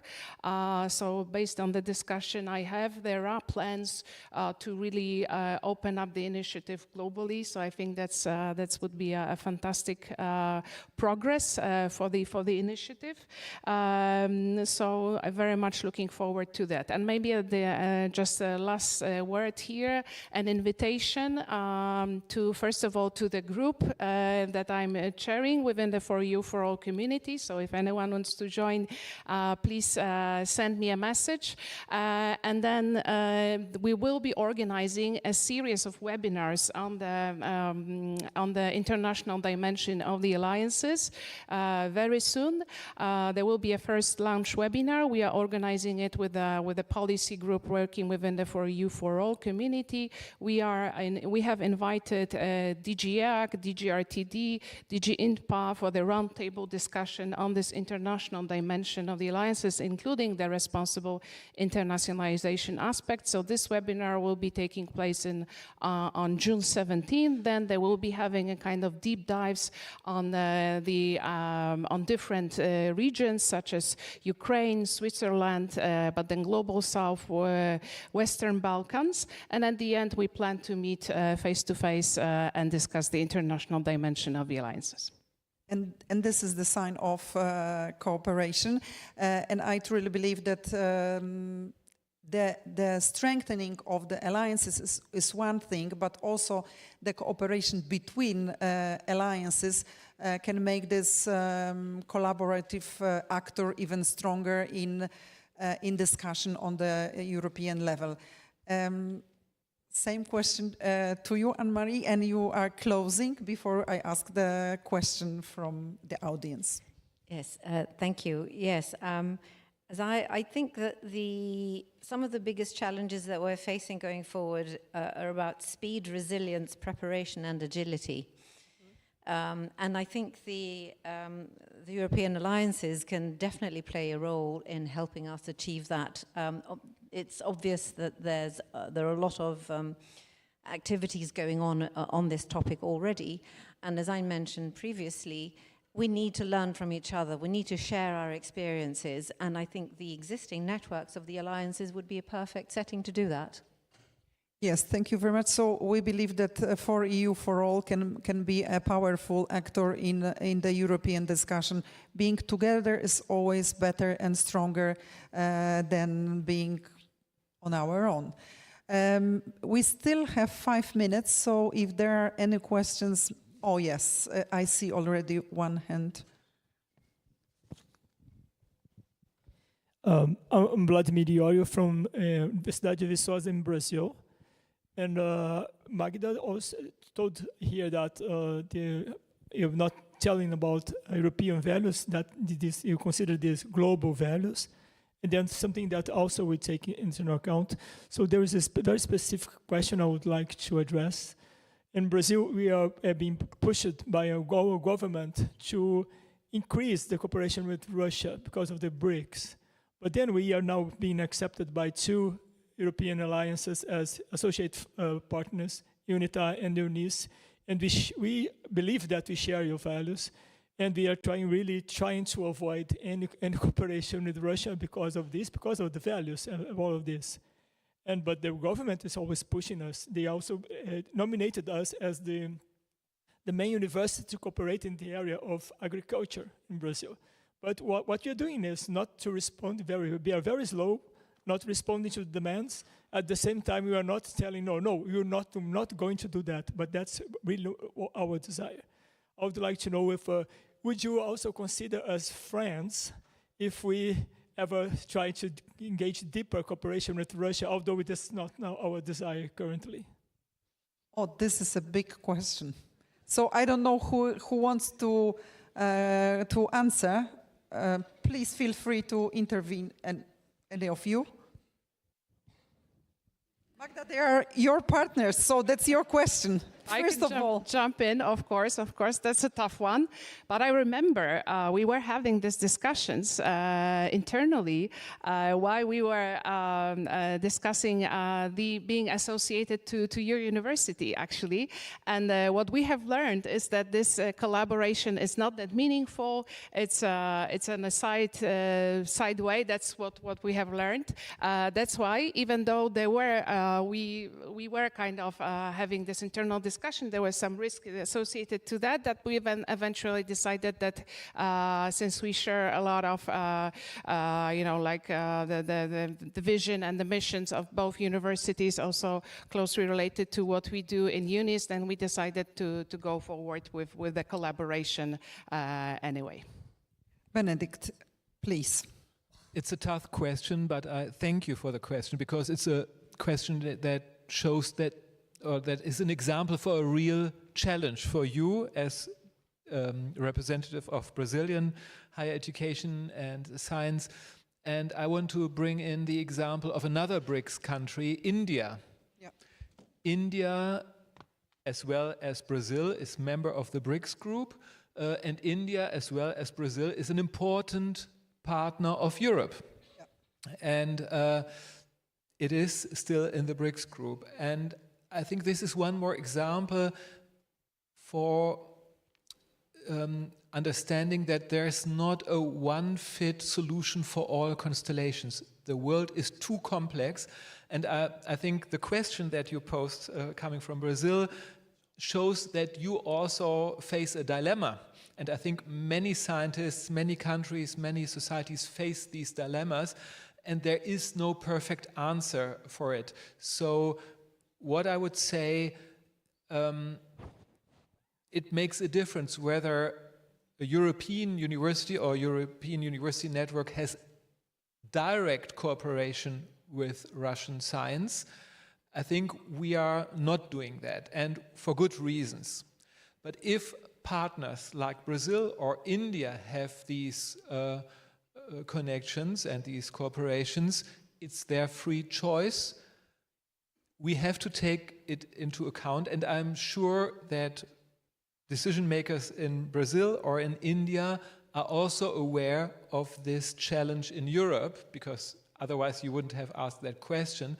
And maybe being in a dialogue with your partners in Europe helps you, hopefully, to come to specific decisions, because it also makes a difference. If you have an exchange on, say, literature or economics, that might be not as sensitive as, for example, technology that can be used for other purposes. So I don't believe it's an easy decision. I think it's highly complicated, but that is exactly why we're dealing with these sorts of questions, because in order to prepare to come to reasonable decisions, we need to understand your perspective, and we need to understand what is the best path to navigate this complex world. So that would be my answer. It is another thing involved in this question. This is the game between the autonomy of university and the relation with the government, who is the payer of our functioning. So that's another level of discussion. But Anne-Marie, you want to add something to this? Yes, thank you. I think it's a really interesting and highly relevant question, very difficult to answer.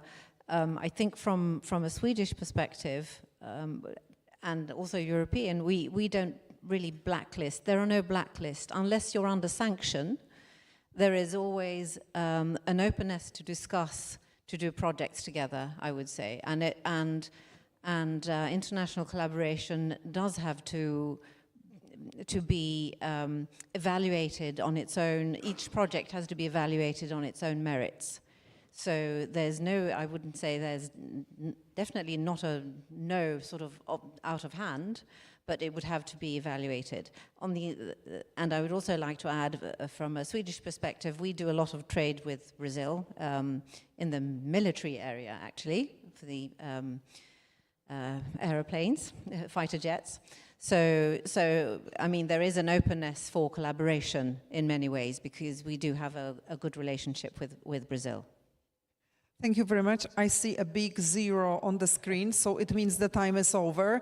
I would like to thank you very much, my panelists. I think we have raised so many new questions that maybe it's important to keep in mind that talking about risk and failures and management of risk is something important for the next conferences organized by our wonderful foundation. Thank you very much. Thank you. Thank you very much. We still need you on stage and right there in the center to take a nice group photo for you. Okay, that will be certainly not the last photo of today, but the last panel photo of today. So please gather around in front of the little tables. There you go. Yes. And in a moment, ladies and gentlemen, it's going to be the time to ask for a summary of the entire day of the conference, the third European Universities Conference.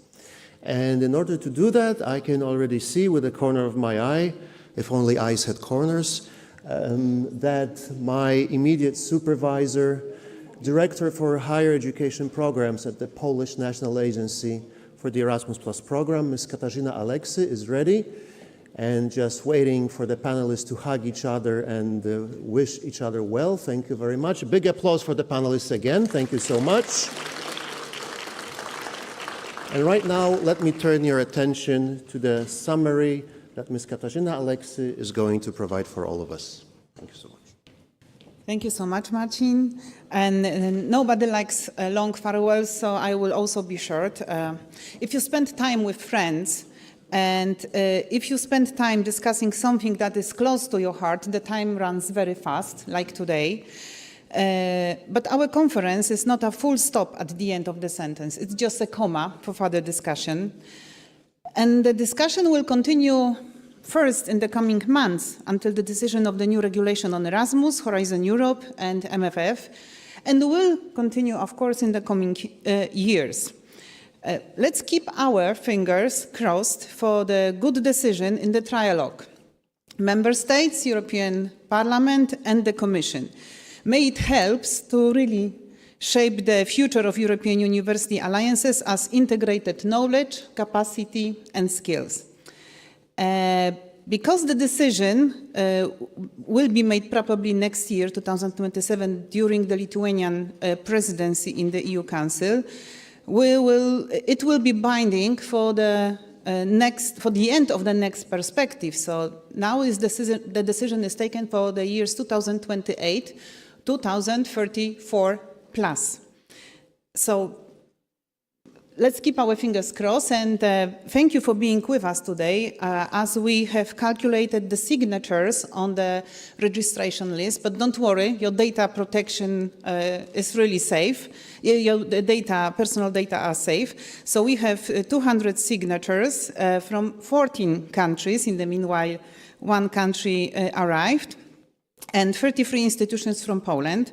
So I hope that the message from the panel discussion will be spread in your countries, including Brazil, and in your institutions. And then we will meet again next year when we, FRSC, will be organizing the 4th conference on European University Initiative in Poland. We made already some plans. I will not share it with you, but please be with us, follow our social media, and stay in our network.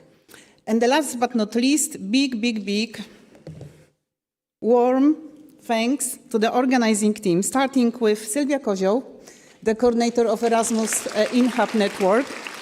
Of course, with Marcin Witkowski, Erasmus InHub Poznań. Marta Iwańska, Erasmus InHub Katowice.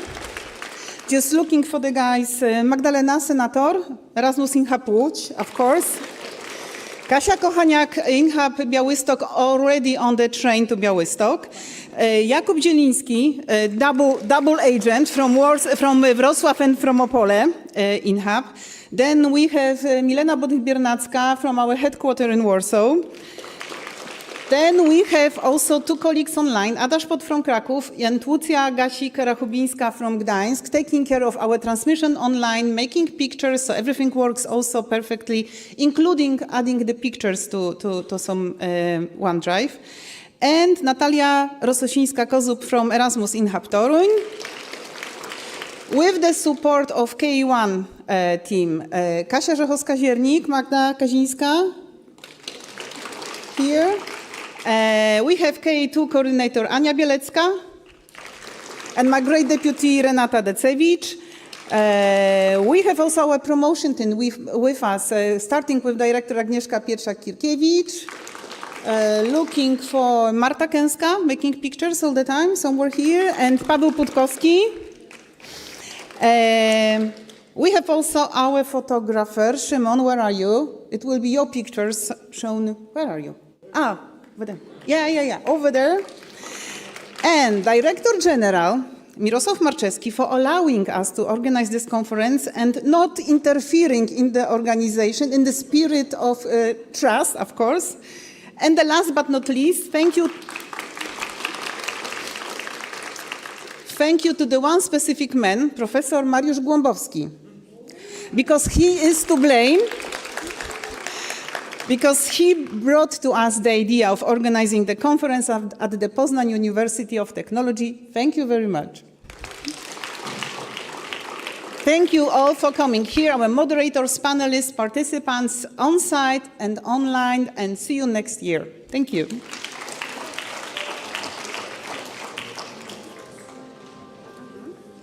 No. Shh. Not yet, guys. I need 3 more minutes. Please turn the music down. All right. Kasia Aleksy has borrowed all of my words of thanks to every member of our teams. I would like to add big thanks to the Politechnika Poznańska team with Mariusz Głąbowski, of course, but also marketing team with Beata Czerkas, with Adriana Matuszczak, with Kuba.